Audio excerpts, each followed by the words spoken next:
this.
Hello everyone, I'm Captain Logan, and welcome back to Comic Book Late Night Unlimited, our ostensibly weekly new comic show.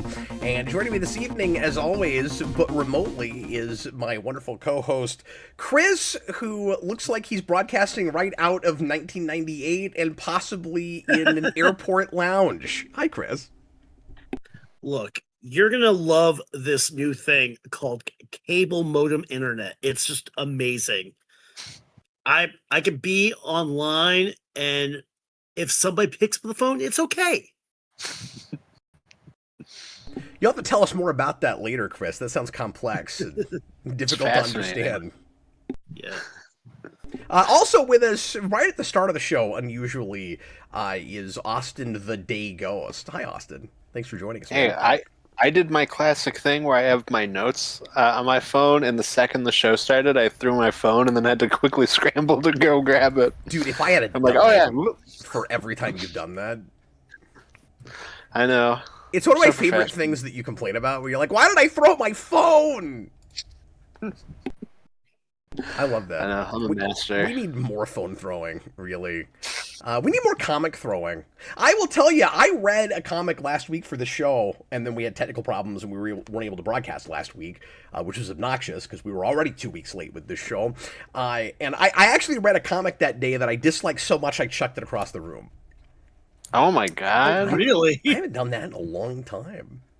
Wow. I'm real curious now. Well, yeah, no, don't get too excited, because A, it's not a thing that anybody else read, and B, I did put it back in the bag and board before I tossed it, so...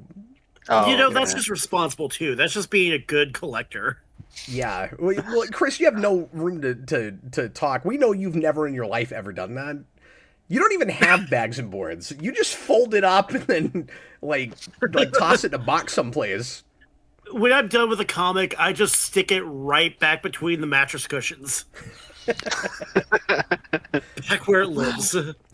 We have so much to do tonight. We're going to do our level best to go kind of lickety-split, if at all possible, and to kind of truncate our segment some tonight. So we're going to do everything, but we're going to do it a little more rapid-fire, and particularly when we get into our single-issue reviews, because Austin and I collectively might have as many as 50 issues to talk about this time. Oh, wow. Because we've not done this show in a month.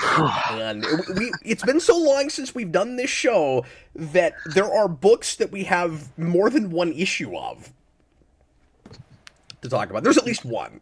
KO's that way. Yeah, and I am missing 2 books, so I am down from, I think I was at 36, so I'm down, I think, to 34. Okay, so. And I have maybe 25 or 26, so I don't have quite as many as you do. I did buy a lot more than you did because I've got back issues to show off, but as far as new things that we're actually reviewing. So I will probably spend a little longer on stuff that came out this last week when it gets to my turn. We're going to go kind of in no particular order and just jump back and forth. But the stuff from this last week is more fresh in my mind, and I didn't have time to go back and reread everything, of course. And so when we get to stuff that's been a while, I'll just tell you pretty much if I liked it or not and give you a little bit of what's in it as best as humanly possible. But anyway, we got a $2 super chat from All Things Super. Absolute Superman is so freaking great. I've got to catch up on that. Austin seemed excited about it. Yeah, 17 was last week. It's one of my books, and oh boy. I may finally start buying that book. I've said this before, but I may go back to 14 and catch up, because I've been hearing nothing but exciting things. And like, people liked it before, but I'm hearing better things about this new art. So yeah, it's very exciting. The Lex Luthor thing that they're doing, I'm fascinated to see where that goes, because it's both hilarious and horrifying at the same time. That's great. Yeah, because you can't say that about Brainiac. Absolutely. That's just scary. Yeah. There's nothing funny about that. Yeah, exactly. I mean, there's maybe a bit of black humor, I guess, but like, I don't know. He horrifies me. Yeah, well, that's the thing with Lex, is it's very black humor, hilarious, and not hilarious. But that goes in line with Absolute. Yeah. So, quick kind of caveats and announcements real quick before we get into books for this next week, which again, I'm going to kind of just blow through. First of all, we've got a big, crazy thunderstorm happening here right now, so hopefully we can get through the whole show, but it's possible that somebody's power will go out. I don't think mine will. I think we'll be all right. But it could be like Friday again, where we end up with a tornado siren, and we have to shut the show down because of that, and I have to bring all my kids down here again. That happened on Friday when Austin and I were trying to game stream, which is why we ended up playing Marvel Cosmic Invasion in 2 streams. But there have been, I'm not anticipating that, but I don't know if you guys have looked at the weather at all, and I don't usually like watch the weather, but today it was fascinating. I watched this really great live stream with this like professional meteorologist that has his own channel, and he has like a lot of people that watch him. It's way better than the news, because he's got guys out in the field storm chasing, and he'll just jump between their cameras. It's really cool.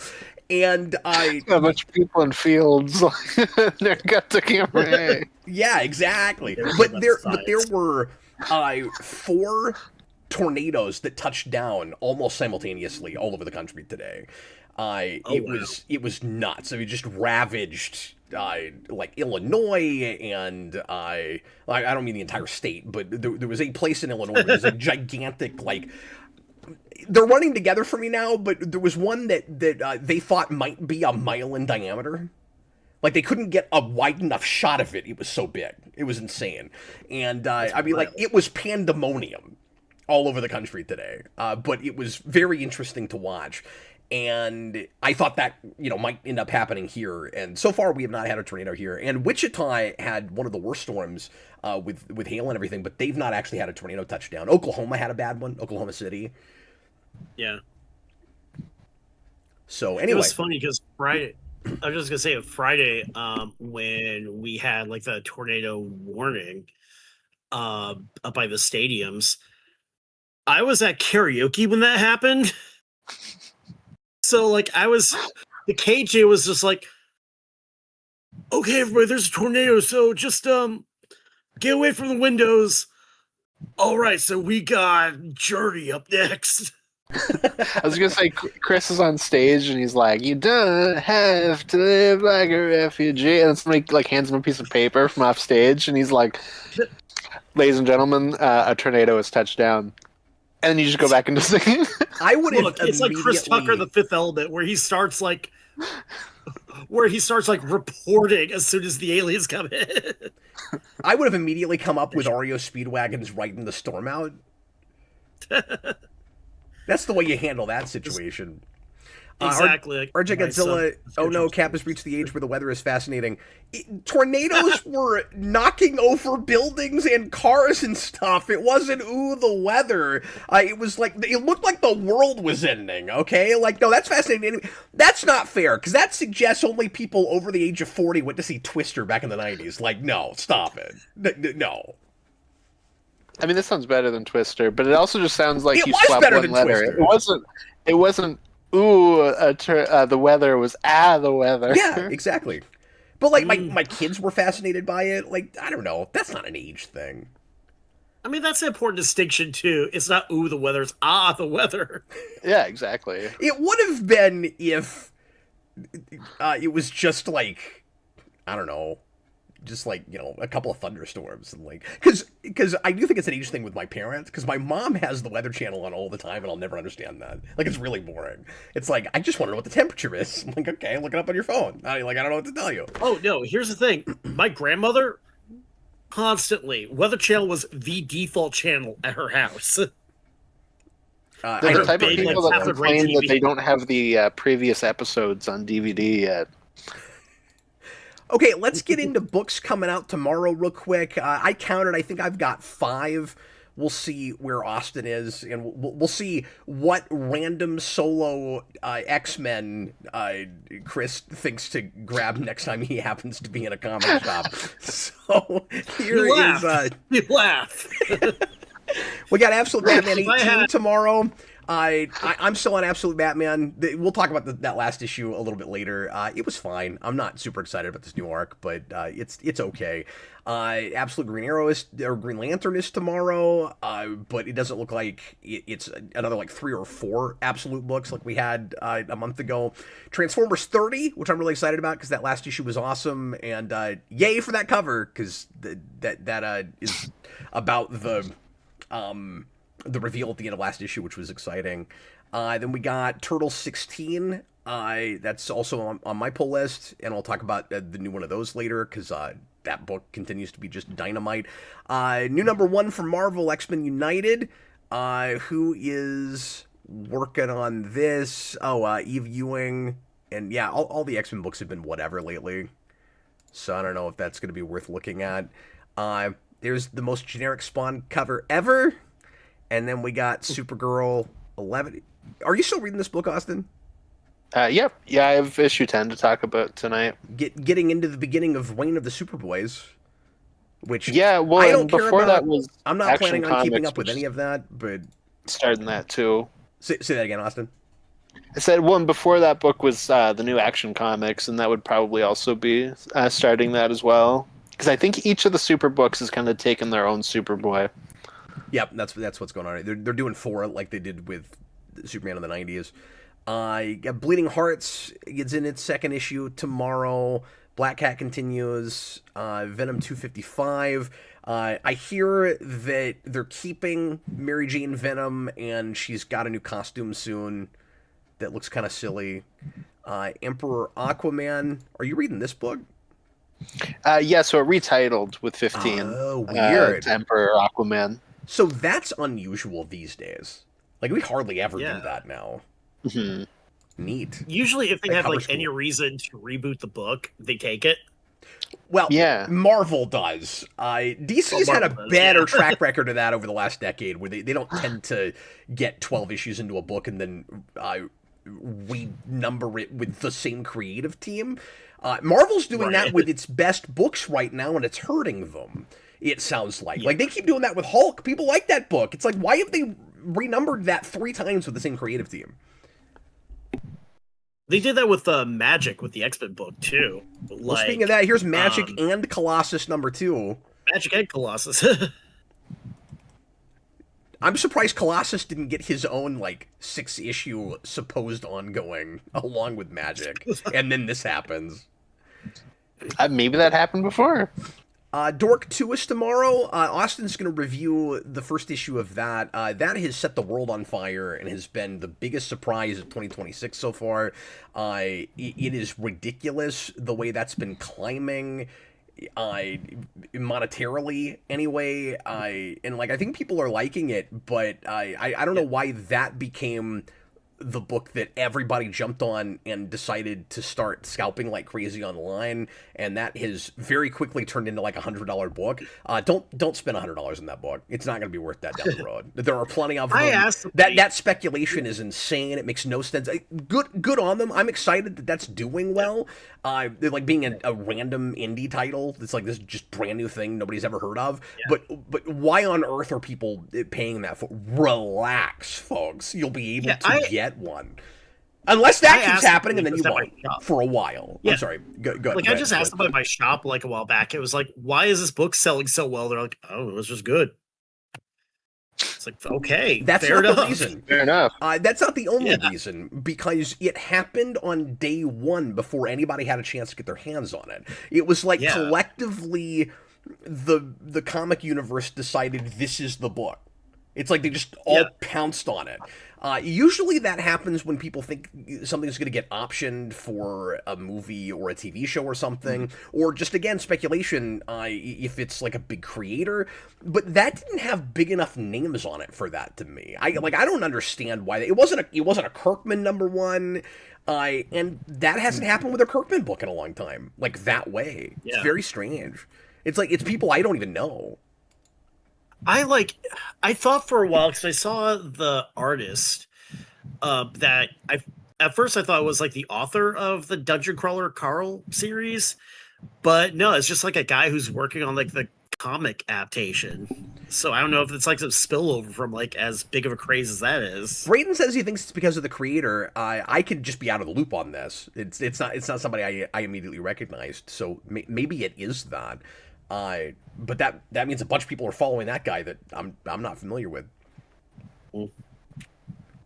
Now we get into something that I don't understand at all. So we know that Bendis is supposed to come back to Marvel soon, and they've just launched a new Alias book for a big anniversary. I think it's the 20th anniversary of that character. And it's not with Bendis. It's Sam Humphries. What are we doing? Austin speculated that Bendis going back over to Marvel, we'd probably get an Alias book. There it is! No Bendis! Somebody explain this to me. We did, just not the way you thought. Yeah, Monkey's Pie, I guess. So what are they going to play? Although I haven't read his other Jessica Jones series, so I don't know if that's any good. But the original Alias is amazing. Yeah, I liked I liked what I read of his second run on that, but it was slow. It's right back. It was real decompressed. Just technical difficulties. And by technical difficulties, I mean a cat. Feline difficulties, yeah. Feline difficulties. This is our special guest host, Taco. Oh, that's Quinny, sorry. Doctor Strange 4 is tomorrow. I considered continuing with this, Austin, just because Angela's in it, and if she's on covers, I kind of want them because I collect that character, but I keep forgetting to read I bought the first issue for that cover, but I haven't actually read it, so I don't know if it's any good. When Josh just said that he's heard that both Doctor Strange and the Sorcerer Supreme books are possibly stopping at issue 10. Okay. Sorcerer Supreme's the Scarlet Witch book right now. Yeah.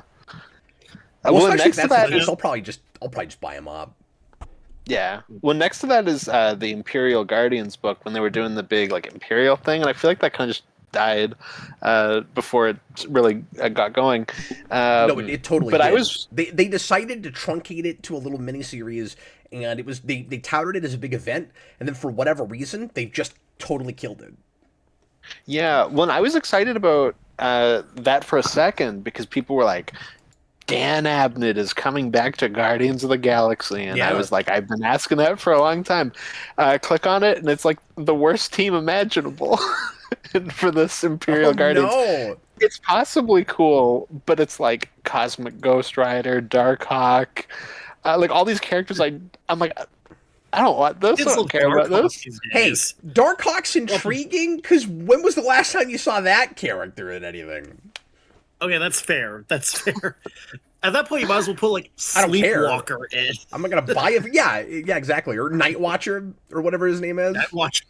Yeah, look, I would buy a Night Watcher. Might be on it. It's Night Watch, isn't it? That the like Spawn lookalike from the mid-90s, who showed up in Maximum Carnage and stuff. Yeah. Yeah, that's Night Watch. I'm wondering if the same thing is going to happen with Avengers Armageddon. Like, is that still going to be the giant event that they've been touting it up as, or are they going to truncate that thing real hard too, or like downplay it? Who knows? I don't know. Yeah, Because I'm not sure why Yeah, they did that with Imperial. just pull the plug before it gets going. Yeah, it's Marvel like, knows exactly what's up with it's so weird. with its Now they events. just Like, give up, and like I don't know. I could say that's smart because there's books that they keep trying to sell that nobody's buying, and they'll have something like that Doom event that went on too long and nobody bought, and then they followed it up with another Doom event that nobody's probably buying. But you have to replace it with something.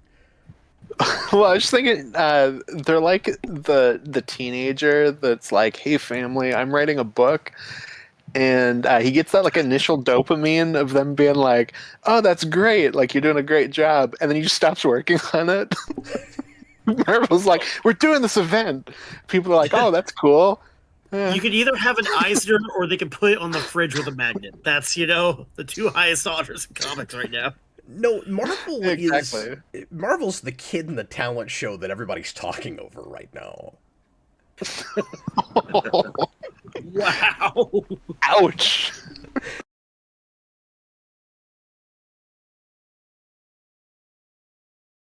The guitar.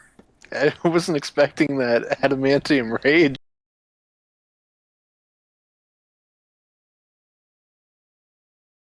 It's a low for that burn. Sorry, guys, I'm still having weird issues with the connection with this mic. It's popping in and out. Yeah, You're the all good? Imperial Guardians thing is weird. I didn't know about this, Austin, because it's like they had what was supposed to be an event, and you're seeing the side books in the event, but they're not really doing the event now. Yeah, so I just clicked on that book, and it's like Gamora, Captain Marvel, Amadeus Cho, Darkhawk, and Cosmic Ghost Rider. I don't care. Who cares? And Cosmic I Ghost love Rider Guardians. front and center too. Yeah. So is the idea that we took Cosmic, because I don't even know what we're doing with that character. Did we take Cosmic Ghost Rider out of his universe and kind of Spider-Gwen it, where he's just in 616 all the time? Or is this in his universe? Because all these other characters look more or less like the counterparts you would expect.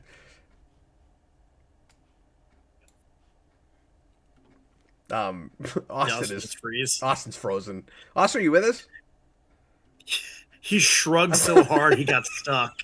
What do you think about this book? He shrugged his camera to death.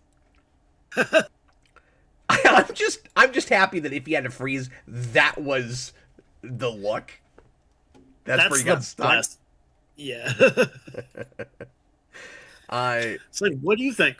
And there's no way to drop him and have him come back without hanging up on you also. So like, he's just going to be stuck like that until he figures himself out. Yeah, I don't know what's going on. Should I try recalling everybody? Sorry about it's up this, to you, folks. Yeah. And I wonder if his power went out because he was talking about It's how it possible, flickered earlier, and we're all having weather. Yeah. I mean, it's funny that, like, we're all having weather, so you've got... I mean, I'm on the Missouri side right now, and... So, yeah, there's, like, 2 states next to each other, and then, like, a different country. All having the same store. Austin, did your power go out? Braden says it did. I don't know how he would know that, though. Braden? Where are you right now? Where are you? Are you in? He's texting from inside the house. So we've got just Chris now, Just me. and I'll I love fix this until he Kyle comes plays. back. Make that the thumbnail. I probably will. Austin. That would be a wonderful thumbnail. Yeah. He said his power booked out. Austin, you want us to wait for you? I can just go through some more of these books while we're waiting on him, and then he can Discord back in. You know, Chris, I always want to say Skype in because I'm like an old person, and like, oh yeah, that's right, we don't have that anymore. Yeah, which it's funny because it's funny that Zoom just like overlapped Skype the way it did. But if it just blipped, Um, we'll probably see him again. Yeah. We shall meet again. Austin. We'll meet again. Okay, let's go through the rest of this real quick, Chris. Yeah. I'm sorry, I forgot to screen share this so you could see it. I just realized I've got that. I've got the page open too, so I'm just sort of following along best I can. Cool. Thanks, man. Yeah, I gotcha. Okay, we've got Sonic the Hedgehog 85. That's, I think, the last thing on my pull for tomorrow. G.I. Joe Real American Hero is tomorrow. Rogue Sun.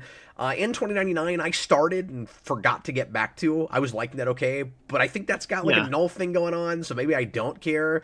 I don't know if you've seen any of the interiors for 1776, but it's, like, the worst Marvel art I've seen in a really long time. Like, it looks really I've heard reviews. I've seen little bits and pieces. But, like, the reviews I have heard have just been magnificent. Yeah, it looks painful. Like, and it's sad because it's JMS. Yeah. I think it's JMS. Welcome back. Yeah, I think it's JMS. It's... Hi, Austin. Hey, I had that to was like the resize... Superboy Prime shrug. I shrugged so hard it like changed the universe. That was awesome. I had to resize Chris for like 4.5 seconds. There we go. Yeah, sorry about that. So there's a chance that could happen again. So like if it becomes an issue, I might just have to call it. But okay. Yeah, and you can just go through your books next time, and you'll have like 75 books to go through, and that'll be great. Yeah, but we should be hopefully okay. Yeah, you are so far a little dodgy with your connection, but it's probably because it literally just kicked in. Like it kicked on, and then I hit enter the call. Okay, let's get through the rest of this super fast, shall we? Right. What else is here that anybody's going to care about? I don't know if anybody's reading Hulk Smash Everything. I don't know if that's any good. It's Marvel, so probably not. Witchblade 19 is tomorrow. I'd say it's a Hulk Smash. Everything's a Ryan North, and so it could go either way. I don't know what Ordained is. Bad Idea Comics. Chris, have you ever heard of Bad Idea Comics? Maybe. Hold on. If it's what I'm thinking of, I can't remember. There was I think it was Bad Idea that ran like ads when they first premiered that said like it was a sentient like comic publisher. And like they posted a thing, it's like, I need you to push this button 100 times. Oh, that's a great pitch. It's going to be a comic publisher run by an AI. Fantastic. Well, it is called Bad Idea Comics. That's true. It's a wonderful idea. What are you talking about? Yeah, that's true. No, you're right. You're right. I may have actually I'm trying to find. Because I think I actually wrote about the multiversity. Oh, really? But that was like five years ago too. So, Chris, there is I'll do a little comic news right after this, but I want to bring this up now that we're just talking about publishers that I'm not very familiar with. There's a new book coming out from Mad Cave. I don't know if you've ever bought anything from Mad Cave. Yes. What have you bought from Mad them? Cave? Yes, Dick Tracy. Oh, Dick Tracy's okay. And I've heard that book's really good. Is that also who's doing that Phantom book, or is that somebody else? Maybe. I'm trying to. I want to say maybe. I thought maybe they got some more of the pulp things that Dynamite used to have. I don't know if they had Dick Tracy, but I thought they might have more of that kind of stuff. Anyway, they're doing a comic sequel to, of all things, The Last Starfighter. And, really? Yeah. And consulted on by the original screenwriter. So he's not writing it, but he's involved. And that's cool. I'm very interested in that. It's the first comic I've told my wife about in a long time that she said I might actually read that. I'm like, Sarah, you never read comics. But she loves The Last Starfighter. That's fair. Look. Classic. Isn't that crazy? I know, yeah. That's crazy. I'm trying to find Godzilla, isn't Bad Idea Comics Marvel right now? I'm not gonna get tired of the sick burns. I'm not tired of them yet. Yeah. I will allow it. I'll allow it all day. Space Ghost 9 is tomorrow. Okay, so that's actually the last thing on my pull list. Tigress Island is a new number 1 from Image. Chris, I'm going to read the copy real quick. A group of down-on-their-luck actresses are kidnapped on an island prison run by a sadistic female warden. Working together is their only chance of escape, but trust issues abound. Action-adventure inspired by exploitation films. Crazy. That doesn't look like my thing at all, but Chris will buy that. Probably. Well, here's the thing, too. I also ordered the first issue. I was going to say, Killing Suit Chronic. Based on what I just read, or you just already knew about it? No, I looked like a couple weeks ago, and I was like, "Oh, I love exploitation films. I'll check this out." That's awesome. There's been a couple of books that were like women in prison movies in space. Yeah. Like well, I know, Well, you guys tell me how that is. I think I'm going to bow out of that one personally, but yeah. Well, the cover just caught my eye because, like, when I was looking through it the first time, because it reminded me of Ilsa She-Wolf of the SS, which I just watched like a month ago, and I was like, then I looked at it, and I'm like, oh, it is an exploitation thing. Well, there you go. Yeah. I'm showing everybody the rest of the list, scrolling real quick just so that we can move on. I will point a couple things out. Usagi Yojimbo Kato 84 number 1 is tomorrow. That's got a kick-ass cover. That looks cool. Yeah. And is not by Stan Sakai. Really? Yeah.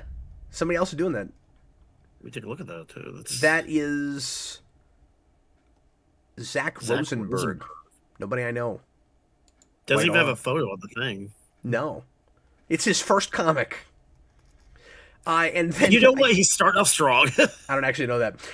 And then Godzilla vs. America is coming back with a second round of one-shots. And unless they've already done one of this new set, but Portland is tomorrow. Is the first one, yeah. Is it? Portland. Yeah. Have you heard from Connor about that yet? Does he know about this? I privately messaged him and I was like, "You got to check this out," and he was very excited about it. So, because if he wasn't going to get it on his own, I'd send him one. Yeah, no, because I was like, "Oh, I need to tell Connor about this. He loves Godzilla and Portland, well, and specifically them fighting." How many cities of people that are like our friends and come on the channel like end up getting hit by Godzilla? Because I got one because it hit Kansas City, not hit Portland. Yeah. Maybe we'll get lucky and they'll do a Canadian one. Like I don't know where, but I want it to be Vancouver, just because I think that's really funny. I mean, that's where they filmed the X-Files, so you know. That's where they film everything. Yeah. Did you ever watch that that YouTube channel, Every Frame a Portrait or Every Frame a Painting? Yeah, I mean, it's just like it was one of like the first like film YouTube channels that's kind of like the video essay style, but like they had an episode called Vancouver Never Plays Itself. And it's going through like how many things are filmed in Vancouver and like how like, yeah, this part is San Francisco and this part is New York. And you can tell that it's America because they put USA Today boxes everywhere. I want to go on to some news now. We had the Comics Pro Expo event, the retailer event, either last weekend or the weekend before, and there were a ton of announcements for that. It felt almost like what you usually get with like San Diego Comic-Con or something, with how many comic announcements there were. Now, there weren't a lot of huge things that I'm excited about, but that's just kind of been what it's been like lately with the comics industry. So I don't think it's that we're saving a lot from Comic-Con. This is what we have right now. But Kirkman did the keynote address. I'm actually thinking about doing a lead-in topic tomorrow for the Captain Logan show based on that. He gave a really good keynote address, and then and was talking about the importance of the indie scene right now and why he doesn't care about writing Batman and pre-established characters as much. And it kind of gave some insight into why he was real kind of trepidatious about even dealing with Transformers, and why he cared a lot more about starting with a new thing in that universe, like with Void Rivals, as opposed to starting with Transformers. But if you get a chance to read his address, there's articles that just lay the whole thing out, and I don't know if there's video of it, but I've read it and it's excellent. And like I said, I might do something on that tomorrow. But he announced a new ongoing there. That's like a new original superhero thing. I'll mention that a little bit later. But here's the DC stuff. So DC Vertigo, this is from just DC.com. DC Vertigo continues its 2026 rollout following the successful launch of Bleeding Hearts, End of Life, and The Nice House by the Sea, with The Peril of the Brutal Dark and Ezra Kane mystery launching in February. DC shared updates on the forthcoming slate of Vertigo titles, including 100 Bullets, The U.S. of Anger, and Fanatic, followed by in the fall by something called Necretaceous and Black Tower the Raven Conspiracy. So just tons of new Vertigo stuff coming. Nice. And then they're doing something called, in the winter, The Crying Doll and A Walking Shadow. And I know Austin is keeping up with some of the new Vertigo stuff, and I think he's going to talk about some of that later. Yep. Yeah, I got 3 Vertigo books to talk about. I'm not reading Last House on the Sea just because that's so far in. I'm just going to wait for trade. But I love Nice House on the Lake, so I'm really excited for that one. Are you trying to keep up with their entire slate? Like, are you going to try all the new stuff that they just announced? I'm just trying it. Yeah, like if stuff doesn't work, I'll drop it. But I was just interested in trying it now that they're bringing it back. That's awesome. Well, I'm excited that you're doing that for this show, because that's kind of stuff is always out of my wheelhouse. And if something has like a really super cool premise, or people just won't stop talking about it, like I'll sample it and try it. But as I always say, like what I feel the need to own versus what I might read at some point are kind of different lists a lot of the time.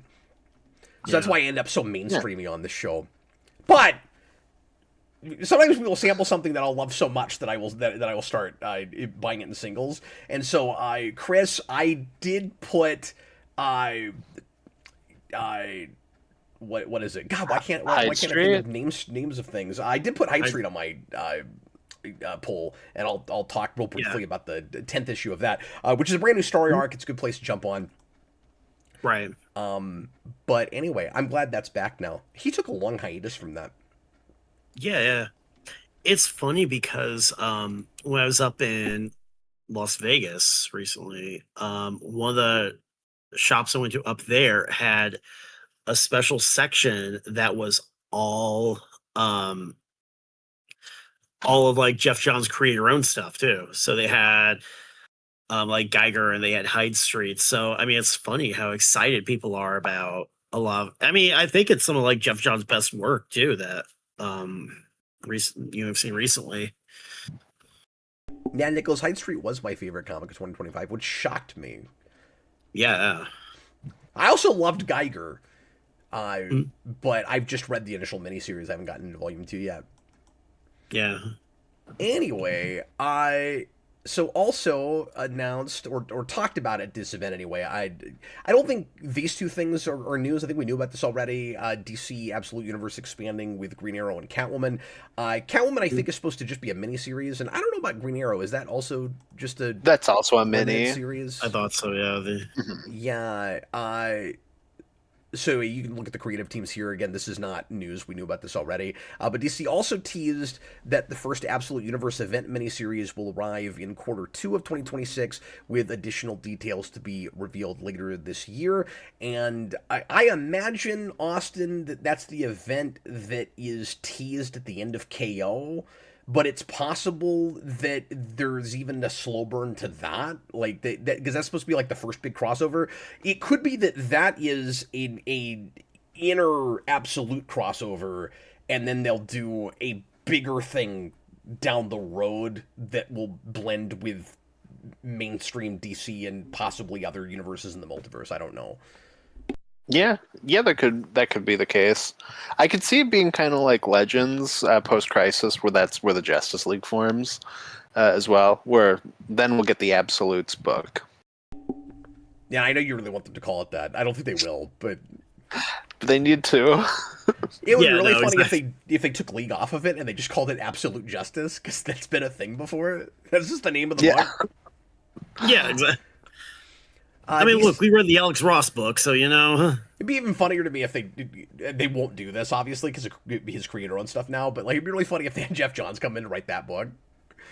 Anyway, DC Next Level reveals Teen Titans and more for summer of 2026. What they're doing with Titans is very odd to me. They're going to have 2 Titans books happening at the same time. Those never sell anymore. I don't know why they're going to have 2, and neither of them are the main regular Teen Titans book, or Teen Titans team. like they're both like a weird set of characters. I have no idea why they're doing this. And one of them is led by Red Hood. Oh, so it's almost like that's like we're like merging the Teen Titans with like a Outlaws thing. Yeah. Okay. That's we'll talk about that later. I don't think he's a teen, although, yeah, I don't think it has teen in the title. I think it's just Titans, to be fair. But yeah, a lot of those big main Teen Titans have been teens in a long time. In a long time, yeah. Do you remember when it was? Yeah, but to be fair, sorry, Titans? but to be fair, Red Hood never was. Yeah. That's true. He was dead before he was a teen, and then he woke up alive. Yeah, like as Jason a Todd 20-year-old. was. Yeah, that kid never had an adolescence. Okay, like that's why he's so pissed off. He was 9 or 11, whatever it was, beat with a crowbar. We see him again at 28. Now he's Red Hood. He went from 12 to 28. But not in a positive sort of way. 13 on 30. DC He's Next. 13 going on 30. DC Next reveals, like I said, Teen Titans and more. Retailers were shown a new trailer for DC Next Level, highlighting the rollout for the first half of the year. So we already know about Lobo, Batwoman, and Deathstroke the Terminator. Those have all been solicited real hard in the books lately. I personally am not intrigued enough to try. I don't think any of those, mostly just because those aren't big characters for me. If I hear good things, I don't know if I'll collect them, but I might go back and read them later. Lobo looks good. I'm just not a Lobo guy, and I haven't cared about Batwoman in a long time. I'm gonna try most Batwoman, of those books. Batwoman I probably won't, but I'll at least of those 3 try Lobo and Deathstroke. I don't think Ruck has been on his game in a long, long time. I'm sorry to say, and I'm not sure. Yeah, unless he backtracks everything that was done to her during New 52 and Rebirth, I really don't care. Like when they made her father a villain and all of that, like I kind of need that stuff excised from continuity, or I don't think I really care about Batwoman. but out of those of the new series that I'm most excited for, Zatanna is probably the biggest one. Yeah, I figured you'd try that.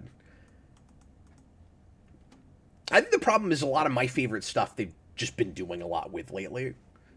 And so when they'll announce new things, it's stuff coming back that's just not my stuff. Another big one too is the Ice Cream Man guys who did Kryptonite Spectrum. They're doing Dead Man, but I don't think that's in continuity. I think that's just Black I was Label. getting to that. So that's on this list. So it's Dead Man, and then there's this odd. I'm assuming a miniseries, but there's this odd book called Barbara Gordon Breakout that I don't know how to feel about, but it's like Barbara Gordon. It's just a Barbara Gordon in prison book. So that's part of like that new wave of books. Yeah. So I don't know if that's a mini or an ongoing, but I mean, she started in Suicide Squad as Oracle, so. It's just funny because like somebody mentioned that in the comments just now too. Well, no, but like what? I guess since we're talking about women in prison books, working with Batman, or like. Well, I wasn't sure. Is she in prison? Because is she? Yeah, is she in prison, or is she like running the prison? No, okay. no. The cover is her in handcuffs. She's in prison, and she's in an orange jumpsuit. Yeah, she's in an orange jumpsuit, and the solicitation I read was like she just gets caught for working with Batman and gets thrown in prison. I'm like, I don't really understand that, but maybe it'll make sense if you read it. I don't know if I'm gonna try that or not. Of everything, I know what's going on with Batman. Yeah, I know in the Fracture books too. The cops are after him, and with Commissioner Vandal Savage. Well, that's true. It might have been Savage that did it. I mean, that's fair. Yeah. But anyway, retailers were also provided a look at DC's upcoming slate of next-level titles ahead of solicitations, including Legion of Superheroes, Doom Patrol, Jonah Hex, The Demon, and Batman Shadow the Bat. And I wonder what exactly they'll be doing with that title, bringing that back. But, yeah, I forgot they were doing new Jonah Hex and Etrigan books. I'm excited for those too. And then the Teen Titans book that... Let's see. Yeah, the Teen Titans book that is headed by Red Hood is a Kyle Higgins book. And it's Kyle Higgins and Danielle DiNiculo who drew a lot of Shattered Grid. So it's that Power Rangers team on Teen Titans. And that might be cool. I'm not a Titans guy, so I'm probably not going to try that, but so what you're saying too is they have experience, and he's had a really good relationship with DC lately. Yeah. I'm sorry, Chris. I was gonna say I was just gonna say too that they got somebody with experience writing teenagers with attitude. Yeah, exactly. With a teen book headed up by Red Hood. He has attitude, if nothing else. Now, to be fair, everybody else on this team looks like teenagers to me, so that makes Red Hood like your Zordon, which is very funny.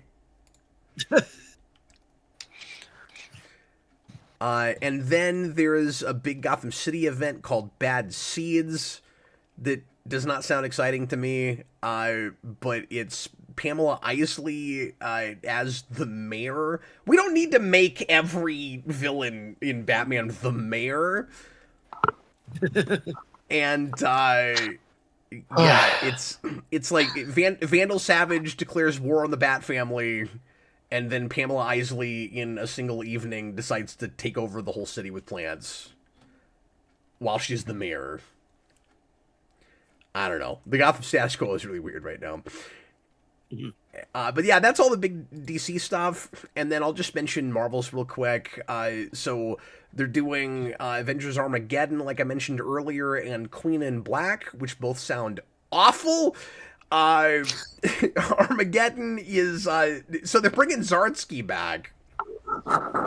So he had a big failure with Batman at DC, and then he's just kind of dropped sideways back to Marvel.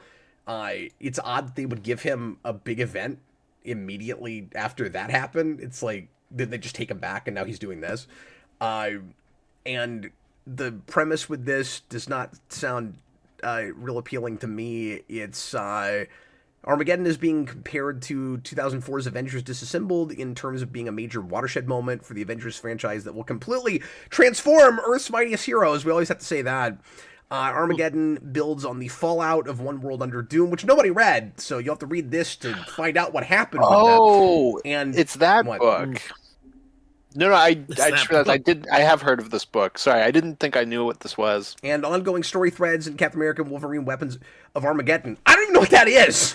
I've not heard of this. Wolverine Weapons of Armageddon. All right. As the world continues to reel from Dr. Deuce's brief reign, is anyone reeling from that? Did anybody notice it happen? Red Hulk decides to claim the kingdom of Latveria for himself. That sparks a global conflict that draws in the Avengers, Fantastic Four, and Wolverine. Marvel's official description teases Red Hulk's devastating terror across the globe must be stopped, but it will take a colossal gathering of Earth's mightiest heroes to do it, calling the Avengers FF, Wolverine, and more, but who will survive the superpowered cataclysm?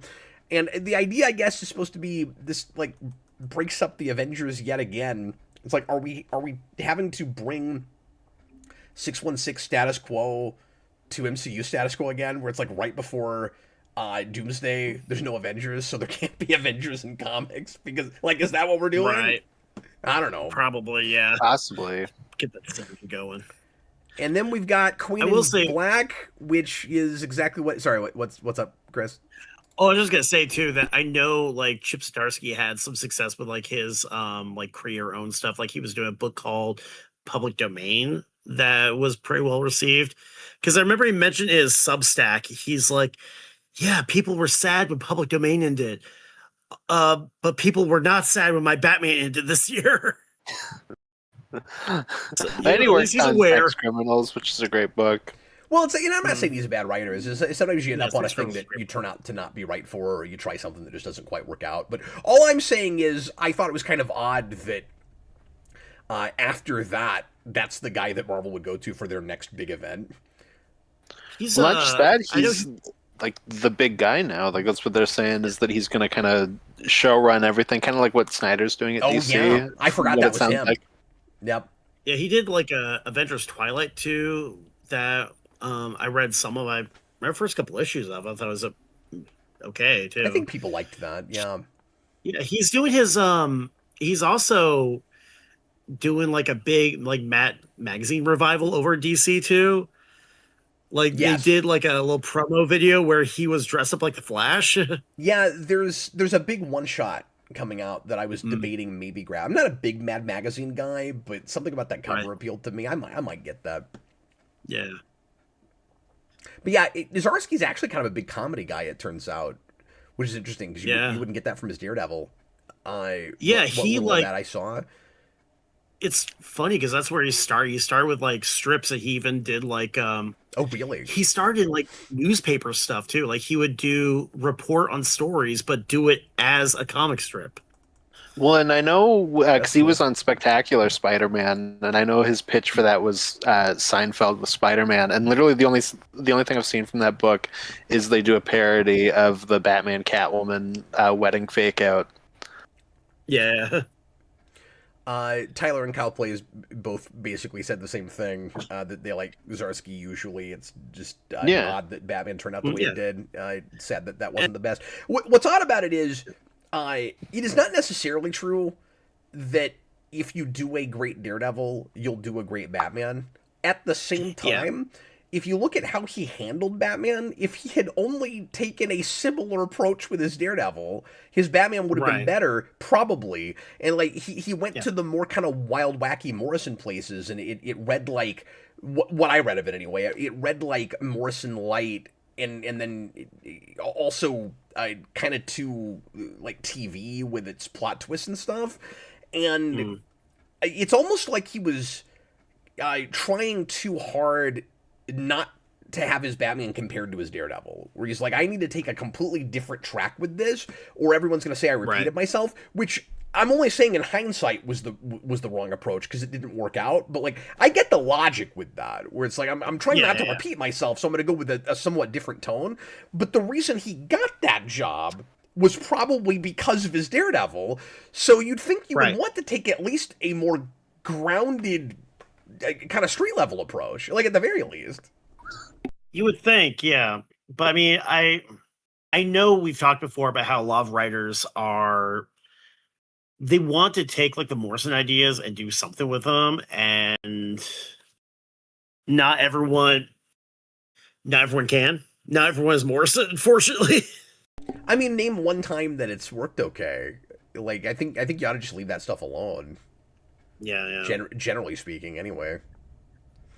You guys don't remember Zorn? Popular character Zorn? And I'm saying that mostly because a lot of Morrison I feel like should have been in a vacuum in the first place. Like, right. Because Morrison does have a tendency to kind of come into a thing, shake it up, and his run is divisive, but a lot of people will really love it. This happened with X-Men, this happened with Batman, but it will kind of like break everything, and so it's hard to build on. Yeah. He constructs so hard. But then Snyder was, like shot off and was like the big selling book, and that's also Diet Morrison through a lot of it. So like you also have that there. So like that's probably the editors going like, we gotta do more of this. I think Snyder masked it better at the start. I don't think people thought of that as Diet Morrison. Like I think that it became kind of clear as it went along. Yeah. Whereas Zdarsky maybe just with that, like. Totally, even like the X-Men stuff, even though I really liked a lot of that X-Men stuff. So as the how do you build on it? Started, I mean, the first thing the Whedon run did was like, all right, we're getting rid of the leather outfits. We're going back to basics here. So, I think the cat has vacated the premises. But yeah, Austin, like I think Snyder was more Diet Morrison like in ideas than it was tone, and Zdarsky just felt like he was trying to be Morrison, like tonally. No, for sure. Because this, yeah, it was more so just in ideas is what I was thinking yeah, of. But what I'm saying is, I think a lot of people would be surprised to hear you say that. I don't think that's a thing a lot of people put together, even if they read Morrison. maybe I don't know. I feel like there was a lot of complaints I heard during Court of the Owls was like Morrison's been doing this exact like secret society thing for a while now. Yeah, except it was insanely popular, and there were plenty of no, of course, that didn't know that. That's what I'm saying. Like, I didn't hear a lot of that at the time, except for like diehard Batman fans that had been there a real long time. But there were plenty of people that read Court of the Owls that did not put together. Well, it's kind of just Leviathan again, like.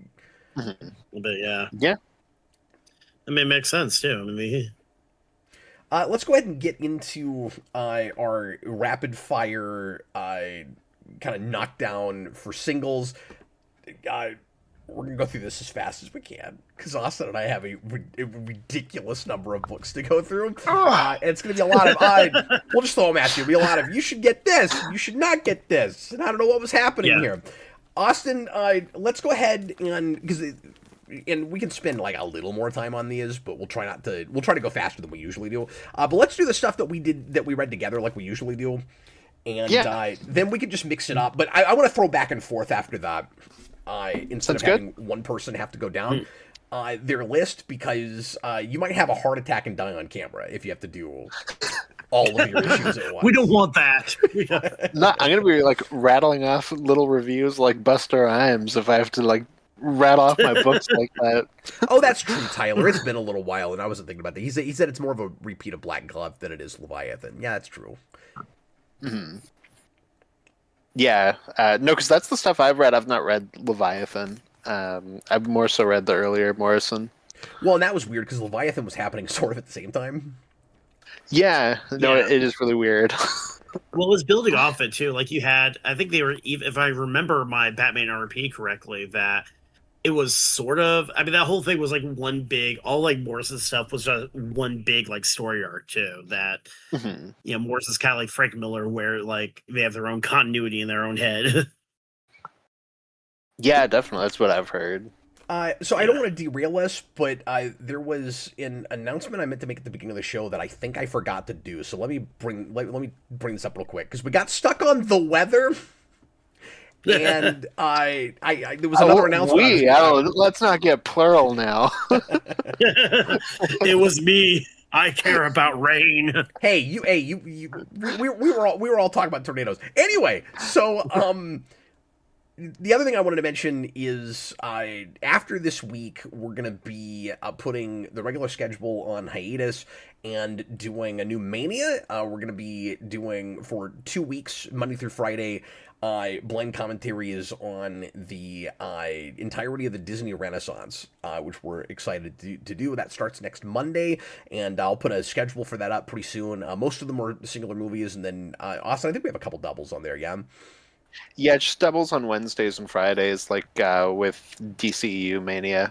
Okay, cool. I glanced at it, but I couldn't remember which days it was. Anyway, so we're going to be doing that for 2 weeks, and then when we get back, we're going to slightly alter our regular schedule, and we're going to be folding in the Comic Vault on Monday that we're doing on Monday into this show, and so this show will not be very different, except the reviews that happen at the end of the show. And sometimes they might be a little longer, just because we're doing this. We're not doing them on Monday anymore. We might cut segments here and there when we need to, depending on what we're reviewing. But the reviews that happen at the end of the show now won't necessarily have to be new things or things that came out in the last few years. They can really be from any era. And so what we're going to start doing is, instead of letting Top Super Chatter pick the review at the end of the show, we're going to let Super Chats... at all. If you leave a super chat, it will probably cap people off from being able to put more than a couple things on the wheel in an evening, I think. It's probably how we'll do it. But you can leave a super chat and put a comic series. And like always, we'll sample stuff. We'll do the first 6 issues of something, thereabouts. But you'll be able to put a book on the wheel, and then we'll spin the wheel at the end of every show and then that will help us, and then we'll decide from there what we review next time. I've not put that together yet because I wasn't sure how we were going to handle this, and I had an epiphany right before the beginning of the show. Oh yeah, we should just do the old Star Trek thing, and we'll just do that I used to do for Star Trek Club, and we'll do a wheel spin. And so Austin and Chris and I are each going to put a few things of our own picks on the wheel that you'll see on next show. And then, like I said, at the end of every show, we'll do that. And then occasionally, Austin and I might do a longer vault on its own on like late on a Wednesday or something. But I need to open up my Wednesday nights. And so I'll still sometimes be streaming late on a Wednesday, but I need to get my early evening opened up. And people have been showing up more for Captain Logan Show on Mondays when we've been doing that. And so Jason and I have been trying to get the show moved to that night for a while now, and so that's what we're going to start doing. I think that'll be the perfect night for it, and that'll also make sense because when we start having to review some new movies later in the year, when superhero stuff starts hitting, it'll make more sense for that to take over a Captain Logan show than it did to lose a vault over it. So I think that schedule will be kind of perfect, and I'm also thinking about finally bringing 89 for 89 back on some Wednesday nights, because it's been really hard to get those in on a Sunday. So anyway, I just wanted to bring that up. So if you want to leave a super chat, you'll get to put something on the wheel, and we'll be spinning, and we'll probably get to yours at some point, but no guarantees in case the show ever goes away for some reason. But for the duration that we're doing the show, that's how we're doing that. Okay, Austin, let's start with the big one, because I know people are curious about our feelings on the ending of DCKO. So 4 and 5 have come out since the last time we did this show. Yes.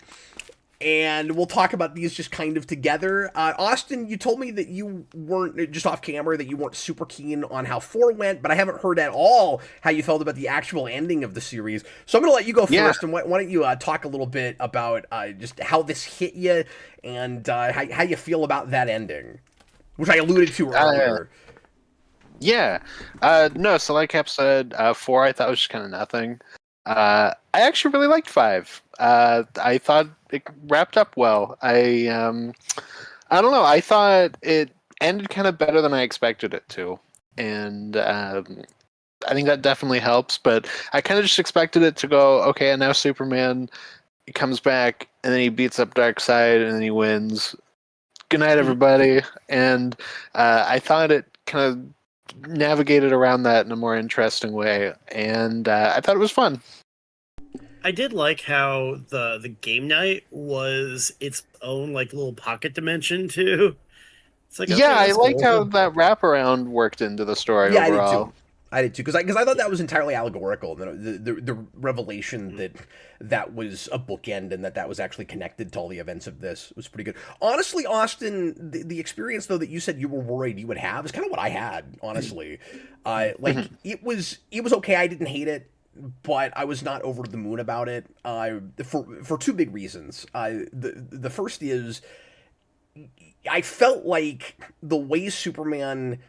And minor spoilers for this, but we know sort of what the status, really, like how the ending of this was going to have to be to some degree because of the status quo with Reign of the Superboys and everything. Like you had to take Superman off the board somehow.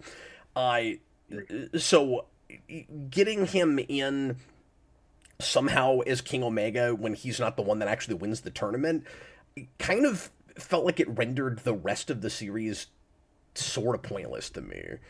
Is like the whole premise of this book was it's a big fun fighting tournament. Gee, who's going to win? And then that winner doesn't actually get to do anything. He just fights Darkseid for a few minutes, and then Time Trapper comes in as a like Deus Ex Machina, and is like, no, never mind, Superman. You get to be the King Omega now. And I was like, okay. So I don't know why I read the other 4 issues.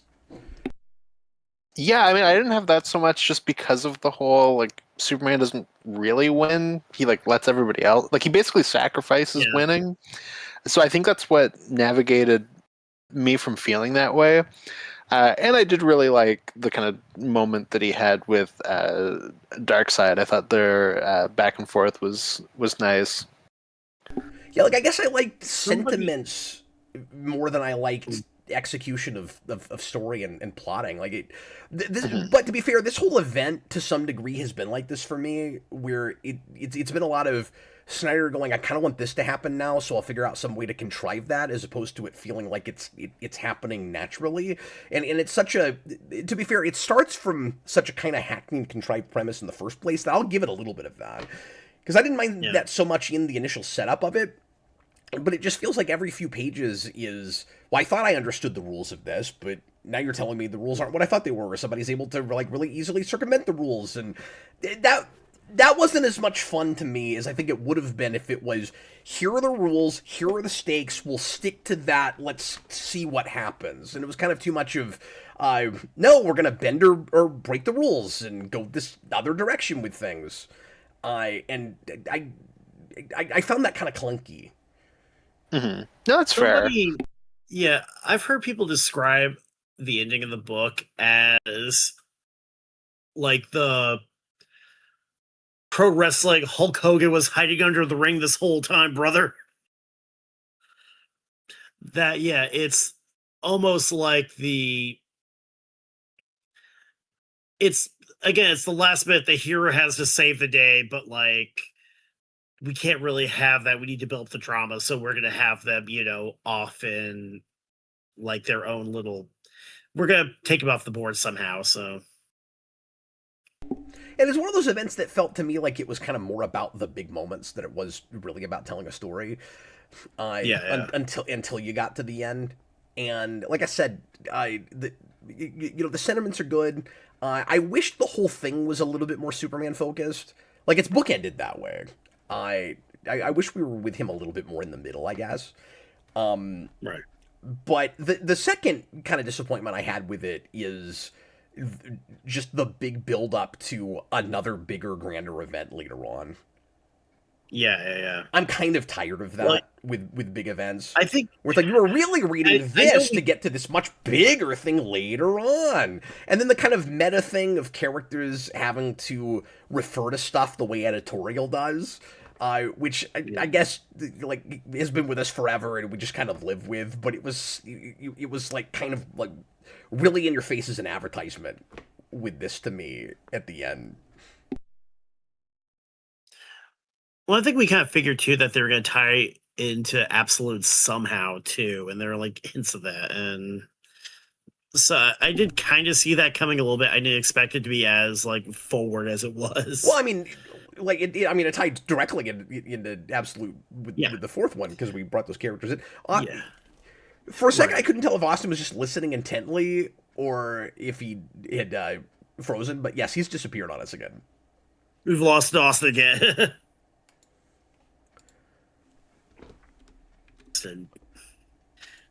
Hopefully, he's able to get his power back. Hopefully, he can become the King Omega and beat up Darkseid, and then he's just a game night right now.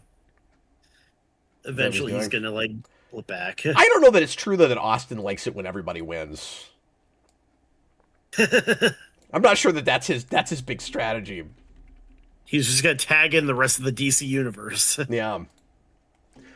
Do you really buy? So I didn't know that you read this. Do you really buy that Doomsday is gone forever?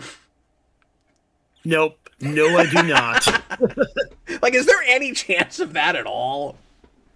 No, like, and I mean, it was kind of. I did appreciate a little bit that they brought back Doomsday, and they made him look like a bigger, because the one big criticism I've always heard of Death of Superman is that they killed Superman with like a giant punch monster. Yeah. So, I mean, I did kind of like that they gave Doomsday some sort of like cosmic scale, but no, he's comic book dead. Well, and that's also sort of a bookend for it in a way, especially if you read the whatever that lengthy one-shot was called, the Justice League, whatever it was that I had Booster Gold and Time Trapper and all of that ended up setting up KO a lot more than I realized it was. Like, I was super glad I bought that, because they should have just called that a KO prologue. I don't know that they did. Yeah. But anyway, I mean, I think. so I was glad Time Trapper popped back up, but like I said earlier, I just felt like it was a little too Deus Ex Machina. Yeah. Like, I guess they had to find some way to. I guess they had to find some way to wrap everything up. I mean, at least they wrapped everything up in 5 issues. At least, I mean, they were able to keep it to. Because a lot of he's these back. events. Oh, hey. Welcome back. Oh We yeah. have. I Welcome made it. back. Boy, it's good to be back. Now we got to talk about the weather some more Oh, because it keeps messing up your. yeah. Sorry about that. No, that's okay. Sorry, I'm Damn trying to get all the cameras storms. back. Apologies, everybody. Anyway, no, that was really funny because you looked like you were just listening intently and was possibly even irritated with things I was saying, and then I was waiting for some kind of response, and then you just sat there with this look on your face, like, stop talking. No, it's funny. I started to respond, and it was gone, and I was like, oh, okay. Do you remember what your response was? Because we've just been sort of padding out this review, waiting for you to get back. No, it's okay. No, I We've was been just gonna say, camping here for you. I think the like, oh well, we're gonna do another big event thing didn't bother me as much. Into this is like, oh, this is gonna be this huge event. I was coming in like gonna be like a fun toy commercial, and I'm gonna have fun, and that's about it. So like, It's Secret War. yeah, so like that stuff didn't really bother me as much, but I also like I get it. I think that makes a lot of sense, Well, and that's the main reason I was here too. Don't get me wrong. Like, I liked the fun, kind of mindless premise of this more than I came to this for. It's gonna change the face of the deal. Like, I'm done with that. But like It's it the did, hierarchy of the DC universe. it did feel like a big deal, and Snyder did a nice job of. I mean, obviously the stakes are huge, but he did a nice enough job of making it feel like it might matter, like as I was reading it. But that's not the reason I was there in the first place. But Yeah. I think it was more, I didn't like that the whole thing felt like an advertisement for another event. Like I was like, It's yeah, kind of we're just like a self-contained. transitionary event. Is kind Yeah. of what it is. Yeah. But it did remind me in a small way of Hickman's Secret Wars, just in the way that we do like the whole Superman is kind of what the universe is based around, and obviously we don't go into that in the same way that Secret Wars did. Hickman's Secret Wars, where like Marvel can be boiled down to just the fight between Doom and Reed, but it did remind me a little bit of that, where we have like the whole it's not a multiverse, it's a metaverse or whatever. Yeah, and I didn't mind that idea because you know me, I kind of like that stuff. When he's like, Yeah. the universe kind of coalesces to you, Superman, because maybe it's a metaverse, maybe it's all about you. Like, no, I dig that stuff. That's fun. But I'm nervous about the actual event that they're setting up. And, Oh no, there's like all of that stuff for me is like put a pin in that, because that could either be awful or it could be great. I have no idea. Like same with Superman being like, I'm gonna go do some stuff for a bit. yeah. I don't know. That could be awful. I don't know. Now, I will say, I like that there's not a big. I like that we didn't handle it like the Omega Beam sending Batman back in time thing, where you're supposed to think he's dead sure. and you're wondering what exactly is happening. He's dead. I like that they're up front with us. Here's exactly what's happening with Superman. You're not supposed to think he's dead. He's not actually remade the world in his own image, and he has to just be the world. And how the hell does he come back from that? Like, he's kind of done that, but it's not like this utopia that he's built where he's supposed. It's not like the heart of Apocalypse that's at the center of the absolute universe. Superman's not the universe, and I was glad they didn't do that, because like they can bring him back now anytime they want to, and he said I just have to go off and do a thing. So yeah, I like that a lot better than what I thought they were going to do. Also, but Absolute Crisis is of course just a title you have to go with when we get there. But It's do DC. that, You gotta have a crisis. but do that years down the road when you've decided that you're finally finished with Absolute. I mean, like, I'm not saying that they're gonna make the Marvel mistake and end it too early, and that's what we're doing. But then, if that isn't what we're doing, why is it a crisis? Yeah. You know? I mean, it could be going back to like the old school crises, and then maybe one day when we get an end, it'll be Infinite absolute crisis and crisis, absolute infinite crisis. Yeah. Yeah. Well, But it's here it's like your Crisis on Earth 2 or but whatever. it's been so long maybe. since that's what crisis meant that I don't. My mind does not immediately go there. Like, No, that's fair, but we've also watered that title down so much, even from that stuff. well, and Where it's like we also, just slap that name on anything. We'll So move on pretty we've soon, kind of 'cause in a way gone back to that. I wanted to give this Right. a little bit of due and spend some time on it, but then we'll go quicker after this. But I just want to mention this too. I was confused, and this might just be on me, about the status quo of the DC multiverse right now, because my understanding of it was that we had whittled it down to just the two universes. And we get to the end of this, and it's revealed that no, there is still a multiverse, and they all apparently did the KO thing. I was lost with that. So there's like a big tie-in with the ending of this book to that history of the DC Universe book. So I don't like that's the I whole didn't know Barry thing where he's writing the history of the world or whatever.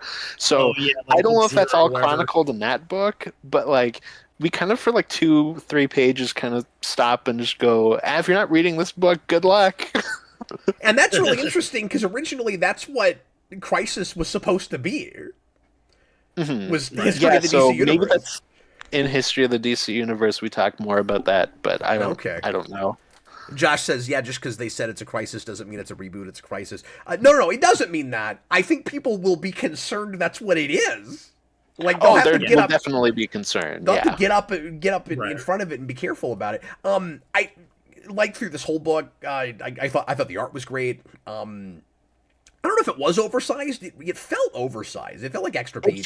It felt big, and especially with what you're saying with the art, just big spreads and stuff that were just really nice to look at. And I think that's part of what made it feel big.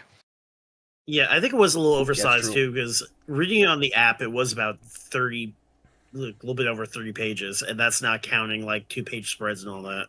Yeah, I think it was like 37. I think was what I read on Kindle. Mhm. Yeah. So yeah, I don't mean to come down like too hard on it. I like it was a mixed bag for me before it was anything. But I was right there with you on 4. I wasn't real happy with that or real sure about that. And then I read 5 and I was like, I mean, it's fine. Like, Yeah. Well, especially because like I was so worried about the Batman thing, and then it ended up being such like a shrug where I'm like, why did you even bother? yeah, I don't Yeah. know. I mean, the Superman thing kind of did what they were setting up the Batman thing to do. Yeah, that's true. Yeah. The absolute characters in 4 were was kind of disappointing because they're pretty much mind controlled most of the time, and so they don't really get to have those personalities. And then by the time they do, they don't do anything. They don't say anything. They feel like cardboard, like kind of cardboard cutouts. Like it doesn't really matter that they're there. Mm-hmm. Which is what I kind of figured they would do, because we kept setting them up as like, oh, there's these villains that are going to come fight you, and it's like, that's not really what they are, though, in their own book, so like, there's no way that's not what it is, right? Also, the Booster Gold reveal was really lame. Because they made a giant deal from the start. Oh, Darkseid somebody, who's Darkseid? And the whole time I thought the idea was you're supposed to think that he's one of the champions. I think we know he's Booster Gold in like issue 1 or 2. I think no. I thought it's been too long. I thought they were trying to play it in 4 like a big reveal. Like you didn't know it was gonna be Booster Gold, and I was like, yeah, I did. Oh yeah, maybe I'm just not remembering it correctly. No, maybe you just picked up the obvious, like that's who it had to be, and assumed that they told you that. I don't know that they did. I could be wrong. I could absolutely be wrong. Just looks like that's it. And I'm not saying that because I don't like Booster Gold. It just I got to that and I was like, well, yeah, who else was it gonna be? Like, obviously, because it was weird that he was there. It's like, oh wow, well, I think Darkseid. If that is the case, and they didn't tell you, that's probably why Joker's there, right? Like that's the red herring, especially when we have the thing where it's like the Joker is the one who has the most dark side energy. Like he gets to pick first. Maybe so. Except maybe Joker is not acting in any way whatsoever like Darkseid, and Booster Gold is just standing there looking menacing in his face. So and he's got a beard. And also Booster Gold's got like weird eyes and stuff. Yeah. Yeah, so you know that something's up with him. But at the end of the day, I was very happy to have an event that I will remember. Yeah, like there's stuff about because this honestly, that will stick with me, and it felt worth getting. And like as a collector, it looks pretty. The covers are neat. They made a like I love big deal event covers like this. The presentation of this was fantastic. That you've got like the letters and then pictures behind them, and you have to open the front to see what the full picture is. And they did that with every issue. The variants were I didn't get them, but like there were a lot of good variants. Like the presentation of this was top notch, and they only charged $5 for it. Yeah, no, and I do feel like I don't think. Go ahead, Chris. I don't think they went 6. I was just gonna say, like, not only did they only charge $5 for it, but it was also free on the app. The whole thing, like, it went up same day. That's pretty awesome. They went $6 for this last one because it was oversized, but I'm pretty sure the rest of them were $5. Oh, okay. No, I feel like they're all 6, but so like okay, they charged an extra $1, but they went with more expensive, paper for their. I mean, they went for plastic covers, like that's more expensive. And then the last one is more pages, and they still only charge 6. I'm still gonna give them the price with that. I think they did a good job on that. Yeah, I think for me with this book, moving forward, I won't think of it as like, a big DC event as much as it's. Here's like this little Superman event that's attached to the Superman run. So if you're going to read the Superman run, you have to read this. Kind of like Williamson's Superman run also has that Brainiac event that like ties through it. Like I just kind of will look at it like that moving forward. Probably I would maybe have that more if I had been reading a Superman. But I don't have that with it because they pushed it so hard as the big giant event, and because people actually it's so Superman focused though. No, it is. I get that. But also the premise of it is so tight and absolute that it does feel larger than just a Superman event. Like kind of, but I think because they're just like cardboard cutouts, like it's easy for me to not even really think of it as even being attached. You know what I mean? But I'm not talking about the characters. I'm just talking about the premise of the thing. It's like all of this happened because Darkseid created the Absolute Universe. Yeah, I guess I guess I didn't even really think about it as being related to that. And so, like, it felt real grand because of that to me. And so, I'm like it's just a different perspective. I don't think of it as a smaller Superman event. I think of it as a big, like, company-wide event where we actually get a singular protagonist, and that is the big thing I like about it. Do you see what I'm saying? Yeah. That's the difference. Yeah, of course. No, I just mean, like, in terms of, like, when I think of the big, company events that I really love, I probably won't think of KO, but when you go like, okay, like the more character-focused ones, like, I'll probably think of it then. Like, I probably won't lump this in, I would say, like, I was like an Infinity Gauntlet or, like, the Annihilation books. Like, that's all I meant, was just, it'll probably just, in my head, go more into one of those. Yeah, but part of the reason it will for me, because I do have that, and the reason it will for me is because I have not given a crap about an event for either company in 10 years. Like, it's the first one I bought. Yeah. No, and I had fun. Well, even look at what's coming out now, too, because we just talked about how there's been, like, 2 Doom-focused events that have come and gone without much fanfare. And this was something that I think, by and large, the entire just comic fandom in general was interested in. And at least there's something compelling about it, even when other events just sort of, like, happen. And, again, like, I couldn't tell you a single thing about one Doom event. I could tell you a tiny bit about the other Doom event. Well, and also it's Snyder, and he's done a couple of these big company-wide things, and metal was real popular, but nobody liked death metal, and so it was also a big deal for him to come back and do an event that a lot of people bought. I would like to take a poll and see how many kind of exclusively absolute buyers, because DC's got so many people that only care about that right now, also tacked KO on, because I think there was some of that going on. Right. Yeah, probably. I mean, like Chris said, like, I've heard people talk about this. I don't hear people talk about those Doom events. No. Yeah. Because nobody bought them. Ready for the next Doom event. Let's segue now. And I'm going to do this stuff in no particular order, but just things that I know Austin and I both read, and something else might pop up that I'm not thinking about. Actually, I just found another one. Just put that on the stack. Oh yeah, I'm sure there's probably going to be stuff we missed. Other things might pop up. But let's segue from that. So kind of a. I maybe higher recommend from Austin than for me on the end of that, but it was solid enough.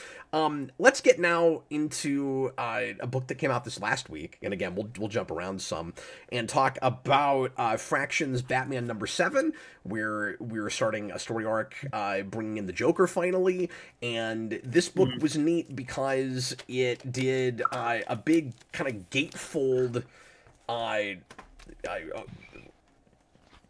insert thing that I've not seen anybody do in a long time, and they're always fun when they're done really well. But just the presentation of it was neat, and the art in this book has been dynamite all the way through. I was apprehensive. Yeah, for sure. I will show that in a little bit after we've talked about this for a couple minutes. But I was a bit apprehensive about this. Initially, just because I haven't liked a big Joker event in a long time. And this was very different, and we're doing a little bit of kind of an odd Hannibal Lecter thing with Joker, and I like the way Fraction's writing him in this kind of new mode that he's in, and it's a thing that, like, I feel like I've been here and done this with a lot of other things, but not necessarily with the Joker. And Austin, there's something about the pacing and the flavor of this that got me kind of wrapped up in it, and I really took my time with it, and I thought it was a really good like beginning, middle, and end comic book, which is the biggest compliment that I've got with Fraction's Batman. Is I feel like it's been a little bit meandery with its big story arcs, where I feel like there's a lot of reveals or cliffhangers at the end of an issue that I'm supposed to be excited to read the next issue to get to, and then the next issue kind of goes on a different subplot and isn't tackling that yet. And so there's some balls up in the air right now, but they've all been like okay, one and done issues. This one does it, I think, as well or even better than that kind of romance issue a couple issues back. But this is tied so far for my favorite issue, or is my favorite. I was really happy with this. That's interesting, because I thought it was one of the weaker ones, but I did really like it. I knew you were going to say that. You're very contrary. You got to say the opposite of everything I say. No. I mean, I still liked it. I haven't disliked an issue of this run so far. Yes, really and I have. Some of it is I've not been high on this, so yeah, this excited me. I thought this was quite wonderful. Mm-hmm. No, I thought some of the Joker stuff was just kind of like, I feel like I've just kind of been there, done that a million times. But overall, I thought it was a good issue, and the art, like you said, is beautiful, and I like the kind of setup, like the whole like really sterile, clean room, and there's like the green tiles that he has to step on, like all that stuff. I thought was kind of interesting. See, I thought some of that was over the top. No, it was definitely over the top, but I kind of dug that. So Batman's going to put himself. This is actually the one big criticism I had of this issue. I'm glad you brought it up, because that setup is fun. Where it's like she's taking every possible precaution to make sure that the Joker doesn't get out of his fish tank and that Batman doesn't interact with him. That's all fine. And the like different colored tiles, like if you step on it, you're gonna get electrocuted. It was very Arkham. Yeah, like the pressure sensitive stuff too. But it was also like the 60s Batman episode with Mr. Freeze, where you have like the cold tiles and the hot tiles. I was reminded of that. But anyway, where it was a bridge too far was when she goes, if I get even an inkling that you're going to try to interact with the Joker, I'm going to press a button, or I'm going to take my finger off a button where you'll basically explode. And Batman goes, okay. And I was like, I don't know about that. And also, if that were to happen, how does she get away with that? Like, how's that remotely at all legal? I mean, she's also like tinkered with Enigma's brain and stuff, and is keeping the Joker in a jar. Like, she's definitely morally dubious. And then true. Batman, I thought it made sense because A, he's not gonna not do that, and then B, like, the Joker's crazy and will do anything to get out of prison, and he's like, have you been reading KO? We need less Joker. Yeah. Now, I haven't picked up this issue yet. I'm just going off little bits and pieces I've seen. But my understanding is that there's a lot of dialogue where it's Batman just, like, completely over the Joker's games. Where it's like, there's a danger in Gotham City. Like, yeah, I know. There's danger every day. Someone is trying to kill you. Someone tries to kill me every day. Well, and you're supposed to get the impression. You're supposed to get the impression that Joker has had kind of a reset button, and that he is. And we've done this with him before, where he's kind of a different character now, and he's kind of made sane again, and he's actually trying to help Batman. He's going sane. I think one of the reasons that I like this better than I expected it to is that when Fraction gets into all of these two guys are the only people that understand each other thing that I'm kind of sick of, I actually liked the way he explored that. Mm-hmm. Yeah, no, that's true. I kind of I like the dialogue between them. In a way I haven't in a while. Yeah, it was a really good tete-a-tete, really good kind of back and forth. And then I won't spoil the ending, but it's a really good cliffhanger. But it's one of those it's one of those situations, Austin, where I go, well, I don't know if you're going to be able to really commit to that. Like, I don't trust that. Like, well, I mean, that's really going to be the status quo. Like, we just had that cliffhanger with his love interest, and then we played it off as a joke, basically, in the next issue. That's true, but that's not what I'm talking about. I don't think that will be the case here, and it can't be really, because you're talking about like someone knowing something. So I think what's more likely to happen is that will be the status quo for this arc, or possibly longer, and then at some point the Joker will get reset back to the Joker again, and he'll lose his memories of everything that's happened in this arc. And I guess the thing is, if this was status quo for several years, I would kind of like going this direction with the Joker, just because I'm tired of like the same sorts of big villain plots where he's trying to get under Batman's skin and prove to him how important he is for Batman's mission. Like, I want Joker to either become a completely different thing for a while. He's obviously not going to do that forever. But I want him to either serve a completely different role for Batman, or to go back to just doing really cool, interesting, menacing plots that don't have to constantly deconstruct Batman as a character. One or the other. I want him to be like TOS Joker again, or like TAS Joker again, where he could be funny and have like really crazy sadistic plots. Or I want to do this for like 5 years. I want him to be in the next issue to follow up in this cliffhanger, and then Batman leaves, and he's just gone. I'm kind of hoping he's just the Hannibal Lecter thing, and for like a minute, and that's all he is, and he kind of sets up the next where this run's going. But we'll see. I feel like that's probably kind of at least a little likely, just with how the book's been going issue to issue. Like, I don't know that he'll be like kick around for like 6 issues. But yeah, like I think that's kind of the way that I'm hoping it's going. Let's keep going, Austin. You pick one. What do you want to talk about next? Okay, out of something. Oh god, my phone took out the list. Okay. So something that I know we've done together. Sorry, I don't have any of this in any order. Transformers 29. I have like at the top of my list, so we can jump to that. Where is Unless that in my? it's. That's not in my stack here. Hold on, it's somewhere. I gotta find it. See, this is why you shouldn't have let me pick. Where are you, Transformers? You have it organized differently. I read it. I have it. I don't see it here. Where is it? Start talking about that. I'll find it. This is the Oops All Action issue, and Robert Kirkman lets Dan Mora just go wild, and it's great. It's a lot of fun. The end. Yeah, like there's not much plot that happens. I'm gonna go plug in my laptop real fast. Oh, it's yeah, starting yeah. to go. No, That's happened to me on stream before, so. I think my only real God, where is that? And that makes me worried that I'm missing some other issues that I don't even remember that I didn't put in this stack. I may have to run and try to find that here in a second. When you're talking about something else, I'll go try to find that and make sure there's not something else I'm missing. Dang it! Yeah. Well, it's just gonna suck if I've somehow lost that. Because it's awesome.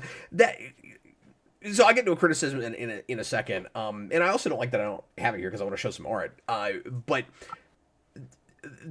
Mora has, and you guys know how much I love Dan Mora, and everybody loves Dan Mora. He has really outdone himself with that issue. Like every page is like a pinup, and then there's a 2-page spread that's maybe one of the best 2-page action spreads I've ever seen. It's fantastic, and since he came on the book, and I'm glad that he got to do that not too long before he's gonna go. It might have been cool if that was the last issue he did, to be honest with you. But as soon as he got on that book, I said, "Oh, cool."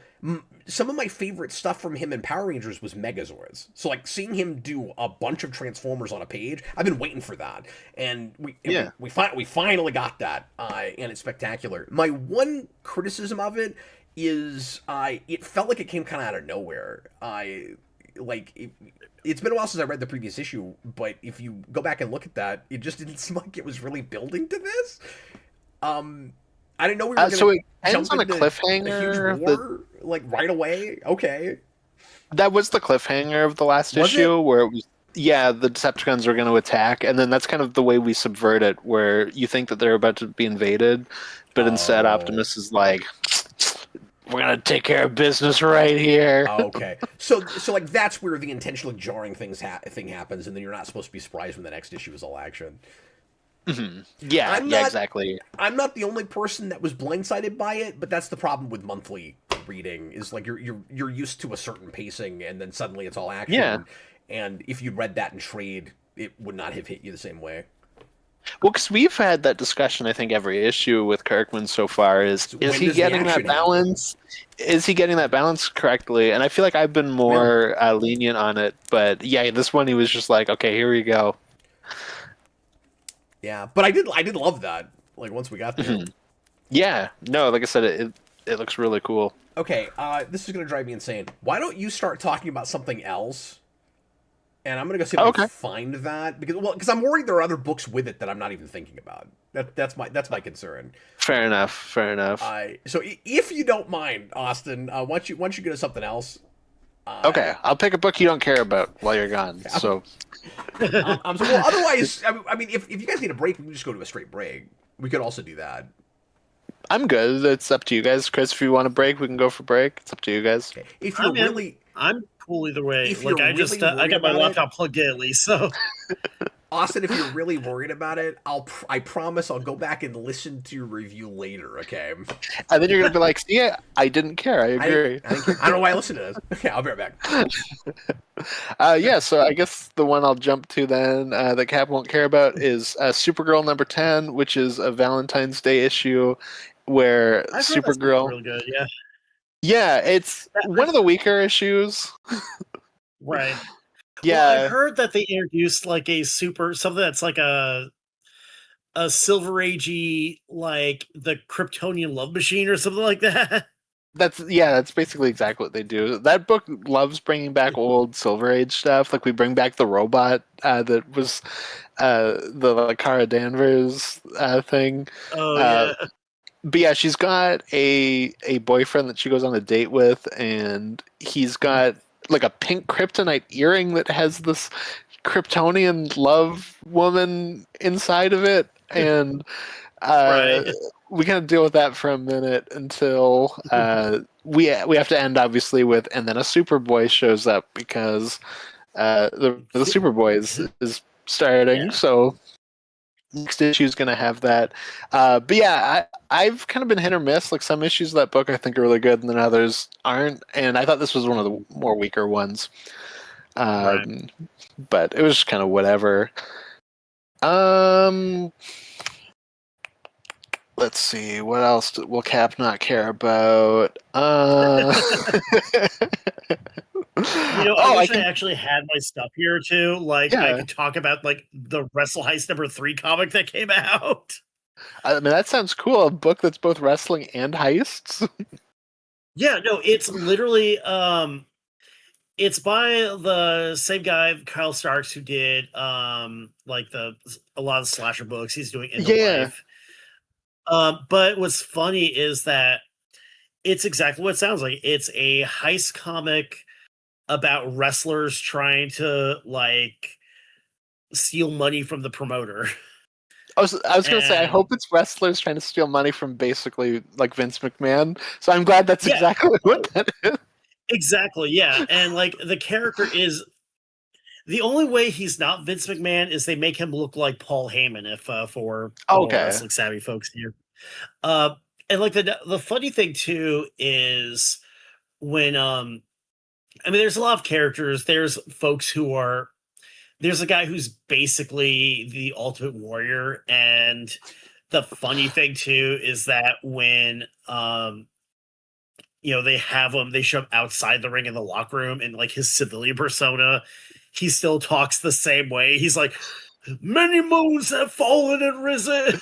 Load the But it's- spaceship with the rocket fuel. But issue 3 was kind of interesting because, and I could probably actually pull up the cover here, but like issue 3 was interesting because it got real serious sort of out of nowhere, where they had Yeah. a character who was really like clearly inspired. Here, I can pull up let's see if I get this here. Can't quite. There's no chance. You're gonna have to turn off all your lights. No chance. Yeah. Exactly. But yeah, well, I mean, the main villain is the alpha male Guy Grudges. And like there's characters who are named like the secretary Terry Secra.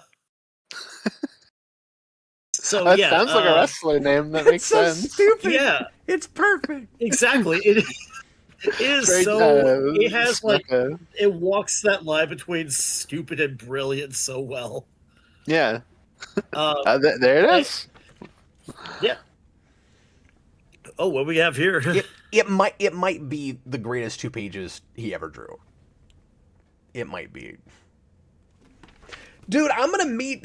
That's another creator, Austin, that I'm gonna have to meet at the one day I'm going to that con, and Yeah. I think his line's gonna be too long. I don't know if I'm gonna be able to get there, but like, what the hell do I bring him? Like, I probably have 60 Dan Mora issues or more. What the hell am I gonna bring him? Mm-hmm. I don't know. Yeah, that's a hard Yeah. pick. Real quick, I want to mention because I forgot about it now that I found this and cracked it open. I also like that we're still doing the like sound effect words the same way that Johnson was doing it all the way back. Like that's the one big thing that we've kept style wise. Yeah. No, that is cool. And there's tons of it. Anyway, sorry, Chris, I didn't mean to step on you. No, you're good. I was pretty much just Wrestle Heist 3. There is a point too where it gets really kind of serious out of nowhere, because even though it's a really cartoony art style, occasionally they would like there's a character. I mean, there's like real cartoon luchadors doing cocaine in like the second issue. Hell yeah. But they have a character who's inspired by China, who they start going into her backstory and trying to, because they're going to try to reach out to her sister to help with the heist because she's clearly got a grudge, but she's also got access. But that story gets real. Yeah, I guess Like, so. If they're looking at China, yeah, like some messed up yeah. stuff there. Yes. But overall, Wrestle Heist 3, recommending that right now. That sounds awesome. You've convinced me. Okay, we're already an hour 40 into the show. We've got so many issues to do. We've got to start. So sorry. No, you're okay. But Yeah. we got to start blowing through. So the rest of these that Austin and I have Fair. together, we're gonna rapid fire more. Austin, how did you feel about Absolute Martian Manhunter number 9? I think I liked this even more than the previous issue. I was really happy with it. Yeah, I don't remember a ton about it because it's been a little bit. Yeah. But I remembered really liking it. I'm really liking where the arc's going. The like Despero thing I think is cool. Yeah, he's got the non-Martian in his brain now, and the actual Martian is in peril, and he might have to rescue him. I wasn't expecting that. That's kind of neat. Yeah, and the therapy scene was really cool. Yes. That just came to me while talking about it. I needed like a second for it to buffer. I think I'm liking this new arc so far, and latching on to stuff more than the previous arc, actually. Oh, okay. Interesting, yeah. What I like about it is I like that it's kind of like a Fallout arc, and where we just kind of live with the fallout of everything. Like I think that's really, really cool. Tell us a little bit about which one do I want to do first? Absolute Wonder Woman number 17, which is kind of a big kaiju fight with Wonder Woman, and it's wonderful. It was awesome. I mean, this book is always great, but oh boy, was that fun! Like we get not quite the level of Transformers, so big, but we wind up in kind of an all action issue. There's plenty of story being told, certainly, but no, what they do with Zatanna was really fun. Yeah. Where we set her up as like, oh man, Zatanna's gonna kick Wonder Woman's ass, and it's like, okay, just like pretend we're fighting for a second. I'm going to escape. Okay, bye. Yeah, their Giganta was really fun. Yeah, Giganta was really cool. The fact that they do Suicide Squad with like Starro, I thought was really interesting. It's like a different play on that. I completely forgot about that. It's been a week or two since I read that. Yeah, no, for sure. No, some of these issues I'm going to remember better than others. What's sticking with me more is just the big battle with Giganta and the great over the page reveal that she goes big. That was awesome. Yeah, I mean that Wonder Woman goes big, and then then Giganta keeps getting bigger, and then Wonder Woman's like, God damn it, now I have to get bigger. Yeah, the idea that Giganta can keep changing her size. Yeah, no, all of that was really fun. And the way I'm also remembering this all of a sudden, the way Wonder Woman deals with collateral damage is fantastic. Yes, yeah. No, Kelly Thompson just has like a really good handle on Diana's character. She's like everything you want from Superman that you can't have with Superman in the Absolute Universe. Like I always said, it's really great to have that one really altruistic hero that everybody can look up to and that finds the good in absolutely everybody. Well, Superman's finally gone to that point to like an obsessive, like almost nightfall place where like he doesn't sleep and he can hear like everything at all times, and he's like, I cannot sleep in a world where I can always hear screaming. Yeah. So like he's for like the last 2 issues, he's just like, I gotta go here, I gotta go there, I gotta go like do this. Like, don't stop me. You're stopping me for a second. There's like a person screaming in another country right now that I have to go save. Like, I can't live in a world like that. And it's really cool. Yeah. So he's kind of gotten to that place, which is cool. Yeah, right, but he's in that, like, kind of still pseudo-origin place, where the time will have to come where he learns to live with the fact that he can't save everybody. Wonder Woman kind of starts there. Like, she's Superman from the start, like, with that ideology and that, but also that level of maturity that Superman... Yeah, and I think it helps that she was, like, raised to be there. Yeah. Mm-hmm. just the irony of she's raised in hell and she's the only altruistic person, like fully altruistic person, and like starts from that place. I don't know. It's great. And then the annual I thought was killer and had some of the most impressive art and especially panel layouts from this book and anything in absolute. I'll pop this open and show it to you, but there's this incredible panel layout where she's going through a ritual and there's all of these kind of segments on the ground, and the further the ground goes, you start getting panels inside of it of like flashbacks for things. It's awesome. She is she's worried about Medusa, and she's begging, who's the goddess? Help me out. It is Athena. Thank you. Yeah. To give Medusa a reprieve because what's happened to her is unfair. And I love the way this book responds to, and in this way is even doing like a sequel to a classic myth in Greek mythology. Yeah, well, one of my favorite bits with that is because we play on the whole, there's so many different iterations, like which one is even real. And then Diana saves Medusa and her sisters and gives them kind of their original forms back. And while she's leaving, one of the sisters is like, "Who saved us?" "Oh, I think it was somebody named like..." She gets like the name wrong by like a couple letters. I can't remember. Yeah. And Diana's just like, "Oh, so that's how that happens." I thought that was kind of fun. Oh yeah, no, you're right. That's cool. I think she calls her Dinah, maybe. I think that's what it. Yeah, that's exactly what it is. She goes, "Oh yeah, a woman named Dinah saved us," and Diana's like, "Oh, okay, that's how we get different iterations of stories." Okay. Yeah, because history and maybe according to this kind of thing, even mythology is just a big game of telephone. Yeah, well, Diana in her narration in this says, people always say history is made by the victors. That goes for mythology too, and I thought that was cool. It was a cool line. But I just love the way she goes out of her way and will put herself in massive peril for just about anybody. Well, she sacrifices her powers for this issue, which has a good bit where she has to climb the mountain, and she goes like, "God, does Bruce do this?" Oh yeah, that was great. But yeah, she's so endearing. Yeah, no, I love Absolute Diana. She's wonderful. I got a really great variant for this one. I'm always going for these variants. Most of them have a big ass sword. And then of course they've always got the A cover. The A cover is good, but you gotta have this. You gotta have that. Yeah. Hell yeah! No, a great time for Absolute Wonder Woman.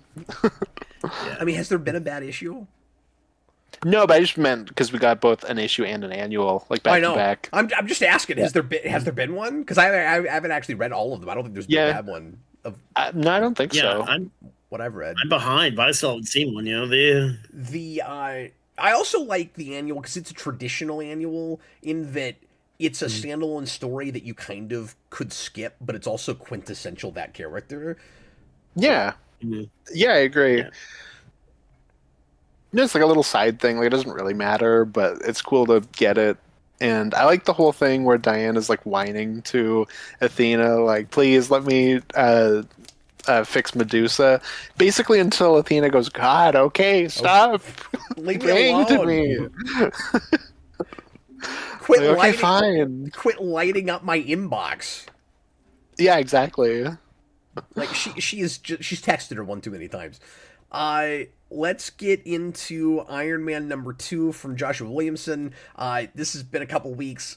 I don't know how well I'm gonna remember this. But Austin, tell us a little bit about this one. Well, Iron Man is going through AIM stuff, trying to find AIM, who was kidnapping people to make their own Tony Stark by putting them through what Tony did in the cave scenario. So Tony's trying to figure out where they are, and he ends up breaking into this like pool area where MODOK is straight up just the robot from Futurama that like is always eating the grapes. Yep. He's literally just like in the pool while Hedonism women are bot. feeding him. Hedonism bot. Thank you. I couldn't think of his name. Yeah. He's hedonism bot, and they're feeding him grapes while he's in a pool. And Iron Man's like, "I'm gonna kick your ass, MODOK." And then it turns out that MODOK is not with AIM anymore, so we're gonna get them as like a team up, and I thought it was pretty fun. MODOK We're going was back. special, kind of creepy. Yeah, well, because you get to see him basically like in speedos in a pool. Yeah, it's pretty messed up. Yeah, speaking of Greek gods, he was like pretending like he was one. Yeah. No, what I liked about that issue is it was going back to that kind of James Bond feel that I've talked about with Iron Man. Oh, that's true. We have like Tony in a suit walking around in Mandrapore. And I really enjoyed that stuff. It was like I feel like Williamson, like I said with issue 1, like I don't think this Iron Man book so far is like groundbreaking or some like brilliant book I've never seen before. But I'm like, he just kind of gets it, and I'm enjoying it. Yeah, it's just kind of quintessential. Like a solid book. Yeah, it's a good Iron Man book. Iron Man, as long as we've talked about before, you're okay with a little bit more of a MCU sort of characterization, which doesn't bother me because I feel right at home with it. So I'm just trying to find.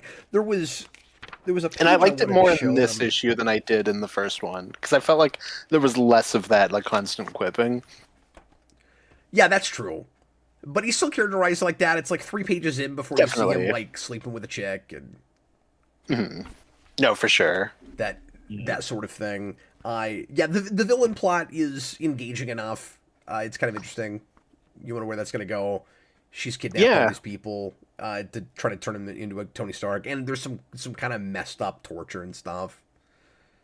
No, and I love Madame Mask, so I'm interested to see where all that goes.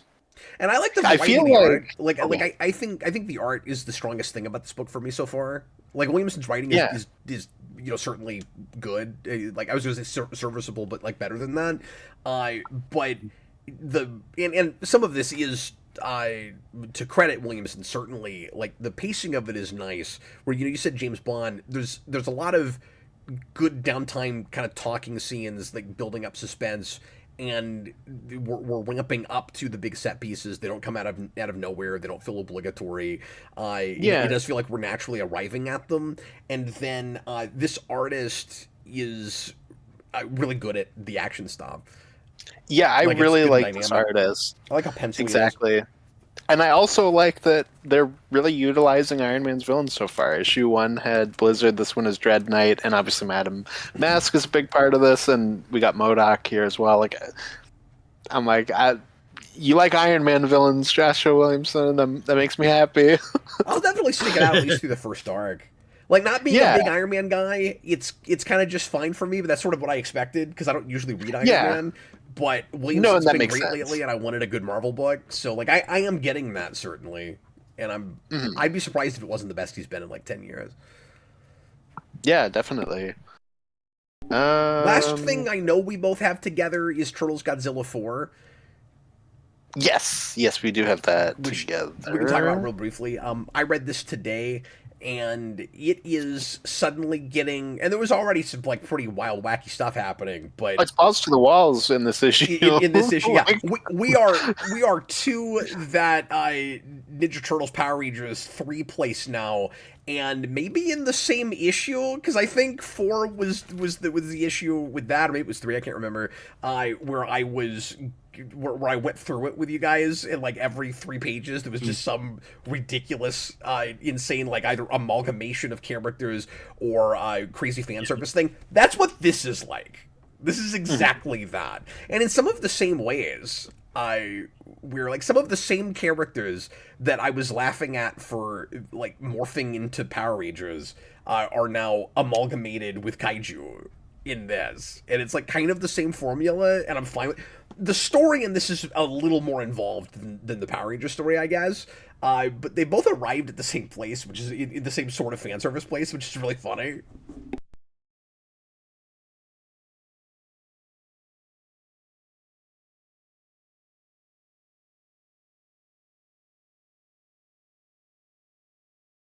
Turtles and the turtle villains as big monsters. You're Oh, gonna have yeah. to start all that over because I bumped my mic and nobody could hear anything you were just saying. Oh, okay, no That's worries. why I was trying to stop you. Sorry about that.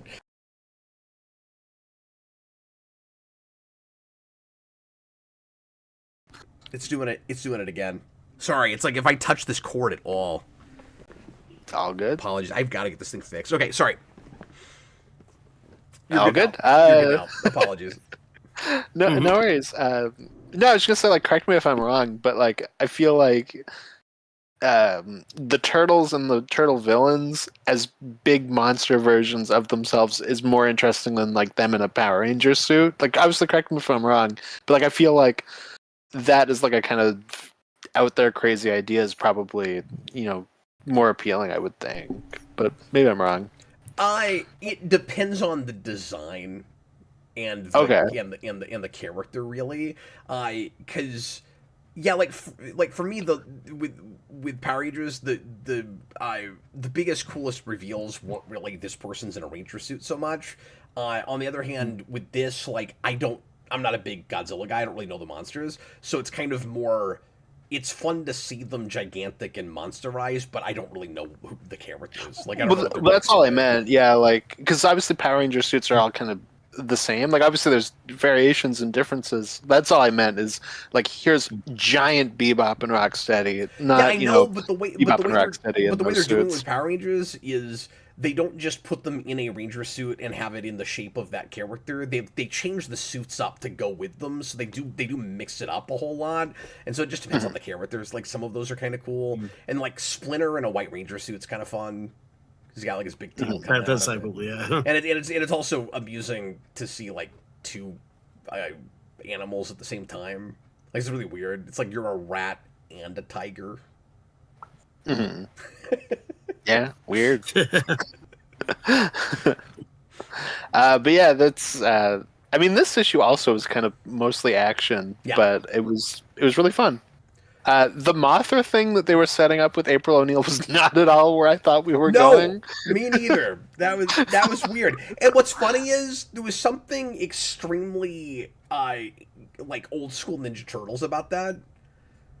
Oh, Like- she looks like the Fly. What's his face? Baxter Stockman. Yeah. Oh, Baxter, yeah. Baxter Yeah. Stockman. Yeah, there's also just a couple of other kind of obscure 87 characters that she reminded me of.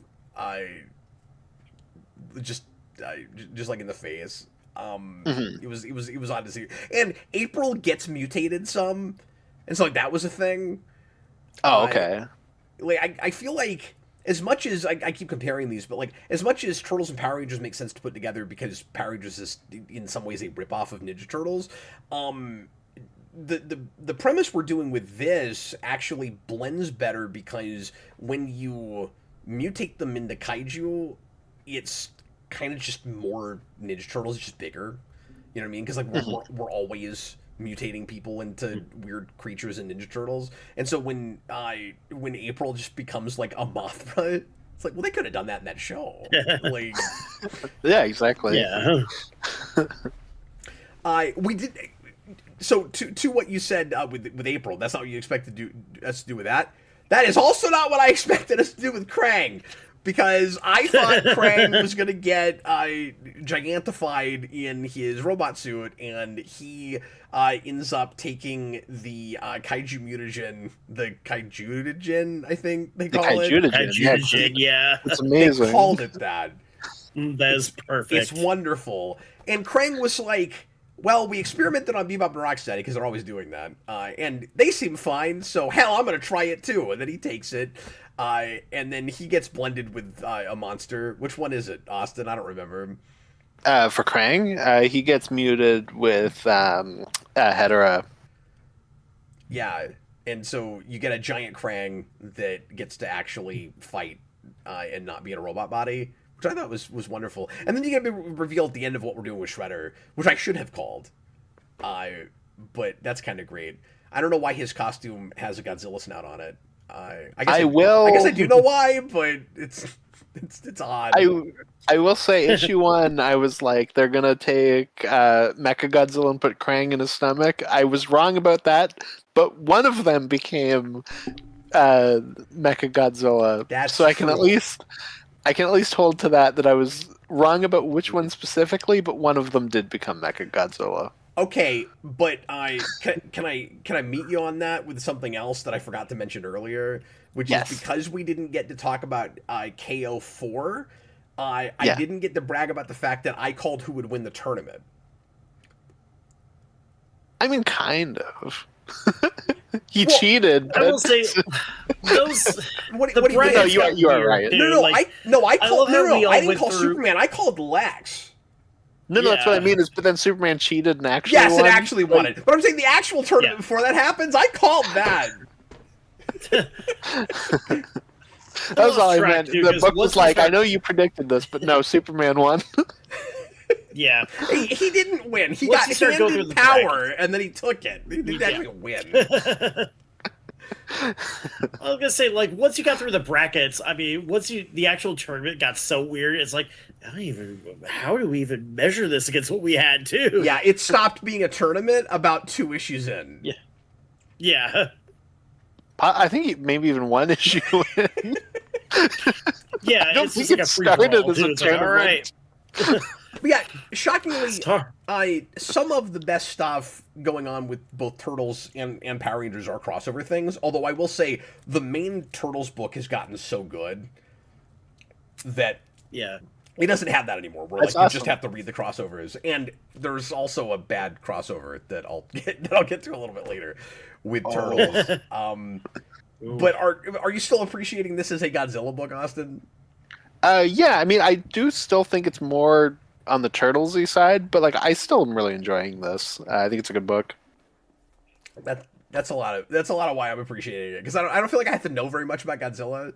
How do you feel about what we're actually doing with Godzilla himself? Because I was worried that he was getting a little bit too lost in the shuffle in it, and then this issue, I kind of like what we did with him here when we kind of focused back on him, and he's trying to just escape the maelstrom. Well, I specifically, and I think I mentioned this in the first issue, but I love that they went for GMK Godzilla specifically, which is very much one film that is just its own take. It's basically absolute Godzilla. And it's like we run with the lore of that movie, and I think that's really cool because that movie is much more spiritual, and Godzilla is like, it's a ghost story where he's the possessed by the ghosts of people who died in World War II. And with what we're doing with the ninja side of it and like spirituality, like that's the right choice. Yeah, that's really cool they even thought to do that. I thought it was like, funny when Michelangelo's like, "Oh, we can use the spiritual thing to control Bebop and Rocksteady," and then Splinter's like, "No, that won't work. Their brains are too small." Yeah, exactly. I'm not sure how we'll move on, but real quick, I wasn't sure how I felt about Rocksteady just suddenly breaking out information he learned in a physics course. Like a page before, we're talking about how dumb they are and how they can't be controlled, and then suddenly he very eloquently explained something that he got out of a physics class. And I was like, we got kind of mixed messages happening here. Like, are we saying that Bebop and Rocksteady are smarter than we thought they were? Because he didn't seem like he was just regurgitating something. He appeared to understand it. Mm-hmm. Yeah, no, I mean, it was one of those moments where just the dumb guy says the smart thing, and then everybody goes, "Wait a minute," and then he goes, "What? I know smart thing." I know about stuff. Anyway, let's knock some other stuff down, kind of rapid fire. What else do you have, Austin? Okay, so I will jump to Aquaman 14, which has the most comic books reveal of all time, and like that, you only see this stuff in comics. Earlier in this run, we find out so Atlantis gets taken away, and Aquaman, gets there, and time moved on, so now he has a teenage daughter, and Mira's dead, and then we get Mira back, and we find out that his daughter isn't really his daughter. His daughter has been replaced with the spirit of Mira's mother, who was evil and vowed to one day come back and rule the sea. And now she's in that place, and Aquaman's in KO, and she's, being evil and terrorizing the sea and being awful. And so I think one of the things I complained about just kind of loosely in KO, where I was like, I'm reading Aquaman, it's kind of awkward reading KO, because in Aquaman, he's a god now and he's way more powerful, and then in KO we just kind of like go, we don't, you're out of here. This book explains it in this issue, where Mira's mom is like siphoning power from him while he's in the tournament. So it's like as that tournament has gone on, he's become weaker and weaker, and I thought that was cool. That is cool. Yeah, and I'm excited to see where the book goes now that it's Emperor Aquaman. Well, I'm kind of interested because I've heard that like the Aquaman book's been slept on. Yeah, it's fun. It's again one of those books that's not like brilliant or anything. Like it's not, the most earth-shattering Aquaman book I've ever read, but it's a fun adventure book. Yeah. You get to see things like Aquaman jump out of space. It's fun. And he has like mirror powers now too. So like that's one of the things we do with him. Yeah. Yeah. Just like the Justice League Task Force game. Oh, okay. I didn't even know. That's true. About that. He's right about that. That game has no depth. You'll play it for 5 minutes and then give up and go play it Injustice. But it was fun back then. Oh. Yeah. Yeah, for sure. Do you want to do one of your books? Back in the day. Yeah, I'll do one of mine real quick. So, I'll just say real quick. Some of these, like I said, it's just been too long since I've looked at, and I wish I could have had a glimpse at these again before our show. We had obnoxious technical problems last week, but Hyde Street number 10, like I said, is a really good start to a new arc. It's a good jumping on place. I mean, I would definitely go back and try to read the first 9 issues. I don't know if you'll really know what's going on, but it at least doesn't feel like we're right in the middle of a bunch of things that are happening. And it gives us finally the backstory for Sisterhood, and is setting up the big scary bad guy for the next arc. And we're still knocking people down on the roster and learning about characters that we've only seen names of so far, that are on Hyde Street and are supposed to be killing 10,000 souls so that they can get out of Hyde Street and have a regular life again.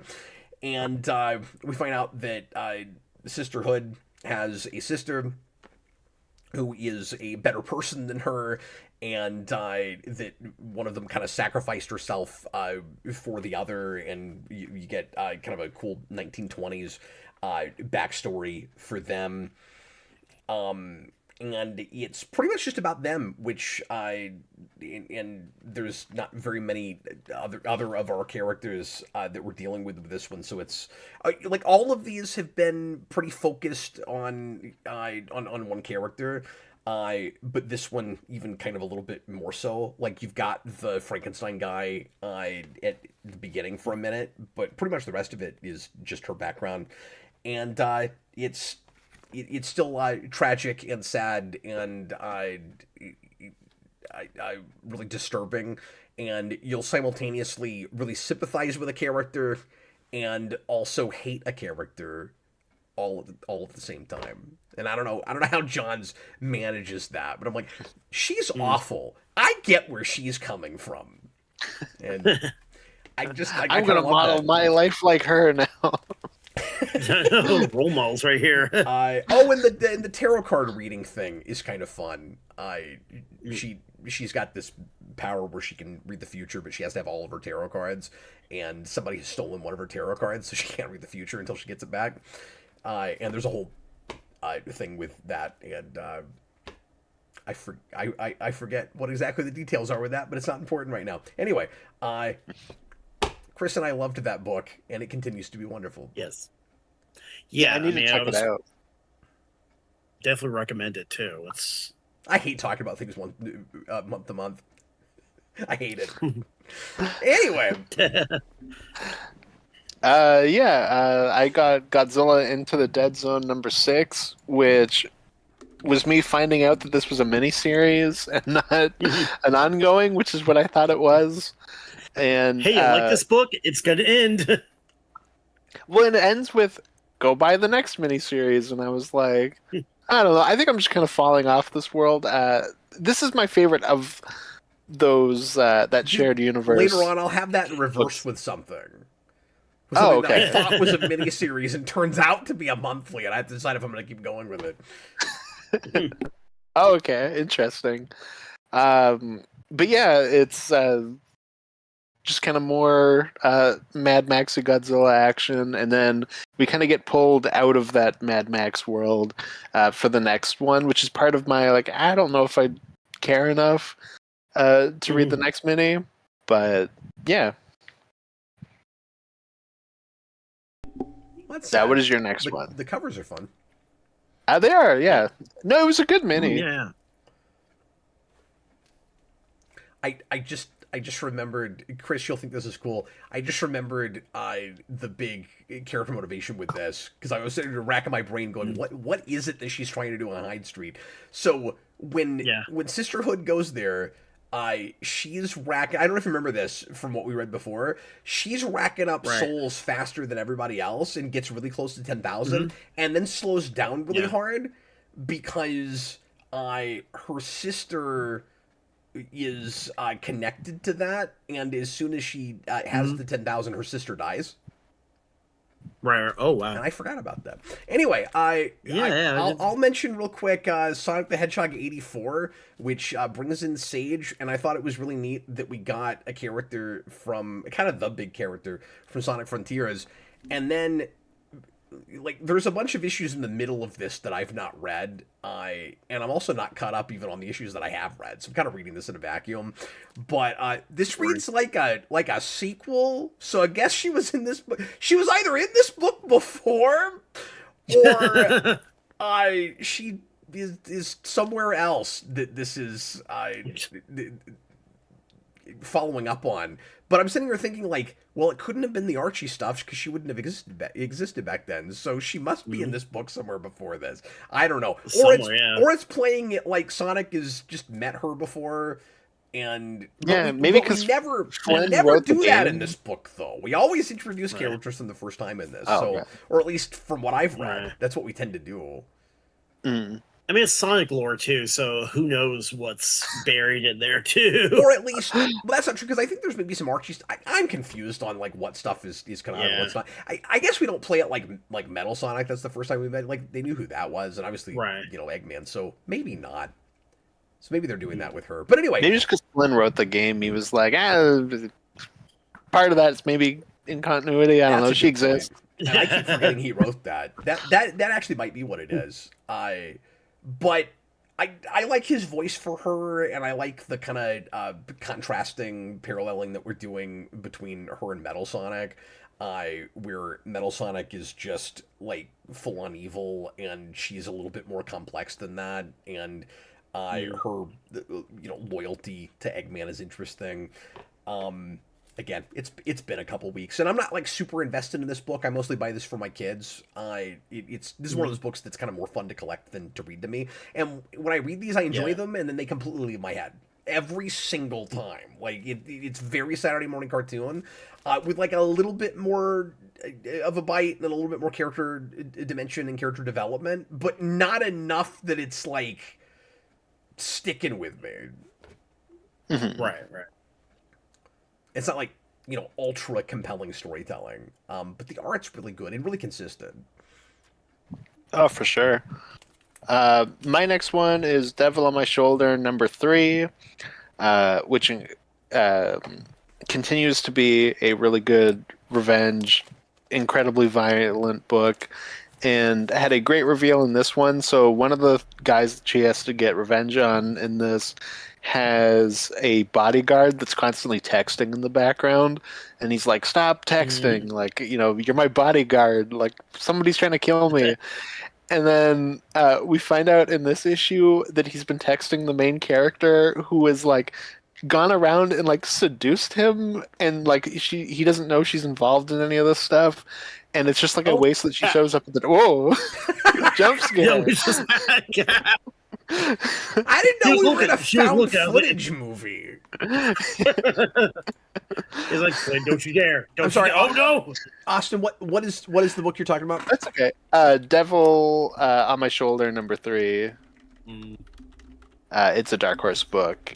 And so then she basically just walks up to the front door, and the guard's like, "Oh, hey, babe, what are you doing here?" And then she stabs him, and it was great. That's a really fun revenge book.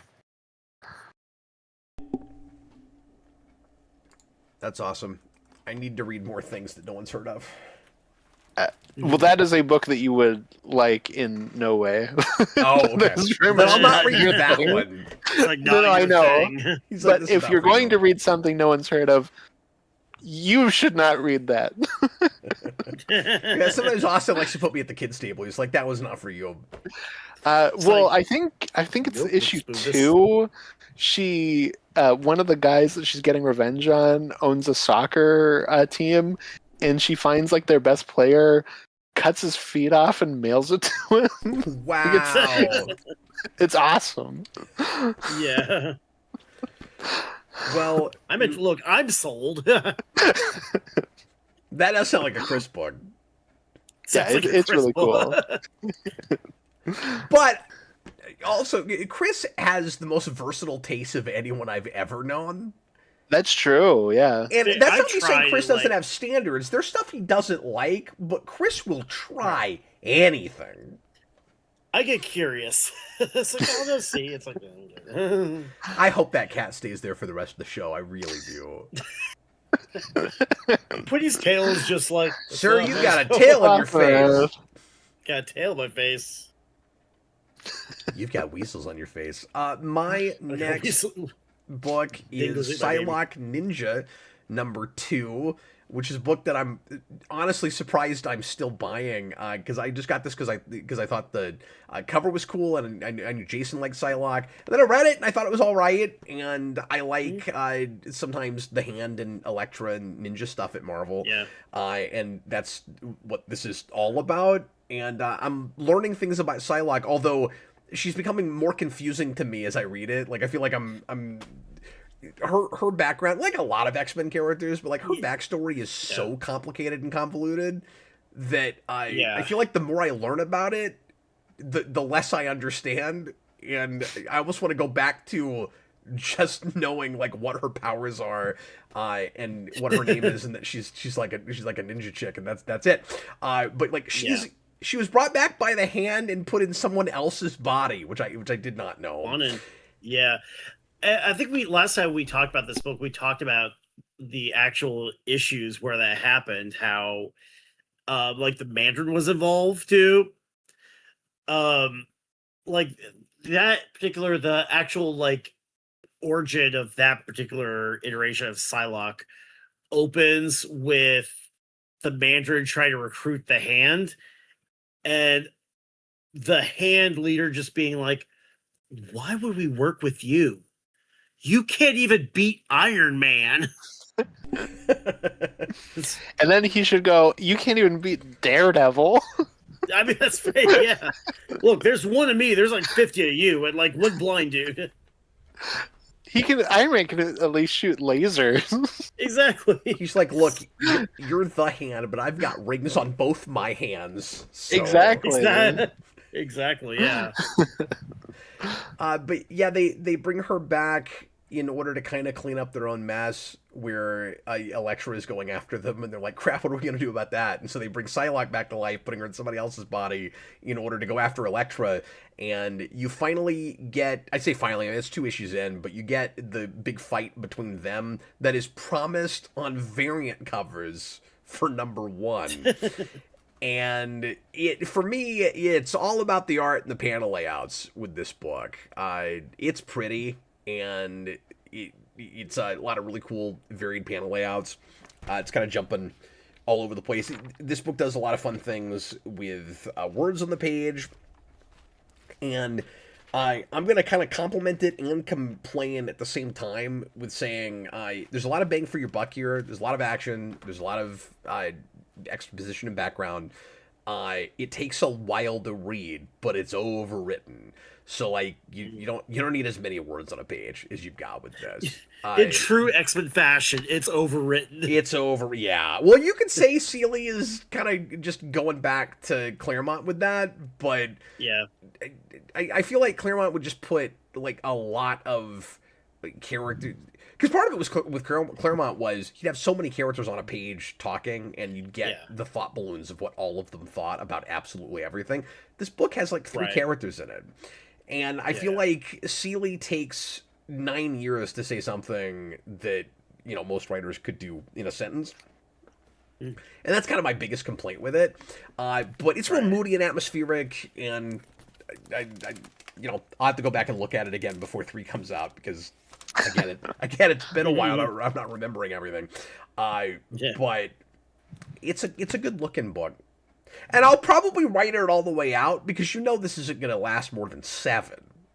So I might as well buy them all. You're not wrong. It might not last more than 3. It might not. I guess the one nice thing you can say about Marvel canceling all their books early is at least you don't have to, commit to them for like 17, 20 issues. But the problem is you can get a full run pretty easily. But it's not. That's the problem is that it's never actually a full run though. Or if it is, it's ended so fast, or you can tell like they need to stop calling things ongoings that then turn into minis and maxis. Like it's ridiculous.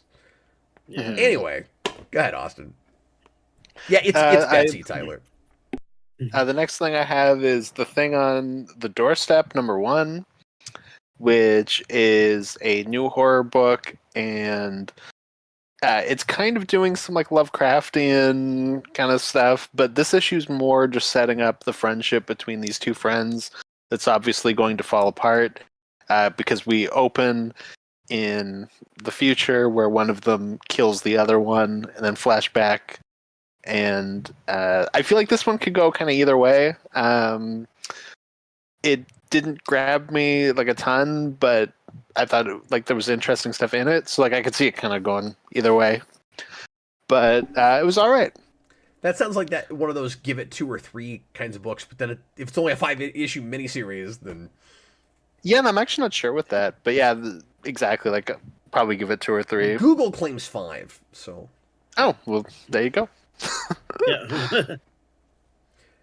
So I don't read a lot of Marvel, and I get into a book that is dumb, but it's fun and I really like it. And then 3 issues into my getting into it, they've already canceled it. Of course, we're back to this. So Spider-Man and Wolverine #10, it's done. That's over. They're done with that now, and I don't understand that because I actually hear about this book. I think people were reading it.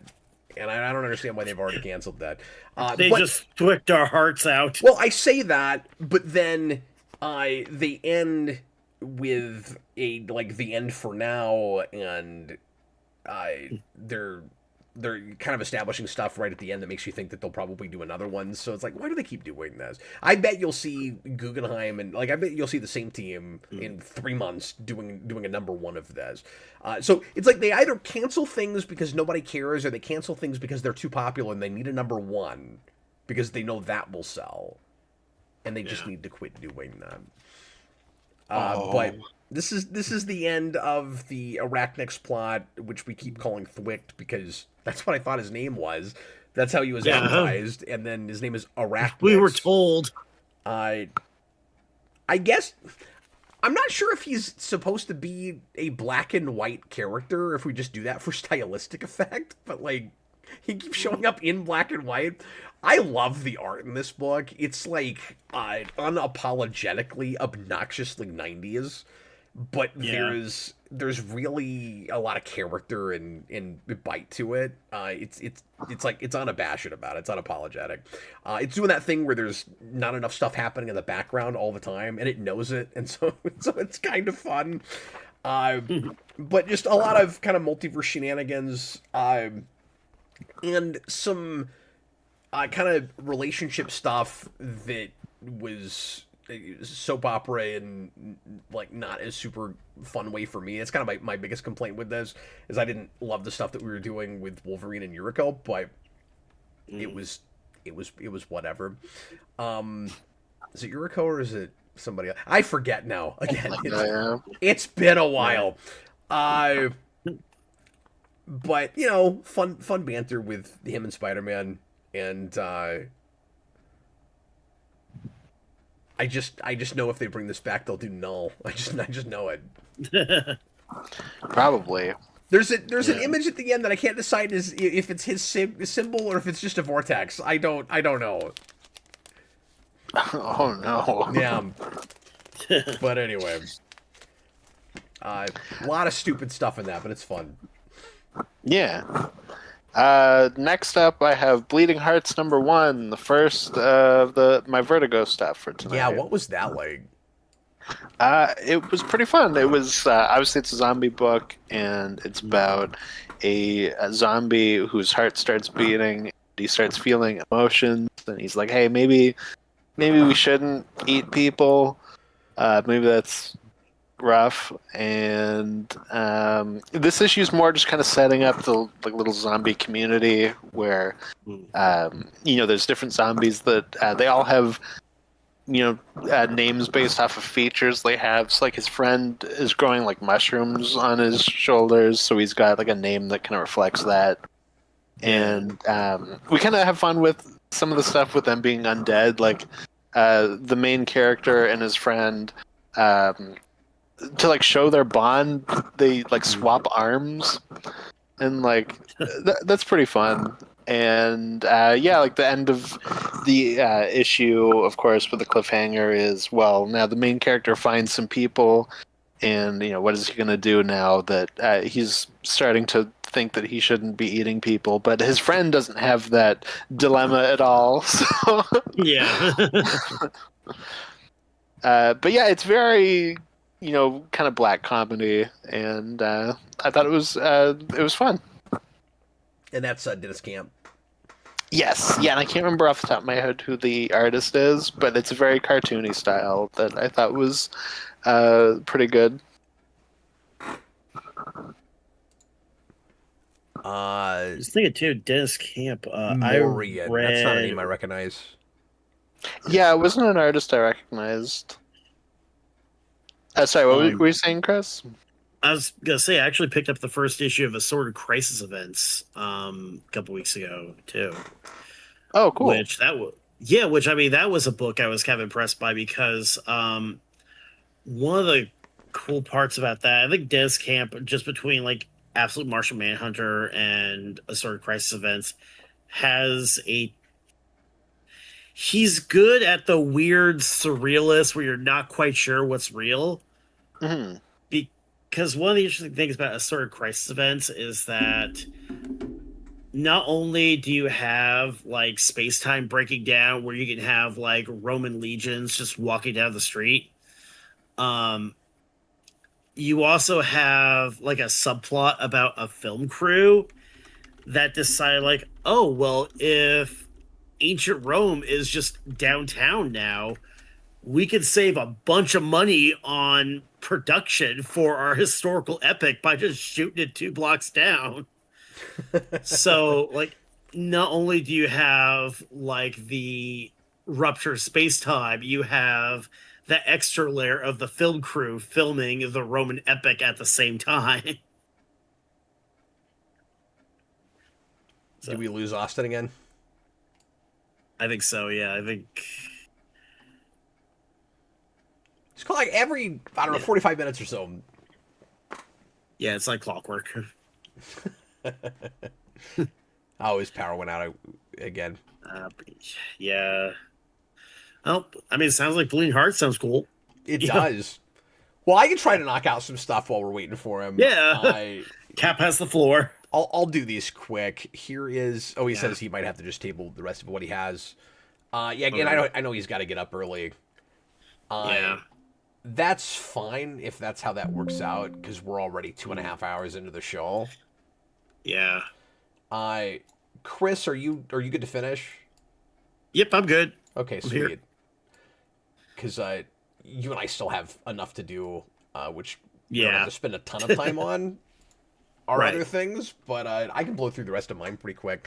Well, if Austin Yeah. can't make it back, Austin, thanks a lot for all your reviews and all of your thoughtful opinions and observations about all the stuff we talked about together. Here are 3 more Ninja Turtles books, Chris, starting with Shredder number 5.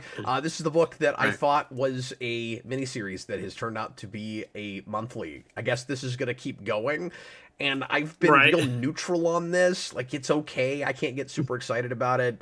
This was the best issue so far, I think. It's odd that I'm more interested in the flashback stuff where Shredder is in kind of a purgatory. Like, Shredder was in hell for a while, and then he was in this other plane of existence.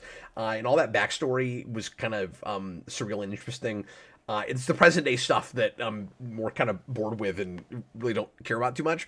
He's finally getting to do more Shredder stuff as he is. Because this book is almost like a spy thriller with Shredder, where he's begrudgingly working with a kind of black ops sort of organization and being sent on missions, and you can tell that he's probably going to double cross them at some point, but right now he's working with them, but he's not allowing them to push him around and tell him what to do. This is the first issue where he does a real, like, violent kind of horrible thing. Austin, it's totally up to you, man. Whether you want to come back or not.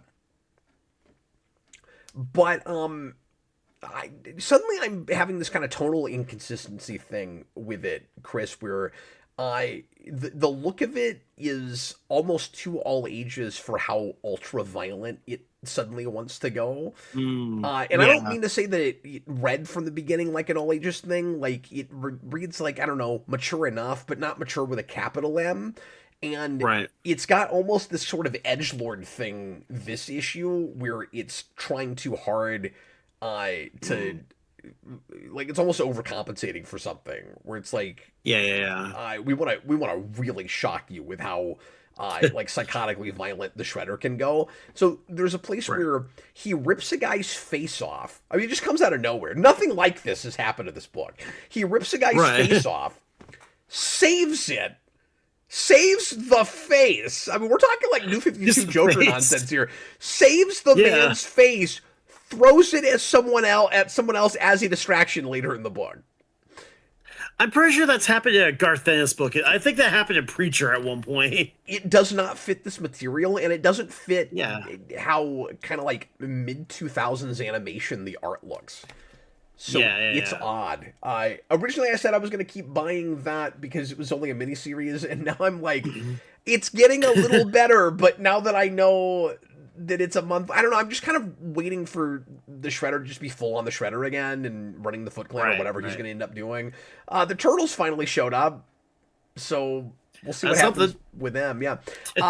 Battle Nexus ended a few weeks ago, or a couple weeks ago. This is number 5, and I mistakenly thought that this book was... I wasn't even looking at the creators every issue, because the first issue was Tom Waltz, and I thought this was just Tom Waltz doing an event again. And it turns out, and I think this is part of the reason that this was ultimately kind of lackluster, every issue was written by a different writer. So this last one is Eric Burnham. Right. And I think they had a Sophie Campbell one, and I can't remember who the other writers were. But it read like the kind of miniseries where they get a bunch of creators in like a writer's room and then plot it out, and then each writer has to try to be consistent with the rest of them. They should have just had one person write this whole miniseries. Yeah, I mean, that's odd. At that point, you might as well just have like one guy at least be the voice of the issue too. It reads like maybe the idea is each of them had the one character that they were most excited to do a fight for, because each issue, one of the Ninja Turtles has somebody that's kind of personal and close to them that they have to fight, and so you have the issue with Raphael and Alapax, which is one of the better issues. And I think that might be the Campbell one, and I don't usually like that writer, so that was surprising to me. Right. But anyway, and then you had like Donatello having to fight Metalhead. But as I've said before, I just feel like this was kind of falsely advertised. Like the not just the way it was advertised in other books, but also the setup for it was we're gonna have all of these different versions of Turtles characters from different universes, and it's going to be like Turtles Forever on steroids. It really isn't that. You get a little bit more of it in the last issue, but pretty much everybody that's going to be relevant is introduced in the first couple 3 issues. And the bad guy is irritating and not interesting and doesn't have really a worldview worth talking about, and is kind of just a sociopath, like kind of a typical sociopath that kind of turns into a child and is just upset when the fights don't go exactly the way he wants them to. And there's some fun callbacks to the cosmic and time travel stuff that's done in Mirage that I appreciate, where we've got the time travel. Renee is in this, and and that's fun enough, but like it's just not the book you thought it was going to be. It doesn't get crazy enough, and too many of the fights are either just in-universe characters already, or characters that you can't get super excited about coming over. So like you get Mirage Shredder at the start, and you figure you're just going to keep building and building from there, and you get this kind of like cabal of turtles from different universes. I think a couple of them are from 03. Like you'll even get 2 or more characters from the same universe that are together with I don't know, it's odd. That's all. But then you'll have variant covers that are like, here's this team of turtles versus this team of turtles, and you're like, we couldn't have contrived the story to be that kind of stuff. Like that's what you thought you were coming in for.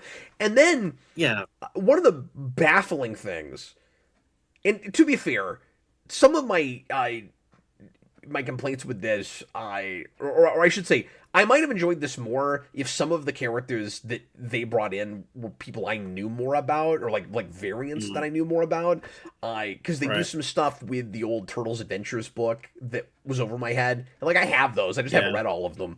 But there is a turtle in like a hood that you get in the first or second issue. And he's been hidden the whole time, where he'll have dialogue, but they're keeping him a surprise. You're like, who's he gonna be? Mentioned, and I think you mentioned him too. Well, it's got to be wonder if it's like the Last Ronin. That's what I kept thinking. It's got to be Last Ronin. And then when we finally reveal him, it's not Last Ronin. And I don't understand that. Or if it is, it's some weird other like it's an elderly-looking Michelangelo who I don't think is Last Ronin. And looks like another weird 87 variant. And like elderly, like geriatric elderly, like wrinkly face elderly. And that's not what Last Ronin was. And no. And the other thing that was weird about it is there wasn't really a reveal. Like he takes his hood off panel, and so you just cut to a panel where now he's there and not wearing his hood anymore. Yeah. And I'm like, I don't know if this is supposed to be a big surprise or not now. I don't know. A lot of how this is handled was very confusing and strange to me. I mean, it sounds like just a symptom of just having too many writers and no real consistent voice, too. I mean, it just depends how well they're communicating, too. Yeah. They shouldn't have handled it that way. They should have had either Tom Waltz or Eric Burnham write the whole thing. Yeah. I think. Or they should have been a little bit more one-shotty. And if they wanted each creator to do a thing, they should have been sort of separate stories that were all maybe connected by one loose thread. That'd be the other way to do it. I mean, and plus when you have them just off doing their own thing, too, I mean, then you could have like a lot of the crazier stuff. You could have just tell them, hey, whatever idea you have, go for it too. Tyler Zayas, is it old Mikey from '03? It looked more like an '87 design to me, but it might have been. I'm not sure. But yeah, I wasn't digging on it. And it was kind of disappointing. And it was supposed to be every week, and they skipped a week or two, and that was also odd. Where it's like, why make it weekly then? Like, it should have just been a monthly. Right. But Why make it weekly when you can't do it weekly? you can't do it weekly? I don't know. But anyway, I've also got Ninja Turtles 15. This is firing on absolutely all cylinders, and I love it so much. Oh, and nice. I can't talk about this without spoiling the big thing in this. So if you don't want to hear about that, skip like 4 minutes ahead. I won't spend too long talking about this. But do you know about this? Do you know the big reveal with this? I don't actually. Not offhand. No. Am I going to hurt your feelings if I tell you what happens in this? No, go ahead. Okay. So we've got this new villain. I'm trying to remember his name. It's because you got Shinigami. And then he's like Yugami or Unagami. I can't remember which. Yeah. But anyway, it's a Japanese like god kind of thing, and at least that's where he gets his name from. And the big mystery has been we have this really threatening villain who is picking off. I've talked about this before. Who's picking off all of the Turtles' villains, but will not fight the Turtles. And if they wanted to actually fight him, they couldn't win in a fight with him. He's that powerful. And so I thought this was such a cool original premise that I've not really seen before, where you simultaneously have a villain we can't fight who will not fight us and is somehow on our side, but we can't let him just kill all of our enemies because that's wrong. And so we're put in this precarious position of having to stop him from doing that. And then you find out in this issue that that villain is Splinter back from the dead. Oh, nice. And it is Splinter that has been seeing the future, which is this ability that he has gotten from the afterlife, that is allowing him to see who is supposed to kill the turtle, take out the turtles, and he's just going out and trying to wipe them all out. And the way it's revealed is fantastic because they don't string you along at all. He comes back, and it was teased that he was coming back, and then the beginning of this, he has this, as the cover suggests, this kind of heartfelt reunion with the turtles, and then 3 pages later, one of the turtles finds his mask, and he just walks in and says, "Yeah, it was me." Oh wow! And I've been taking out all your villains, and then and then the big cliffhanger. Again, I'm going to spoil everything with this because maybe it'll get people to read it because it's exciting stuff. That would make you want to look at it, and Yang has such a good instinct for blast page reveals and cliffhangers, and like he just knows how to pack enough into a book but make it a really good monthly experience. You get to the end of the issue and Splinter is about to go after somebody else that in the future will kill the turtles, and it's Casey Jones. Okay. How do you not keep reading after that? I don't know. I know, right? Yeah. It's absolutely spectacular. I love everything about it. I love his voices for all the turtles. It's wonderful. I have to pick it up. Chris, did you have any books you wanted to mention before I get to some more of my stuff? The only books I mentioned are the ones I've already mentioned just in passing. The Assorted Crisis Events and Wrestle Heist too. Okay, cool. Yeah, so I just wanted to give you a turn if you wanted a turn. I appreciate that. Like I said, the only books that I really wanted to talk about, I've already talked about. Okay, well, the rest of these won't take me very long. So Star Trek Voyager Homecoming ended. Nobody else is going to care about this. So I'll talk about this very quickly. I put this on my top 10 favorites list from last year. It started incredibly authentic to that series. I loved the setup for this. The ending was absolutely horrible, and I wish I'd never bought any of it. Is this the book you threw? This is the book I threw. Yeah, Oh, it made me mad. It was sad. It's really inauthentic ultimately. The whole Right. thing ends up degenerating into some really weird pandery messaging at the end. And like it can talk about and say whatever it wants to. It was just so shoehorned in and like I'm not even gonna talk about what it was. It was just Right. here's all this messaging all of a sudden out of nowhere.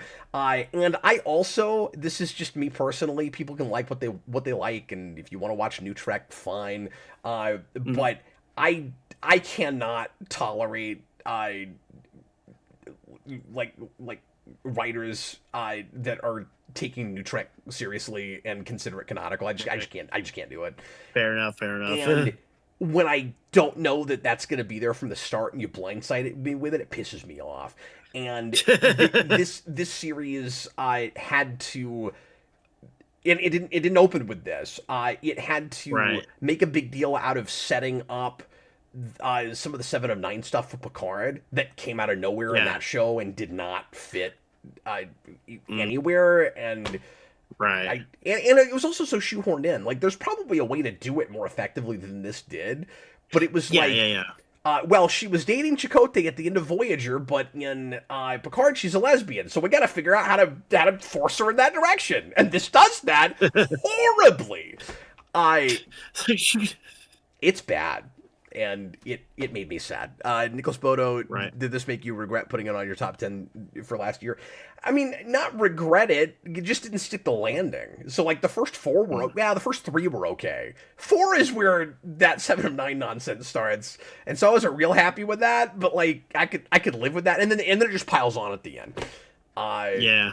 I don't know. So it just kind of hurt my feelings. And I didn't even really care for what we ultimately did with the 8472 stuff at the end of it. Like, the whole thing felt tacked on, where it was like, well, we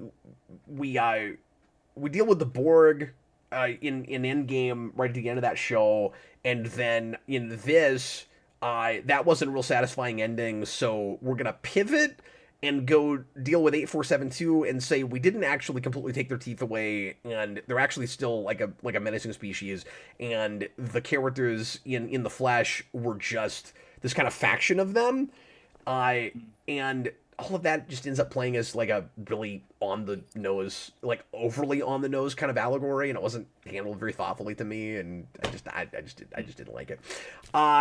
Space Ghost 8 is great because this book has always been pretty good.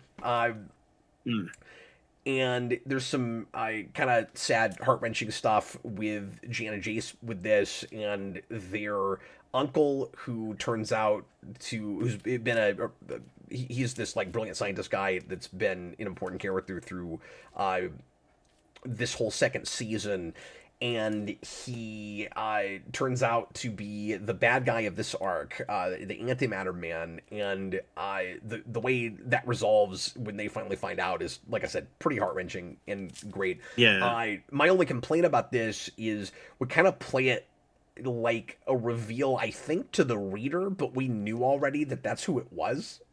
So I just thought that was sort of odd. Or either that, or it's not supposed to be revealed to the reader, but when Jan and Jace find out about it, it feels to me like it would have been more impactful to me if I'd found out then. Although I probably would have guessed it anyway. I don't know, but structurally there was kind of some wonkiness going on there. Finally, of stuff that I actually need to review, I've got, and Austin's not been able to come back yet, so I imagine we won't see him again for the rest of the night. He said his power hadn't kicked back on, and it's already 1 here, which makes it 2 there, and he's got to get up in the morning. So I doubt if he'll want to pop back in. See Austin. Good having you. He can talk about the rest of his books next time, but yeah, and he'll have like 20 more. He had 10 just last week, Chris.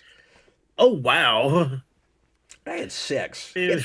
He had a good week. What is he doing? Good week on his pull. Absolute Batman 17 was a little lackluster to me. I'm not gonna lie. It's okay. I'm not in an awesome place where I want to drop this book or anything. But first of all, Snyder's take on Poison Ivy is, I think, kind of overwrought. Like, all of these characters are reinvented to be of course, kind of bigger and scarier, and everything is about excess, right? Yeah, I've seen like the design for Poison Ivy where they just gave her a bunch of eyes. Oh, did I? No, you're good. Yeah.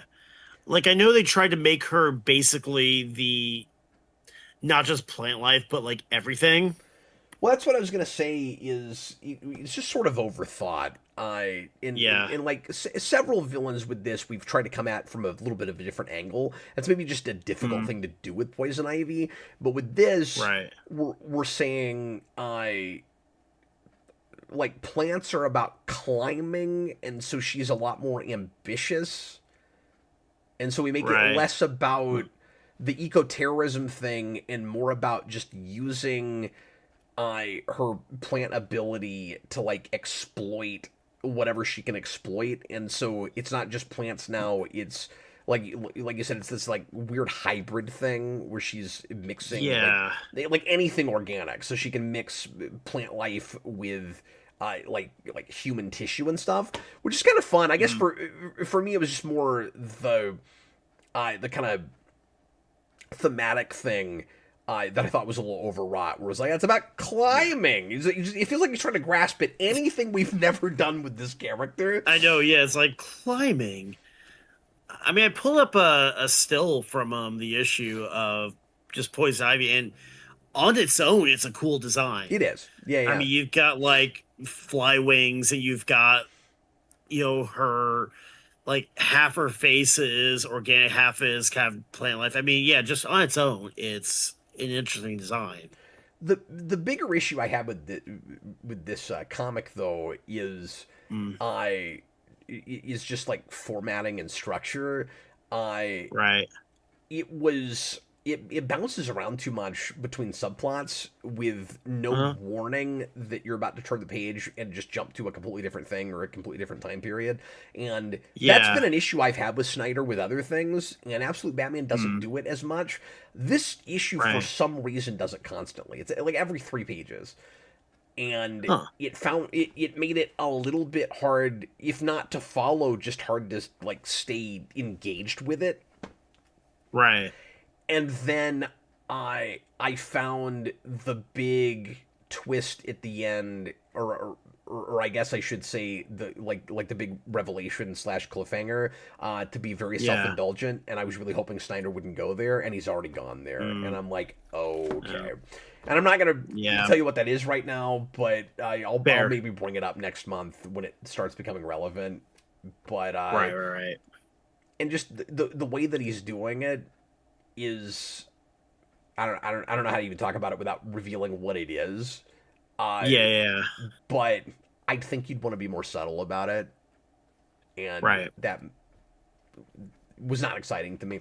Okay, I've got, as I usually do, a few other things that. Wait a minute. Sorry, I have some other books that I forgot to review. Dang it! I'll do this very quickly. I'm sorry, Chris. Yeah. There's too many things. I thought you're good, man. I thought I was down to just my back issues, but I still have okay. I bought this mostly for my kids, and because I couldn't believe they had the audacity to try to make a story out of this. There is a Sonic Racing Crossworlds tie-in issue. Oh wow! I love this game. This is the new Sonic Racing game that has been competing really hard with Mario. With Mario Kart World, and a lot of people have been liking it more than Mario Kart World, including me. And it's wonderful. This is weird because it's like an old school, Chris, like tie-in comic that you would put out to like try to sell the game. You know what I mean? Like, is the kind of thing that you'd like maybe make free, or not charge much, like a free comic day issue or something, and hand somebody and be this is what the game's about. You should buy the game. But it put in the back of a Primus strategy guide. But it came out months and months after the game, so it's weird. And it's fun. All of the just straight from the game things that like it's very goofy to see in a comic book. There's a panel where a character gets hit by an item, and then a thumbstick appears over their head and tells you to move it left and right to get out of the thing, and you're not even playing the video game. It's really funny. Yeah, you're just part of the world. It's what happens.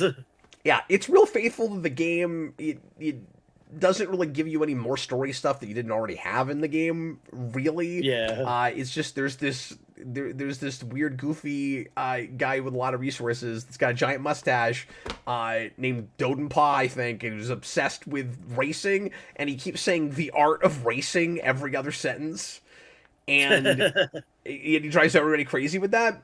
And he's really eccentric, and he invites all these people to this race, and Knuckles can't make it for some reason.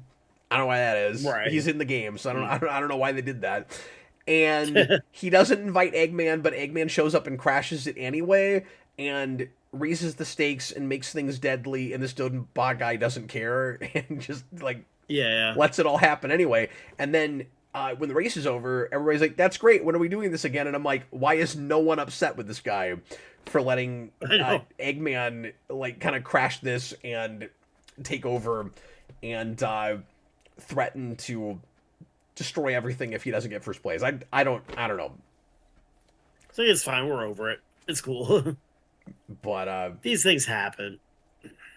Anyway, yeah. I mean, I'm not recommending this or anything, but that's the kind of thing you buy just because you like a game. And then Batgirl 17. This is still a book that I'm buying for covers and not really loving the story that much. It's okay. It's overwritten like Psylocke. Maybe even more overwritten than Psylocke, to be honest with you. I was excited about the start of this arc because I thought we were going back to Gotham, getting more street level, and immediately at the end of this issue, we're going into some kind of a spirit world. So this book is not interested in the things I'm interested in. It's a lot more about the, like, spiritual occult stuff and the like the magic side of the League of Assassins and all of that. Which is fine. It's appropriate to do that with her. It's just not what I want from a Batgirl book.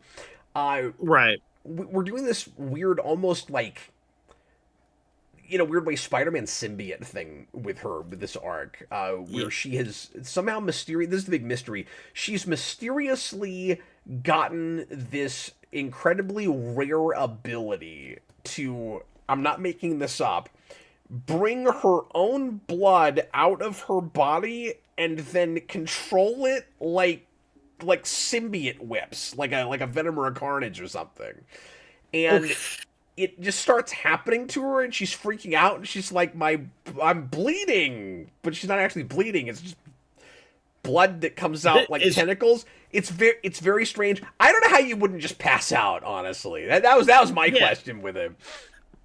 It's like, DC, you already own the Mortal Kombat characters. At that point, just put Scarlet in a book.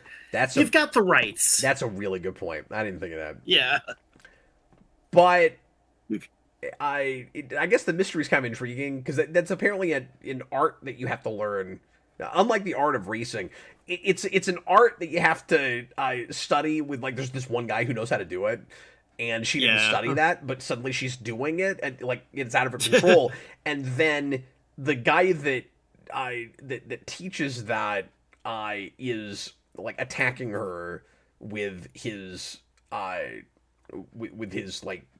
League of Assassins-esque army, but I don't know who they are, and I'm not real invested in this. If the covers stay nice, I'll probably keep buying it, but anyway. And then the last actual review thing, and I'll just mention this real briefly, because I want people to read this book, is Immortal Legend Batman 6. This is the last issue of this miniseries, which, again, is Kyle Higgins doing kind of a Batman Power Ranger story, and it sticks the landing magnificently. It's so good.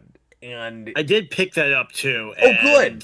Everyone should read this if you remotely like tokusatsu stuff, because it's just a really cool reimagining for repackaging, rebranding for Batman with that. And the ending kind of promises a follow-up, so, like, it's not going to become a monthly, but it will probably be like White Knight, where you'll get another one down the road. And it's kind of a cool setup for the potential for that. It was funny because when I bought it at the shop, I mentioned, like, somebody told me that, this is basically Power Rangers v Batman, and they said like, yeah, I think it's something you'd like, and the shop owner at the counter just goes, I think it sells. Like, okay, I'm glad people are buying it. Just matter of fact, like I think it sells. Yeah, my only question with it by the end of this is Batman is like very, very retired, Yeah. and there's kind of a setup for I'll just say this because I don't think anybody will mind, but there's kind of a setup for an immortal Batgirl, and I don't know if the sequel will just be that, or if we'll find a way to force Bruce like back into this. Because I could see that going either direction, and I would be totally cool with an immortal Legend Batgirl. That would also be fine with me. Definitely, yeah. Obviously, I like Batgirl enough to buy issues I don't even like that much. Exactly. So that would not hurt my feelings. I don't want to talk too much story and stuff with this. I just want people to read it. It's good, yeah. And then back issue stuff. So you said you bought that. Have you bought the rest of it? I have. I gotta be honest too. I think I'm not sure if I've read 5 all the way through. I got 6, and I should have each. I think I do have the issues. I think I may have just skipped from like 4 to 6. Oh, okay. Well, 5's the Joker issue. That's very important. Yeah. So I do have 5. I take it back. I do have 5. I know that much. Yeah, I forgot that you were even getting that. I'm glad you are. It's really fun. No, for sure. Like, the one thing that really, I mean, I think we even talked about this too. The Riddler issue is what really sold it for me too. Yeah, man, that's so cool. Yeah. But yeah, all the mythology with the shadows and how exactly that works is really, really hammered out in 6. And you kind of get all the answers to the questions you might be asking about, like, this version of basically the Morphin Grid. And that's a thing that I didn't think Higgins refined well enough in Power Rangers. So once he was able to do his own thing, it's really nice to see that fleshed out. And I'm sure Radiant Black does a better job of that too. But yeah. Okay, back issues real quick. Oh, you know what? I also bought and I read, but I kind of had to skim Batman Second Night #3, and I'll just say the ending of the way this ends is really good, and I think Chris, it's better than First Night. And the villain plot is absolutely better. And we do a whole Scarecrow thing with this. That's pretty cool. And nice. This is another book where Batman is very retired at the end. But this, I think, would be easier to see him put the Batsuit back on. And there's a good romance with that. We do a Julie Madison thing. I think it's Julie Madison. Okay. Yeah. And the art is gorgeous, just like it has been all the way through. Anyway, that's just 3 issues, but they're oversized. They're like $7 from Black Label. Definitely worth it. This is some of Jurgen's best work in a long time. I bought, but have not read, the facsimile edition of the Invincible Spider-Man crossover, the Marvel Team Up 14, because they did a McFarlane variant, and as you know, I like McFarlane, and I collect some McFarlane stuff. And because I figured, even though this is a facsimile, it would probably be sought after pretty quickly and booked pretty fast, and I was right about that. My shop never does limits.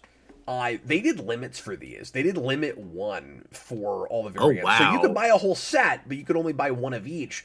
And that day I went and looked on eBay, and people were already hiking them up like I expected. It is booking for like 28 to 30 now. This variant specifically. So yeah, even though that's a facsimile, it's already starting to climb. And that, like I said, I don't like that kind of speculation stuff, but it is also fun to get a thing and see that happening. No, for sure, to some degree. Like, I'm not going to sell mine, but right. But yeah, I've never read that. I honestly have not read Invincible. I've seen the first issue or the first season of that show, and I'll go through it at some point. I've just still never done it. It's funny because, like, the series, the big twist with Omni-Man doesn't happen till issue 6. Yeah, no idea about that. Yeah, I mean it's just funny because like the entire book essentially like changes genres like 6 months in. So Yeah, yeah, it's interesting the way that first season repackages stuff, and yeah.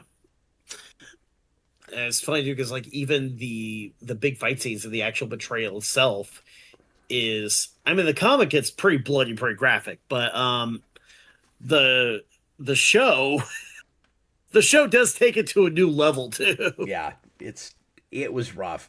Speaking of Yeah. facsimiles, I also got the new reprint of Mad Love, just because Oh, I didn't nice. actually have a print copy of Mad Love, and I'd like to get a Yeah. first printing at some point, but this will be a stand-in for a while. And DC's been doing a really great job of just making these look like the originals, and they're Yeah. pretty, and they tend to have all of the original content in them, including ads and things.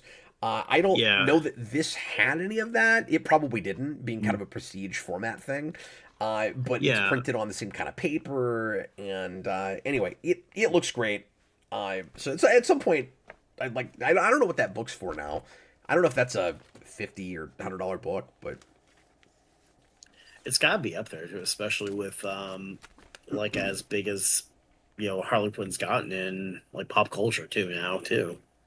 it's cool that came out right Um before Dini's going to be at Planet. I don't know that I'm going to have him yeah. sign this. I'm thinking about having Dini sign Dark Knight, a Batman story, because that's one of my favorite Mm, things from him.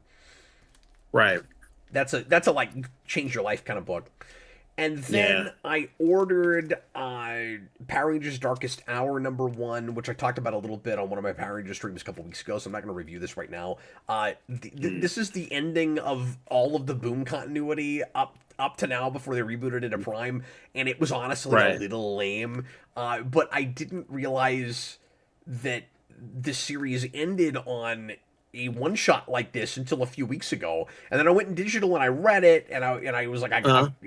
I've got to have a copy of this, so I went ahead and ordered it. So anyway, so Yeah. I've got that. Although then I found out later that there was a zombie variant of this, and I've been collecting those, so I'm probably gonna have to buy Oh this no. again. Especially Just because, one more time. well, one of the zombies on the cover is a Zed zombie, and so I'm probably gonna have to have Ooh. that. Yeah. That's fair. That's entirely fair. And And then even if it's a book that's just okay, that you're not super wild about, I mean, Zed Zombie. Well, I've got most of the zombie variants. I gotta finish that collection. And then I got a really high grade copy of Spectacular '99, which is the Mm, first cover appearance of the Spot. And kind of nice. shocking that I didn't already have this, because I love the Spot. Yeah. He's always been one of my favorite Spider-Man villains. This The is the spot's great. second of a three-part story. 100 also has Spot on the cover, and it's a really neat-looking cover too. I need to get my hands on that. I Uh, owned 98 already, but I didn't have 99, and I don't have 100, so I'll oh, have to get that at some point. yeah. This is the most expensive of those three, so that one will be easy to get when I decide to get it. This book's for Yeah. 30 or 40. I got mine for 15, so I got a decent deal on it. I got it for about half what it's worth. And Nice. yeah, they just had this sitting in a box at the shop I go to. Boxes that I've been Mm, through several times. Did you guys just get this? And Chris was like, no, it's been in there. So he gave me the sale price from the week before because they had a big sale. And I was like, thanks, huh. Chris. Not this Chris, different Chris. Yeah, And different Chris. those guys always treat me well. Speaking of those guys treating me well, the last thing a couple things I wanted to mention, and I'm not going to go through all of these issues, but I actually bought a bunch of comics over the last few weeks. Mm, But I bought some sets. So the first thing I'll mention that I got at that sale is I bought, and I'm only showing this issue because I'm actually reading through these, and this is the issue I'm on right now. But I bought the majority at $1 a piece, Chris. The majority of IDW's Angel After the Fall, which is oh, essentially nice. Angel Season 6. So Yeah. the end of that series, Los Angeles goes completely to hell, literally, and this series Yeah. is all those characters living in hell. And it does this neat thing where everybody ends up in kind of the angel place where they're all kind of some other creature now. They're not really human. They're not really themselves. And then ironically, Angel loses his vampirism and is the only one of them that is now human, which is kind of fun. Nice. And I'm 8 issues in. The story's really good. The art is not. It's hard to look at. It's a lot of faces with no detail. It's pretty phoned in. And early IDW, they just could not hire talented artists. They had a tough time with that, unfortunately. Early Star Trek with IDW is really, really dodgy. So if you can get past that, it's worth it. I had the hardcover of the first 6 issues and read that years ago and had never read past it. And now I've got most of it in singles. It goes to 40. And it stops calling itself after the fall, like 25 in. So Whedon's name is on it, but he's just helping to plot, which probably means he showed up to dinner and wrote a couple things on a cocktail napkin. I don't know how involved he actually was with this. But the main writer is Lynch, and he's there for the first 20 to 25. And then after that, I don't know if it's worth reading because it changes, because it takes after the fall off the title, and I don't know what it does after that. But it went to 40, and I bought the first, I think, 26. So I'm more than halfway there. The cover for the last issue is really cool. I want to get the rest of it at some point.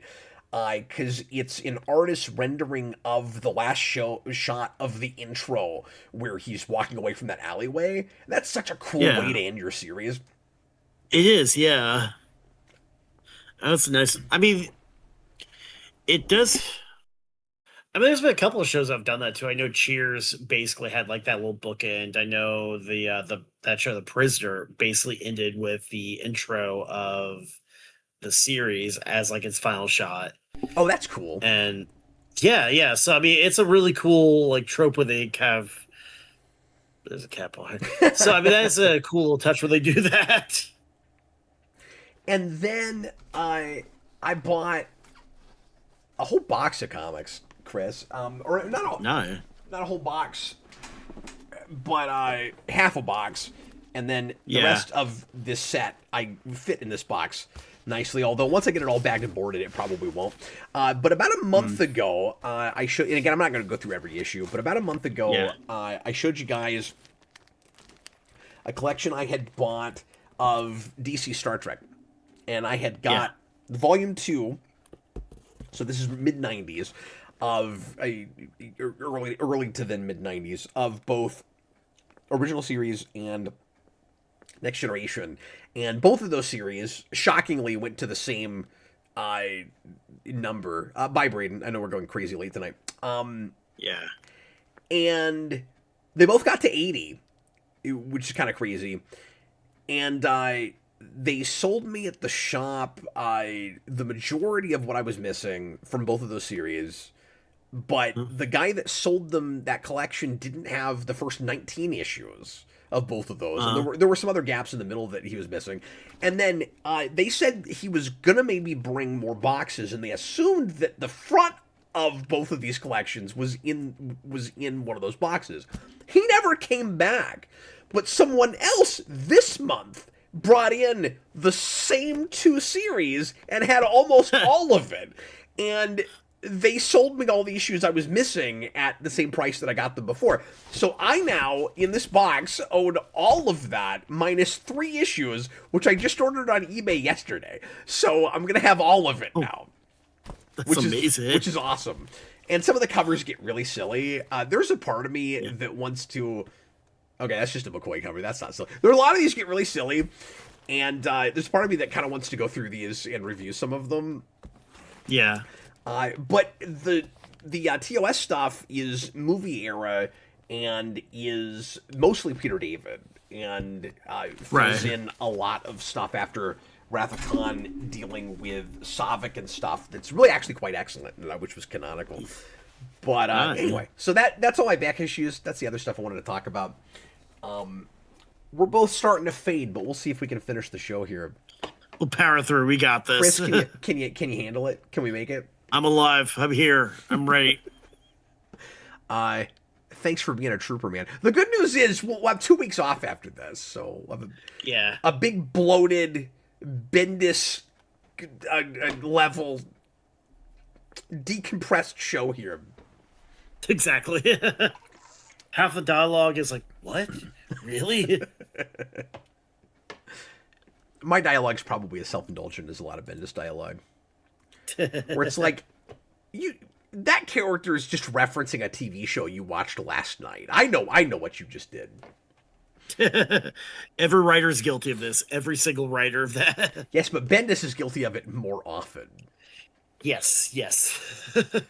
Okay, now we're gonna go on to our cover of the week. We need a theme song for this segment, Chris. Right. There we go. I got it.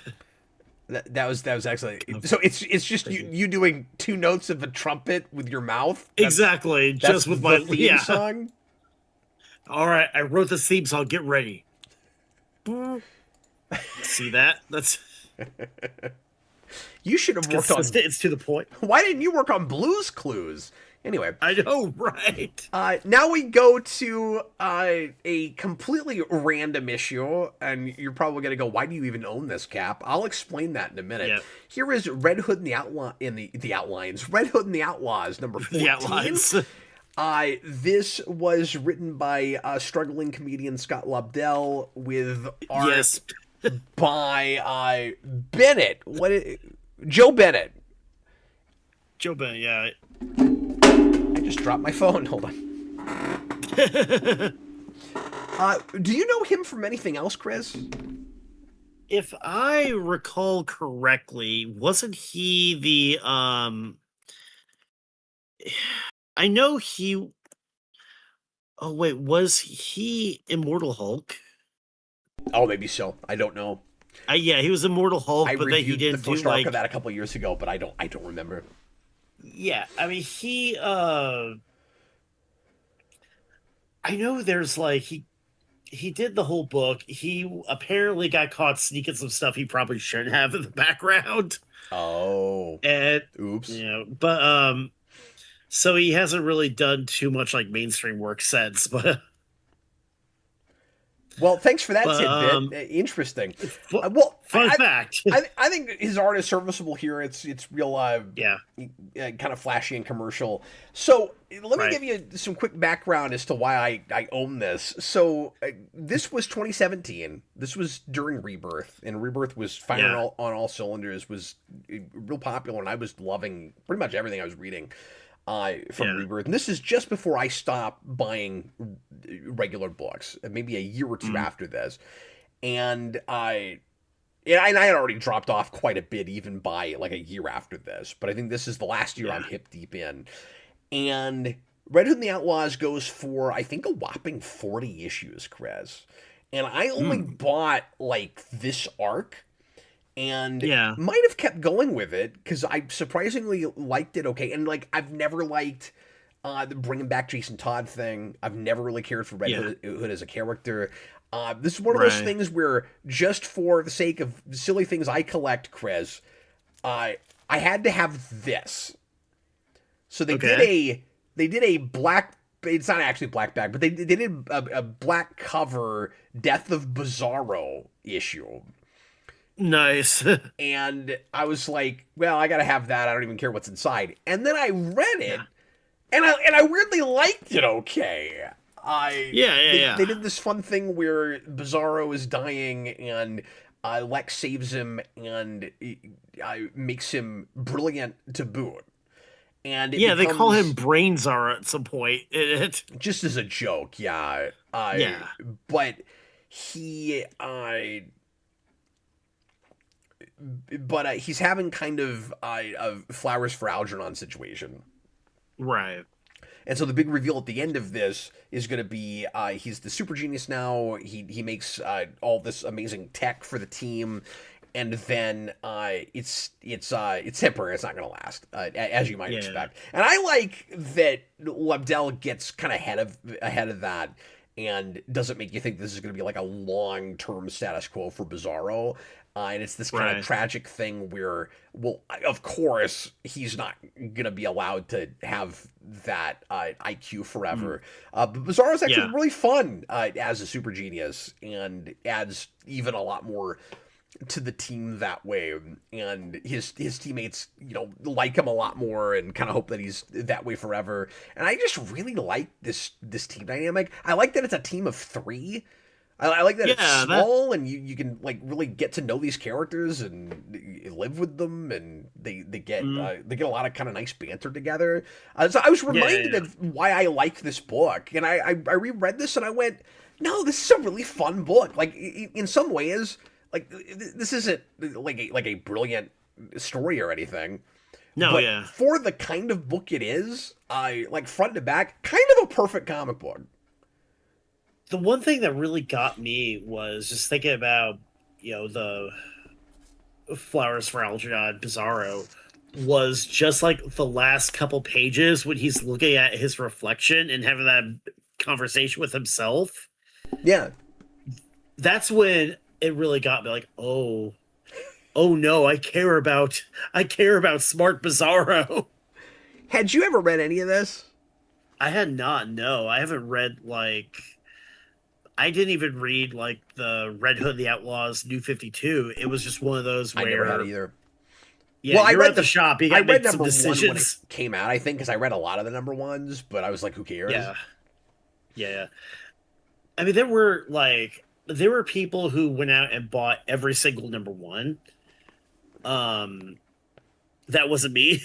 No, me neither. Well, they were, and I was working at a shop at the time, so I was able to read some of them without buying them. But yeah, they sold it really hard on that. They wanted everybody to buy them to buy a collection of the number ones, and then they did that weird gigantic hardcover trade of just the number ones. Yeah. But anyway, this team is odd. It's Red Hood, it's Bizarro, and it's Artemis. Yeah, which is such like a random character with. I mean, I'm okay with it. Yeah, it's like we gotta have a girl who's not on a team right now, who's not doing anything. But yeah, they're oddly a lot of fun together. And the premise of this, I had forgotten about this too, Chris, is like reverse Thunderbolts. A little bit, yeah. Where they're a team of heroes pretending to be villains. I know, yeah. I do. It's funny too because there's even a line they even make like a reference to the fact we're the good guys pretend to be bad guys, or we're good at pretending to be bad, or something like that. I'm not sure how that benefits you as a team. Yeah, I mean that's basically the whole. I don't know, it's the Green Hornet theory, right? Oh yeah, no, I mean I guess that's fair, but I'm not sure exactly what they're doing with it. Going back and reading this issue, but I've never read the front of this series. I may go back and finally read all of this. Yeah, you can tell. It does you can tell you're jumping in the middle of something too. It starts with Professor Pig, and then the Penguin shows up, and then it's real random. Yeah, it is.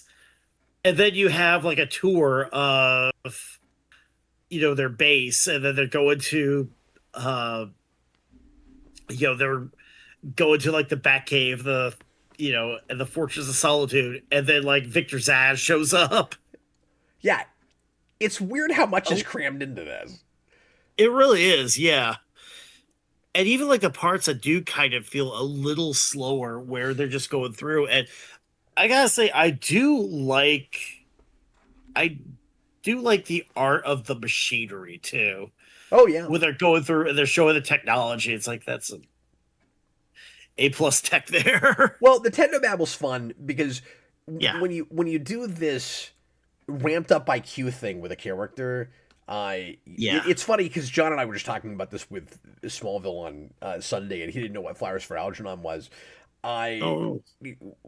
When you do this kind of hyped up IQ thing, you have to I write a character being like way more brilliant than you are, so you have to try to come up Yes. with technobabble that sounds plausible enough that it could be a real thing, but is over even your Right. own head. Yeah.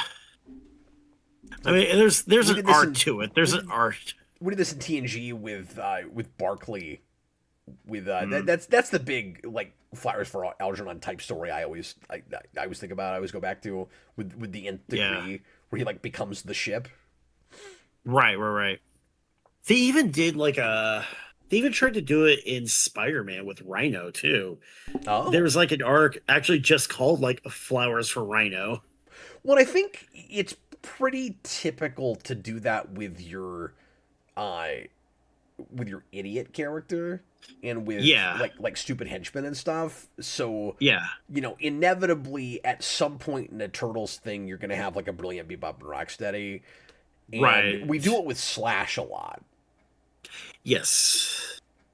And it's funny too because even like another example that did that immediately was the Bob Hoskins John Leguizamo Mario movie, where you introduce like the dumb henchman and then like Yeah, 20 minutes into the movie you're like, yeah, that's true. you put them in like, yeah, I forget exactly what they call it. There's like the de-evolver, but like the re-evolver or something like that.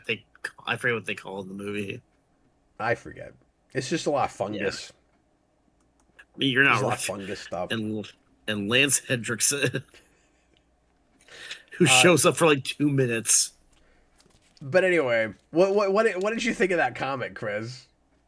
You know, the closest thing to, and it's not really a complaint I have with it, too, is I do kind of want to go back and read just for context because uh-oh.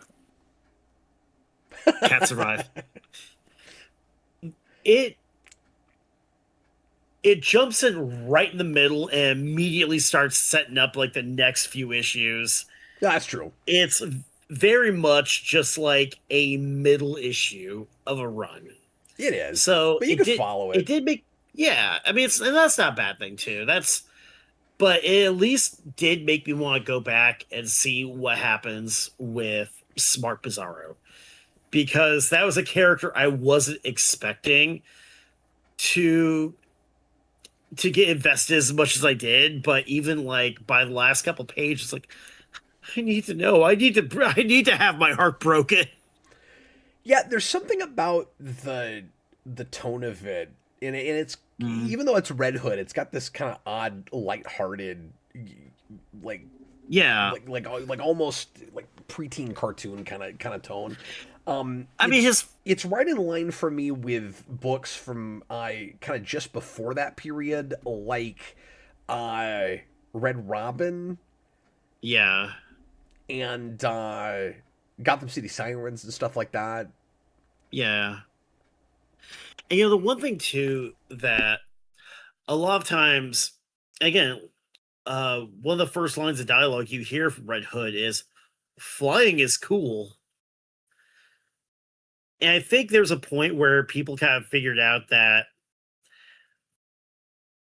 sometimes with Jason Todd, a lot of writers just kind of figure like, okay, let's just have fun with him.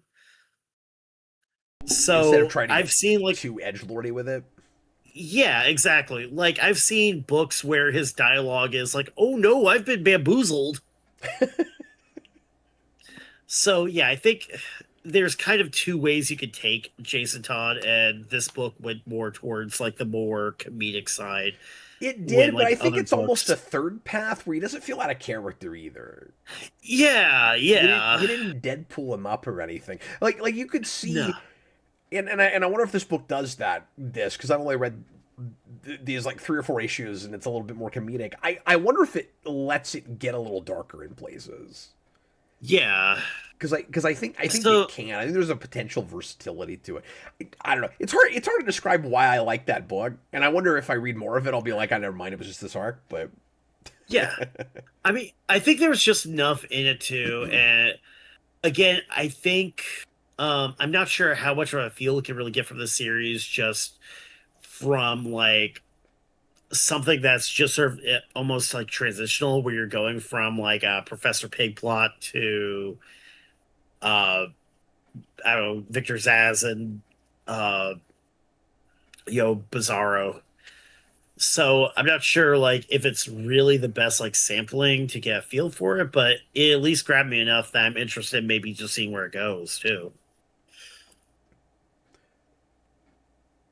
Yeah. So, Well, and like I only read the issue before it. yeah. Like that, like that's where I jumped in, and then I bought like four.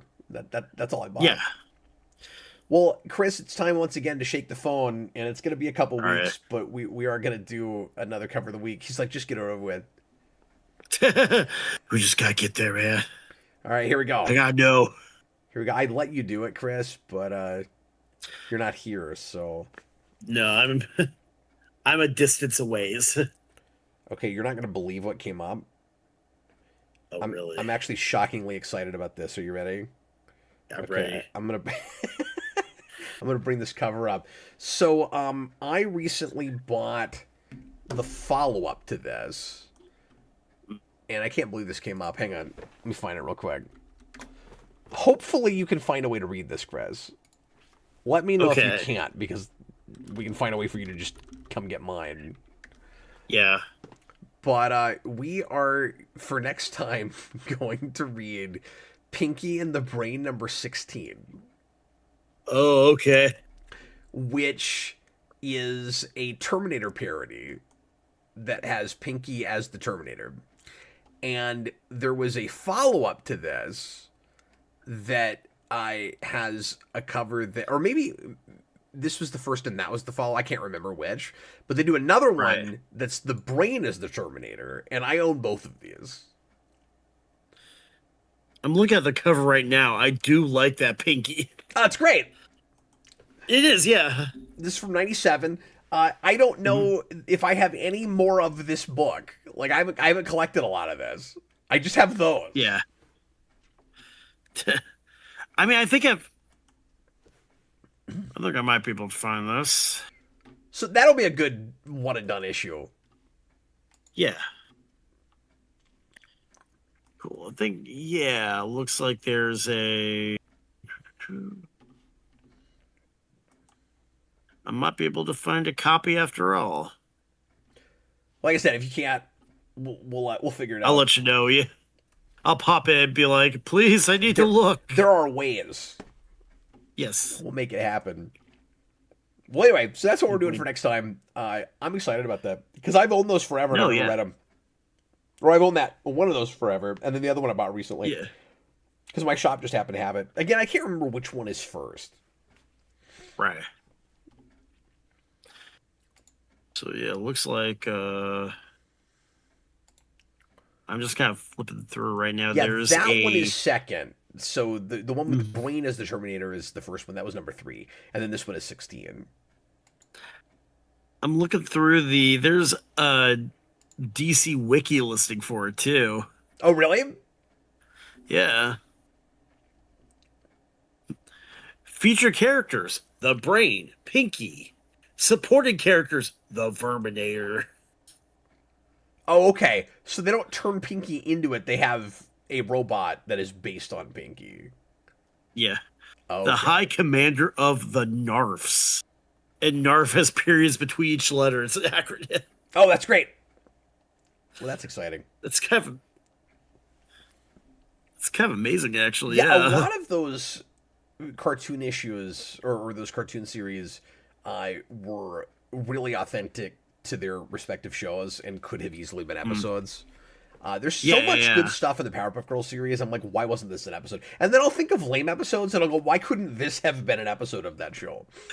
Exactly, yeah. Why could have this been like the spin-off? Okay, Chris, well, I think it's very appropriate that we're both that we've done this show for 3.5 hours, and we're both fading and about to fall asleep, and it's finally come down to Eddie brought Carnage. I just love Brock that Carnage. this is the state we're in when we're finally going to talk about this book. Yep. This should not We're take exhausted. long. I don't think we're going to spend a lot of time on this. This is a No. book that we've been threatening since the start of the year. We haven't done a lot of shows this year. Yeah. But we Right. said if we don't get any takers on a show, we will default to a book that neither of us wants to have to read. Yeah. I had mild curiosity because I talked to a guy that loved this book. And then I read it, and I'm not sure how I feel about that guy now.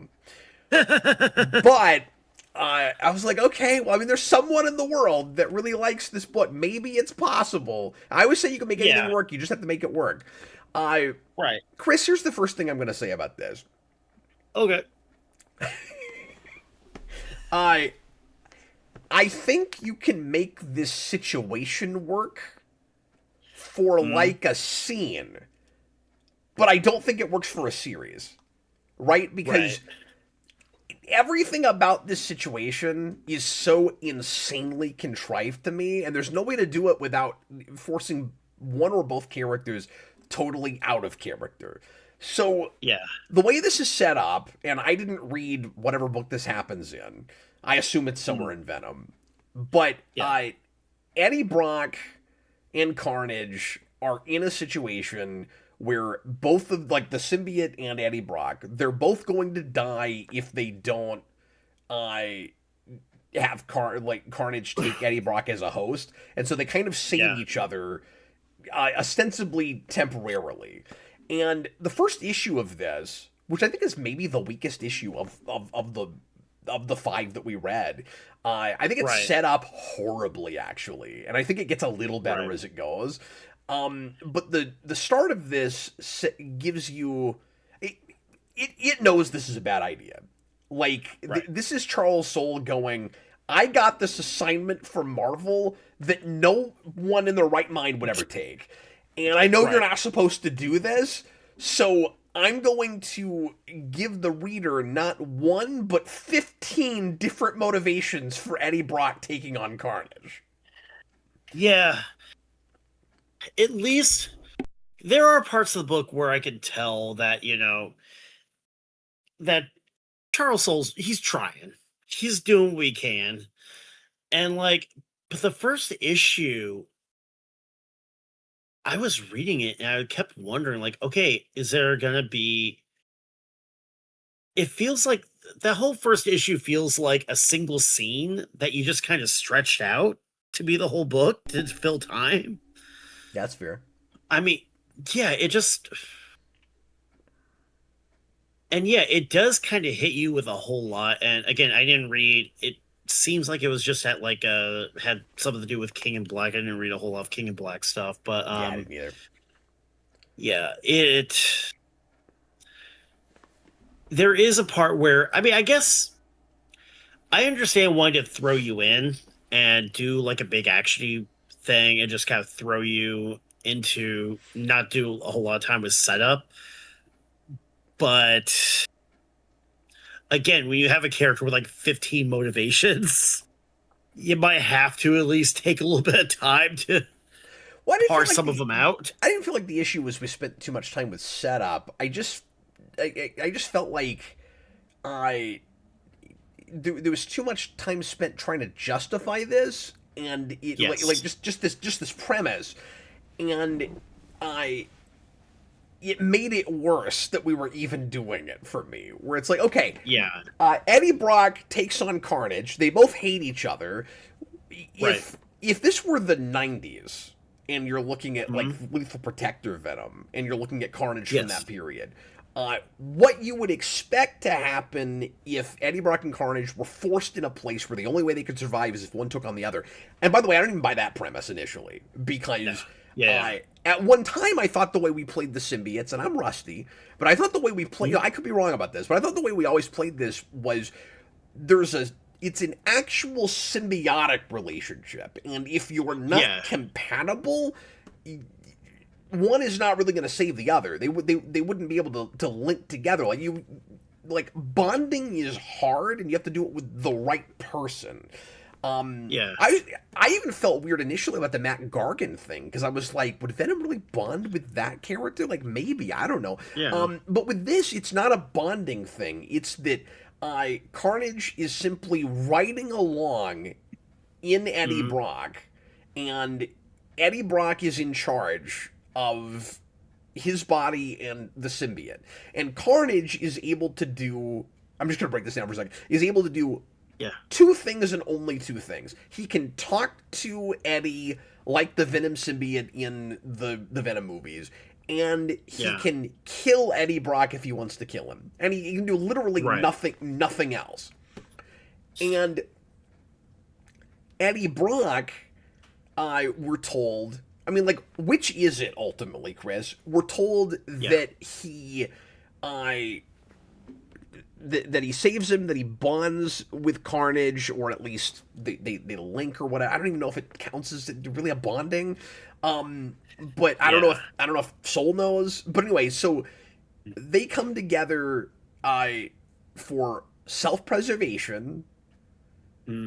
But is it really that, or is it that, because we're told all of these things, or is it that Eddie is sacrificing himself? We're told this several times. It's a self-sacrifice so that nobody else has to take on Carnage. But there's like there's all these conflicting things, and it could be several conflicting reasons. But there's this weird way the way they're presented, where I feel like Soul can't decide which of them is Eddie Brock's like primary motivation. Yeah. And like he's doing it to like take out serial killers. And then the so like it's weird on Eddie Brock's side. That once he gets Carnage, he wouldn't try to much more quickly figure out a way to get rid of him. So I get like I don't want an innocent person to have to take him, but like figure out a way to kill him or get him on somebody that you don't mind taking out. You still have the Lethal Protector thing.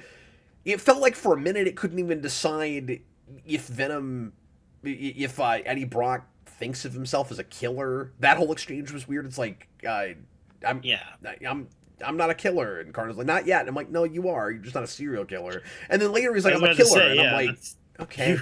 You were the Lethal Protector. I mean, there's a whole miniseries. But the motivation I at least understand is Carnage's. Right. I don't get why Carnage doesn't kill Eddie Brock at the first possible opportunity. And so the arrangement they have... Sorry, it's hard to even set this up. It's so convoluted and weird. Yeah. It really just feels like Marvel Editorial has decided we're doing this premise. This premise is dumb. It is a bad idea. Right.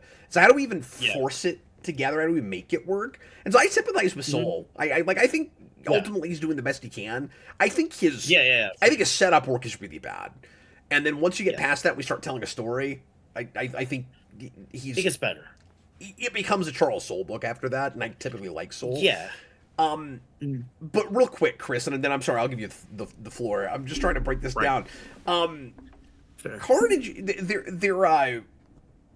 the arrangement that they make together, Carnage and Eddie Brock, is Eddie will, because Carnage really wants to kill people, is craving that, will let Carnage kill serial killers, and Carnage wants to find the perfect serial killer to eventually jump ship from Eddie Brock and take over. And he's going to kill all of them until he decides to finally do that.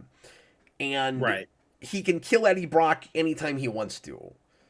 So I don't understand why he doesn't just get up to a serial killer, kill Eddie Brock because he hates Eddie Brock, like more than almost anybody else on the planet, or at least that's the way it always used to read. And then even if the killer he's with isn't the person he wants to bond with forever, he can just keep training up. Like, what's stopping him? He can't trust Eddie Brock to have anything like his best interest at heart, and he loves killing people. So why doesn't he just kill Eddie Brock and then jump to somebody else? Like, very, very quickly.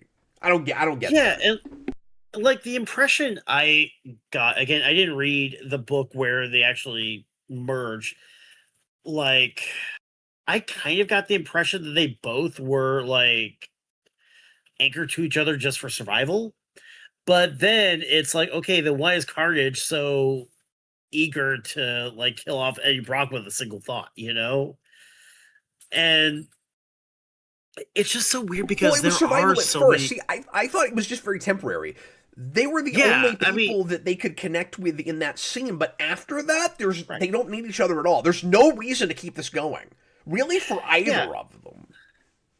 And like, again, too, there's so many different weird motivations, and I. Oh, Quinn has thoughts on this. Oh, sorry. You have a Carnage cat. Yeah, there we go. Quinn's like, no, you don't need to talk about this.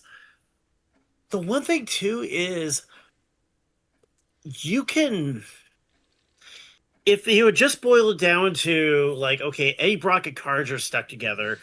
Carnage wants to go commit mass murders, but like Eddie Brock tries to rein him in. If it was just that, that could work. That's at least something you could get your head around. But then you start Not really getting into, though, like, no, it's because but yeah, even just Yeah. that, these guys hate each other. yeah. It's They not a wouldn't want to be great. anywhere near each other. Like, but what is the motivation Yeah. for either of them to stay in that relationship? Yeah, I mean that's the weird. It's Carnage could go do that I with almost literally anybody. yeah. I kind of feel like when I'm reading this book, it's like I want to. You can tell this is a book that was written backwards. Like we want Yes. Eddie Brock Carnage. We just need to figure out why. And if I almost feel like I'm saying this book would be great if it was just completely different. Yeah. No, and that's not fair. Like you have to rewrite the thing. But I guess the question is there a more effective way to do this premise and tell this story? And I don't know. I think there's a more simple way to set it up in the first place. But I think there's a suspension of disbelief that I'm incapable of in buying especially that these characters would continue to do this if they don't have to. I mean, you'd have to have that strong reason for them to be stuck together when again they can like, each have a with totally Carnage, different one. So it could be like Yeah. contrive some reason, and I don't know what it would be. Give Carnage, and again, this is contrived, but we could buy it well enough if this was the premise. Carnage has some sort of weird substance in him that keeps Eddie Brock alive where he would otherwise die. Yeah. Like I don't know what that is. Like something like that. And then there's something that Eddie Brock gives Carnage that he's enjoying that keeps him there for at least some amount of time. I mean, one thing I did kind of like about Soul's approach to this is that it's very tenuous and they're both looking for ways out. Yeah. And so like that's good, but I'm still not totally buying why Carnage is staying there in the first place. Like the first issue of this is Carnage giving himself leverage to try to force Eddie Brock to do what he wants him to do. And so when he has control of Eddie Brock's body for any amount of time, he secretly stashes an entire airplane full of people in a cave somewhere and keeps them alive through tendrils that I don't even understand how he can take off of his body and then keep them there. Yeah. I didn't know he could do that. I know, Maybe that's established, and I just didn't know it. There's a few things like that where it's been a while since I read Venom, where I'm like, there were curious places where people seemed unaware of symbiotes in general. Where I went, how is that a secret? That's not even possible. No, you know what this book? There were parts of this book, especially the bits where like you had the dream sequences where Eddie and Carnage are, talking to each other, which I think this book really suffers because we read Two-Face. Oh, That what was a a good book point. that did. What a Yeah, great that was a point. book that did this dynamic so much better. Yeah, I didn't think of that. I mean, that was my first thought reading this. Like, hey, I've seen this like particular dynamic before. I've seen like scenes like this before, and I mean, I thought the art in those with like Suit Carnage was okay. Yeah, I no, mean, that I was thought fun. Suit, yeah. Um, That well, Sue Carnage was but probably my. That's just his name now. That's what we'll call him. Suit With, Carnage, with yeah, with his hat and like the that's classic cane, Carnage stuff. I've always loved yeah. that sort of thing with him. And later on, you get buttons with his face, and that's fun. I wanted more Mm, whimsy like yeah, like that with Carnage, and I thought this whole thing would be more fun if it was. And maybe this will happen in the back half. I don't know. Uh, right, but wouldn't it be kind of more fun if uh, it was reversed? And again, like I don't want to rewrite the whole thing. yeah, But if Carnage was in the pilot seat and Eddie Brock was taken right, for a ride, and Eddie Brock's doing everything he can to hold Carnage back, but he's just murdering everybody left and right. And it's not really Eddie's fault, and like that's what he's yeah, doing with his body. And then Eddie is kind of mm, like taken back to his past and thinking about uh, like things that he did with the Venom symbiote that maybe he's not proud of, but like they were actually right, his choice together with the symbiote, and now Carnage is making him a victim and forcing him to do all these things. I yeah, make it a serial killer book where he is held at gunpoint driving the car everywhere. Like yeah. And like the one thing that I thought was kind of contrived is that Eddie Brock has to commit like one murder a day or something like that. yeah, When I think that would be more effective dynamic too, because you have Carnage wants to murder, and you have that little bit that's trying to aim him away from innocence, and I think that would be a little bit more just effective of a story. Just it would feel less contrived, at least. It would feel like you don't need to have like the really weird arbitrary rules. You need to have like that weird yeah. You would actually it would just make more sense. I mean, it's just one of those. The more I think about this book, it's like just maybe a little bit of cleanup, maybe a little bit of trying to figure out, get a plan, and know where you're going with it, other than just Eddie Brock's Carnage now. Figure it out. that's really what it reads like. I mean, it's like an assignment Yeah. that Soul maybe Mhm. didn't necessarily I want. I don't Yeah. I don't know if that's true, but it reads Yeah. like a school assignment where it's like, here's this weird challenge. I mean, I would never pick this for Yeah. myself, but I guess this is what I'm stuck with. I and things like, and I know creators do this kind of thing all the time, but his using this as an excuse to bring back one of his own characters in Muse Yeah. Yeah. Yeah. kind of suggests I for I'm a little bored here, and mm, this is a way that I can bring back a character that I like I really liked writing and that I came up with and yeah. people like me for, and maybe I can enhance this weird idea with maybe I can get more people to buy the book with just like something that I know they like that I did. Yeah, or at least I can have fun with it too. I've got this character that I like writing. Let me at least break this part out for myself too. I mean, Yeah. I don't know. It it. plays like this is supposed to be sort of a TV show premise where you have like a dark buddy cop sort of thing, sort of like the Venom Yeah, movies yeah. attempted to do, also poorly. But Right, right, right. with this, it's like I know I keep going back to motivation, but it's like your your premise for your sitcom doesn't really work.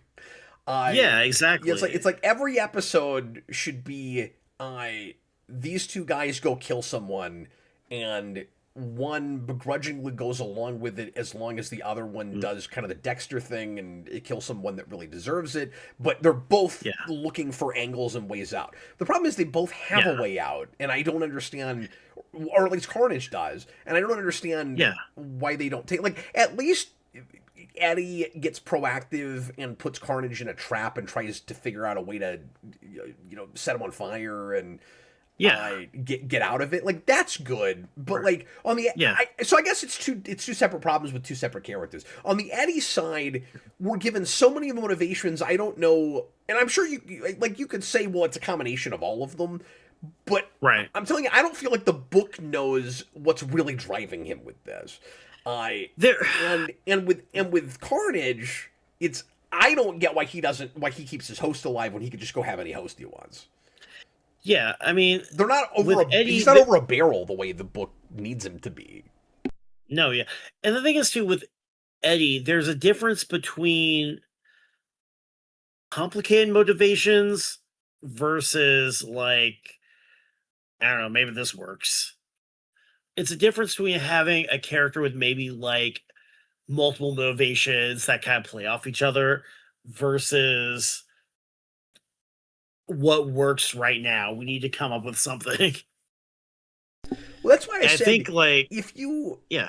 there's just kind of a lack of class with this idea. Yeah. Think of like another equally plausible universe in which somebody decided to do the unthinkable with these characters. We're gonna have because this is blasphemy for Spider-Man and for these characters. Right.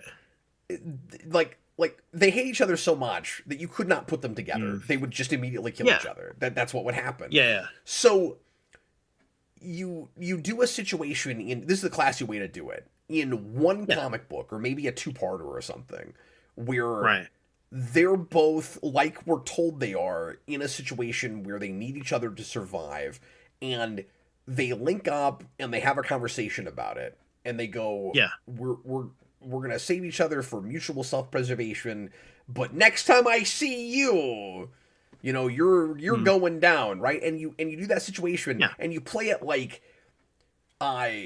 it's the only time it could ever possibly happen and we're gonna get it out of our system. And if you read that in a book, you'd go, wow, I really appreciate that they had the integrity not to make a whole book about it. And this is the book that they didn't have the integrity to not make. I mean, that's what. So well, that's why I said at the start, you could get away with this temporarily. You cannot do a whole book about it.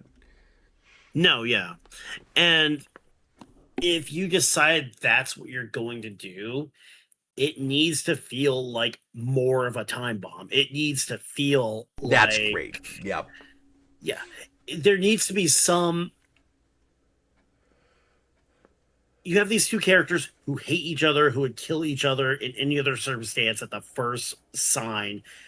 That needs to be your hook. That needs to be, okay, is this the issue where they finally kill each other? And to be fair, the further in we get, the more it starts to feel like that. Yeah. But you want that from the very start. You do, yeah. And I think the fact that it starts with them already bonded probably doesn't help.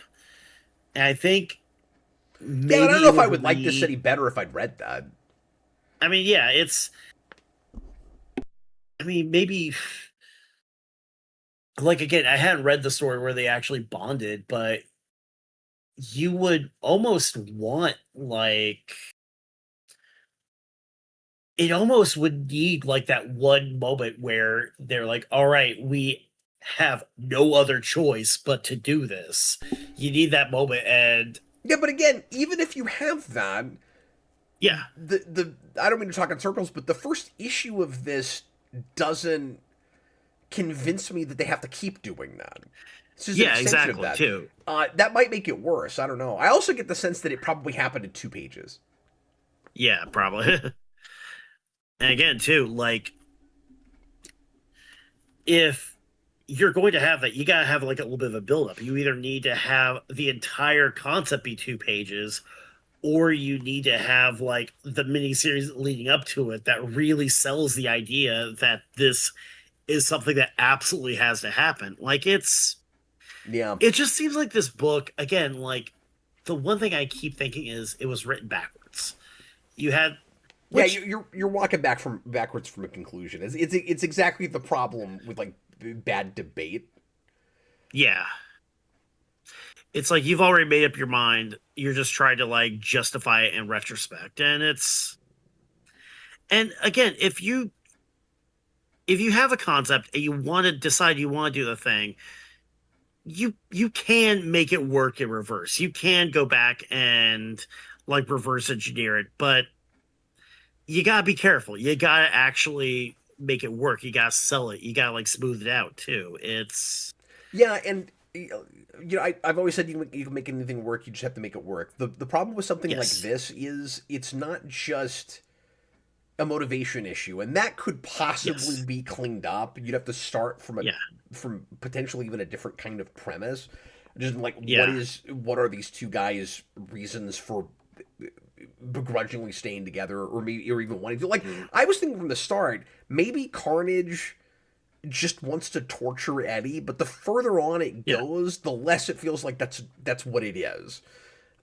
yeah, Like he's enjoying some of that to some degree, but like I just feel like he'd get fed up with that a lot quicker, like the way this is written. But yeah, more than do we buy that these guys would do this, I do we buy that like it would work in the mythology. And I don't think right, that's right, really worked out either. Because it just feels like in comics we've kind of retconned too much what the symbiotes are. yeah, yeah, yeah. And so that's why. And With your point of like, you can work backwards and put this together and make it work. Can you yeah, do it without massive retconning? Like, because the problem is you can't change the laws of physics to make an yeah, idea that's work. You can't go, yeah, I want a character to be able to fly, so he'll fly. Well, no, he needs a yeah, mechanism by which he can fly. What is the yeah, mechanism that these two right. characters that could not be compatible are in a Mhm. symbiotic relationship? And we're told it's not Yeah, symbiotic, then why does Eddie Brock keep Carnage alive if it's not exactly. Yeah, symbiotic? I don't know. yeah. It's just one of those cases where the more it goes on, the more the more thought you think you put into it, the more you think about the concept. It's like the more you almost like talk yourself out of it, and it's I don't know, like a- again, they say that if the concept was any that Carnage wanted to murder people and knew and wanted to torture Eddie Brock, they could have played that up and they could have actually had something there too. And there's parts where you could tell Yes, I that's mean, I'm grasping at straws. I also don't know yeah, that Soul would ever, to be fair, like really yeah, sell me on this idea because I don't want this to yeah, happen at all. So like we read yeah, this out yeah, of morbid curiosity. Again, this is blasphemy. We shouldn't do this. So right, we're sitting here yeah, talking this out, trying to figure out how to make the thing work. At the end of the day, yeah, we both heard this concept and went no. Like just flat yeah, out, don't do that. No, and then like, well, let's read it yeah, and see how close you can get to making it work. The mm. I don't know if you had this experience. I liked it the more I read of it. I mean, I did too, like because that first issue just seemed like kind of a mess, It's a and mess. And then once you get yeah, into the actual and plot of it, it's like, okay, this is built on a really, really faulty premise.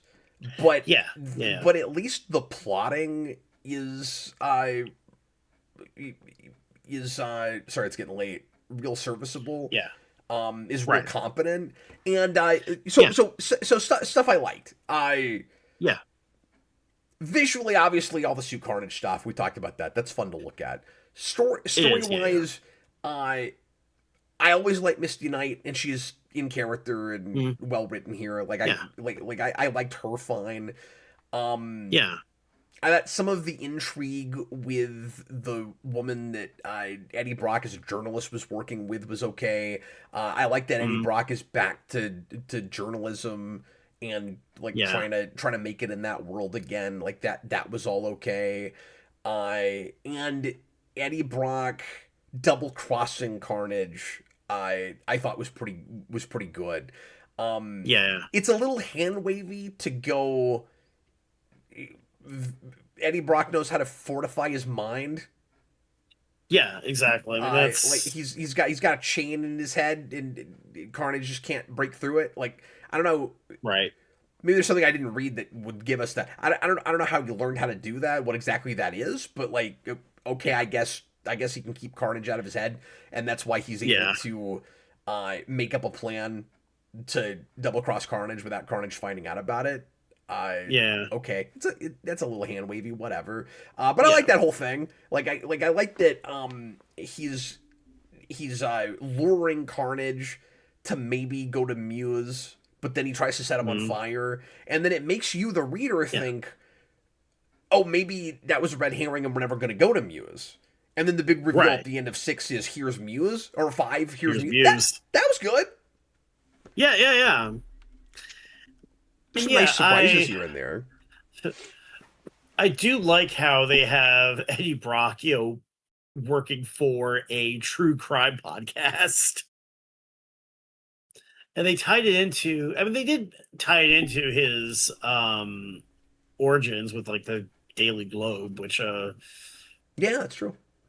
So yeah, I mean, you can tell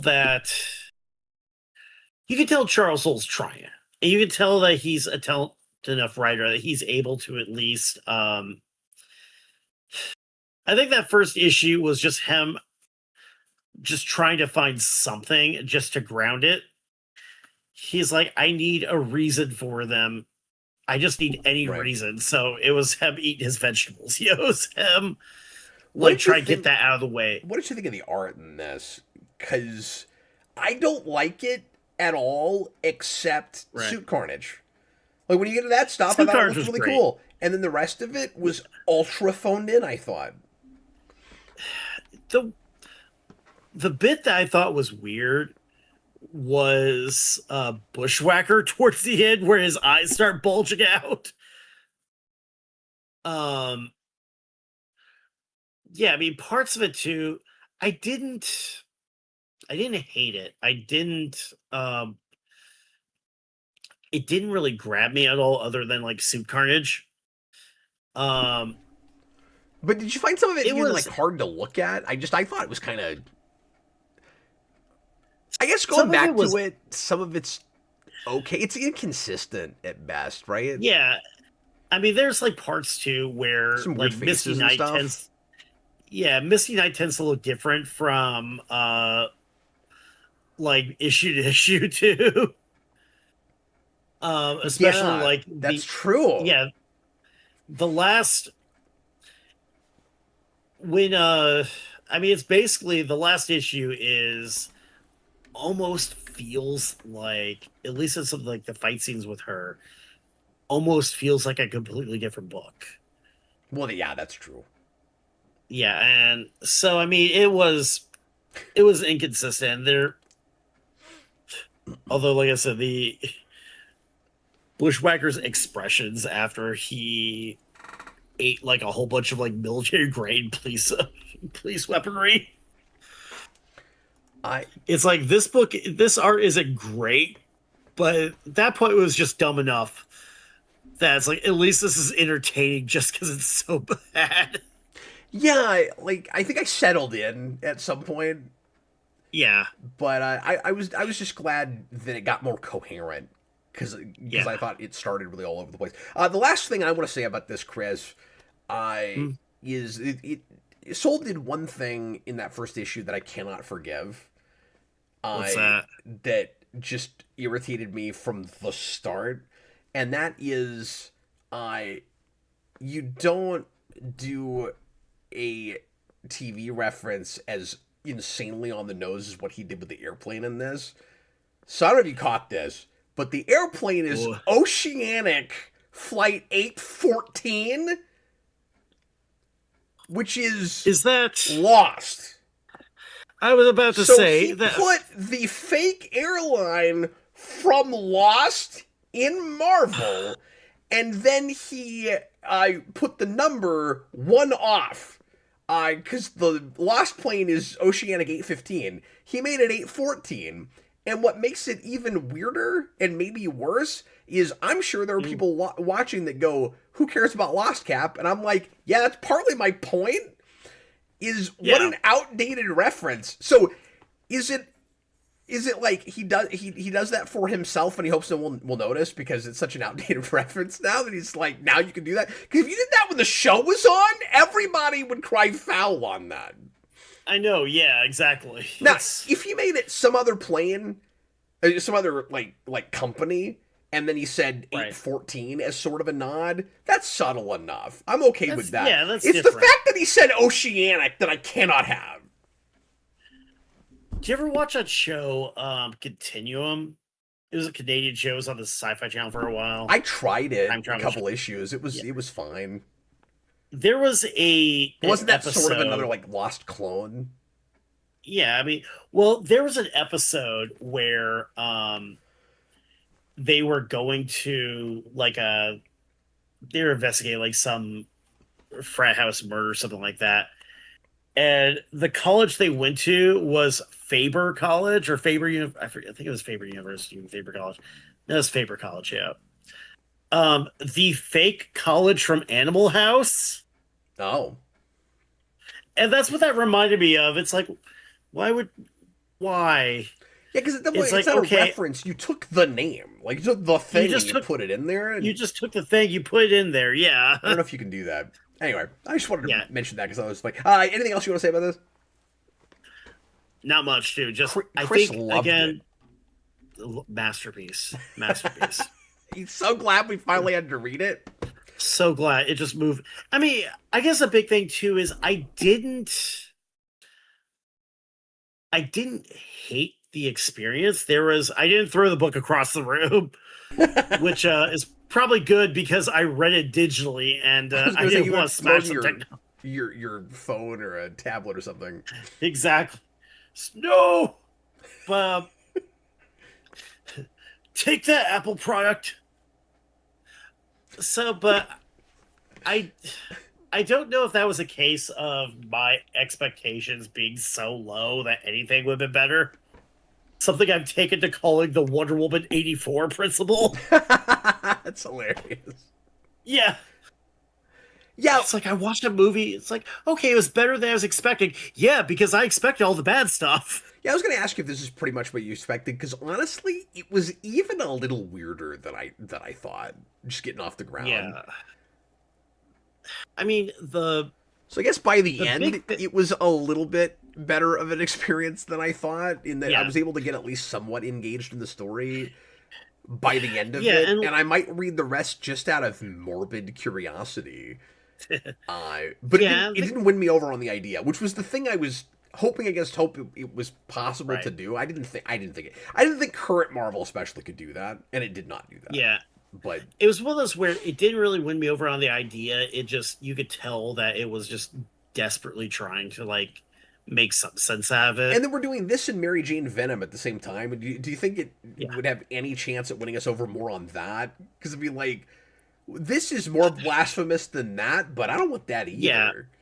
Here's the thing with like Mary Jane Venom. That was just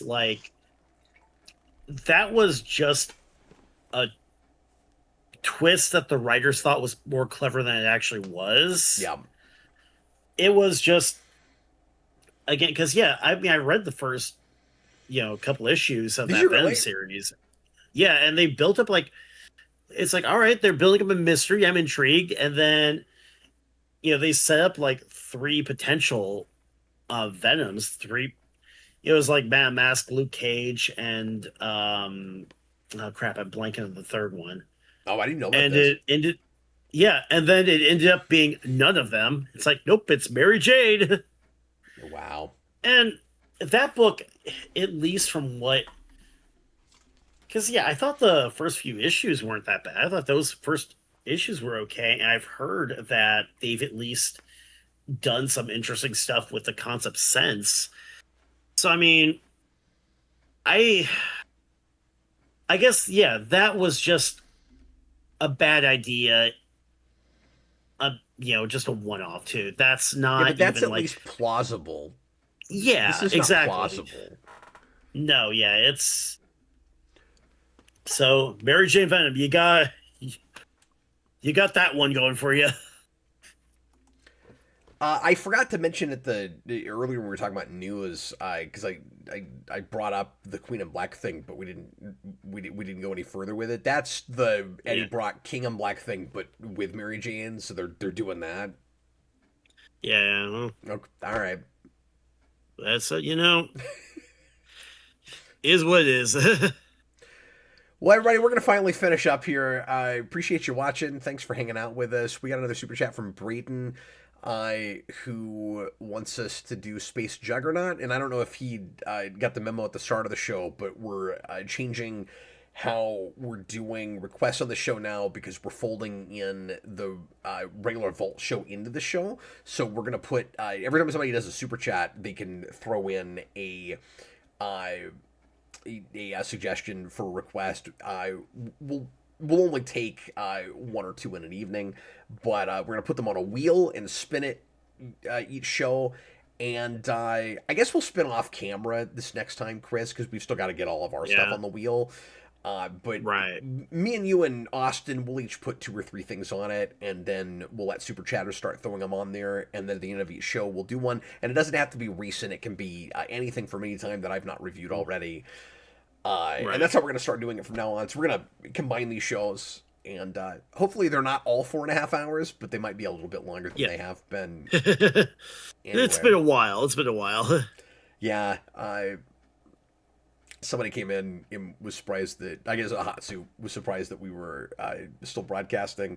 It's like, yeah, we have another show in a month, and I had a million things. It would have been even longer if Austin had stayed. Yeah. So sorry for keeping you up, Chris, but I appreciate you, buddy.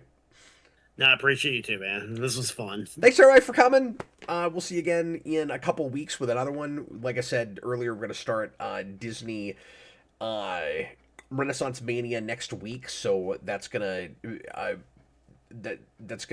boil over our regular schedule for 2 weeks, and then when we get back to normal, we're gonna have Captain Logan show on Monday and this show on Tuesday with vaults that can be from any era. And in the meantime, well, yeah, Braden, but like you put in one thing for a single super chat. And if people want to put in a second super chat for another thing, I'll maybe let you do 2 in an evening. But beyond that, I think it's probably too much. But anyway, we're gonna go ahead and get going. Appreciate you folks. I was Captain Logan, and this was Chris. We had Austin earlier. Thanks, guys. Bye, folks. Bye, everyone.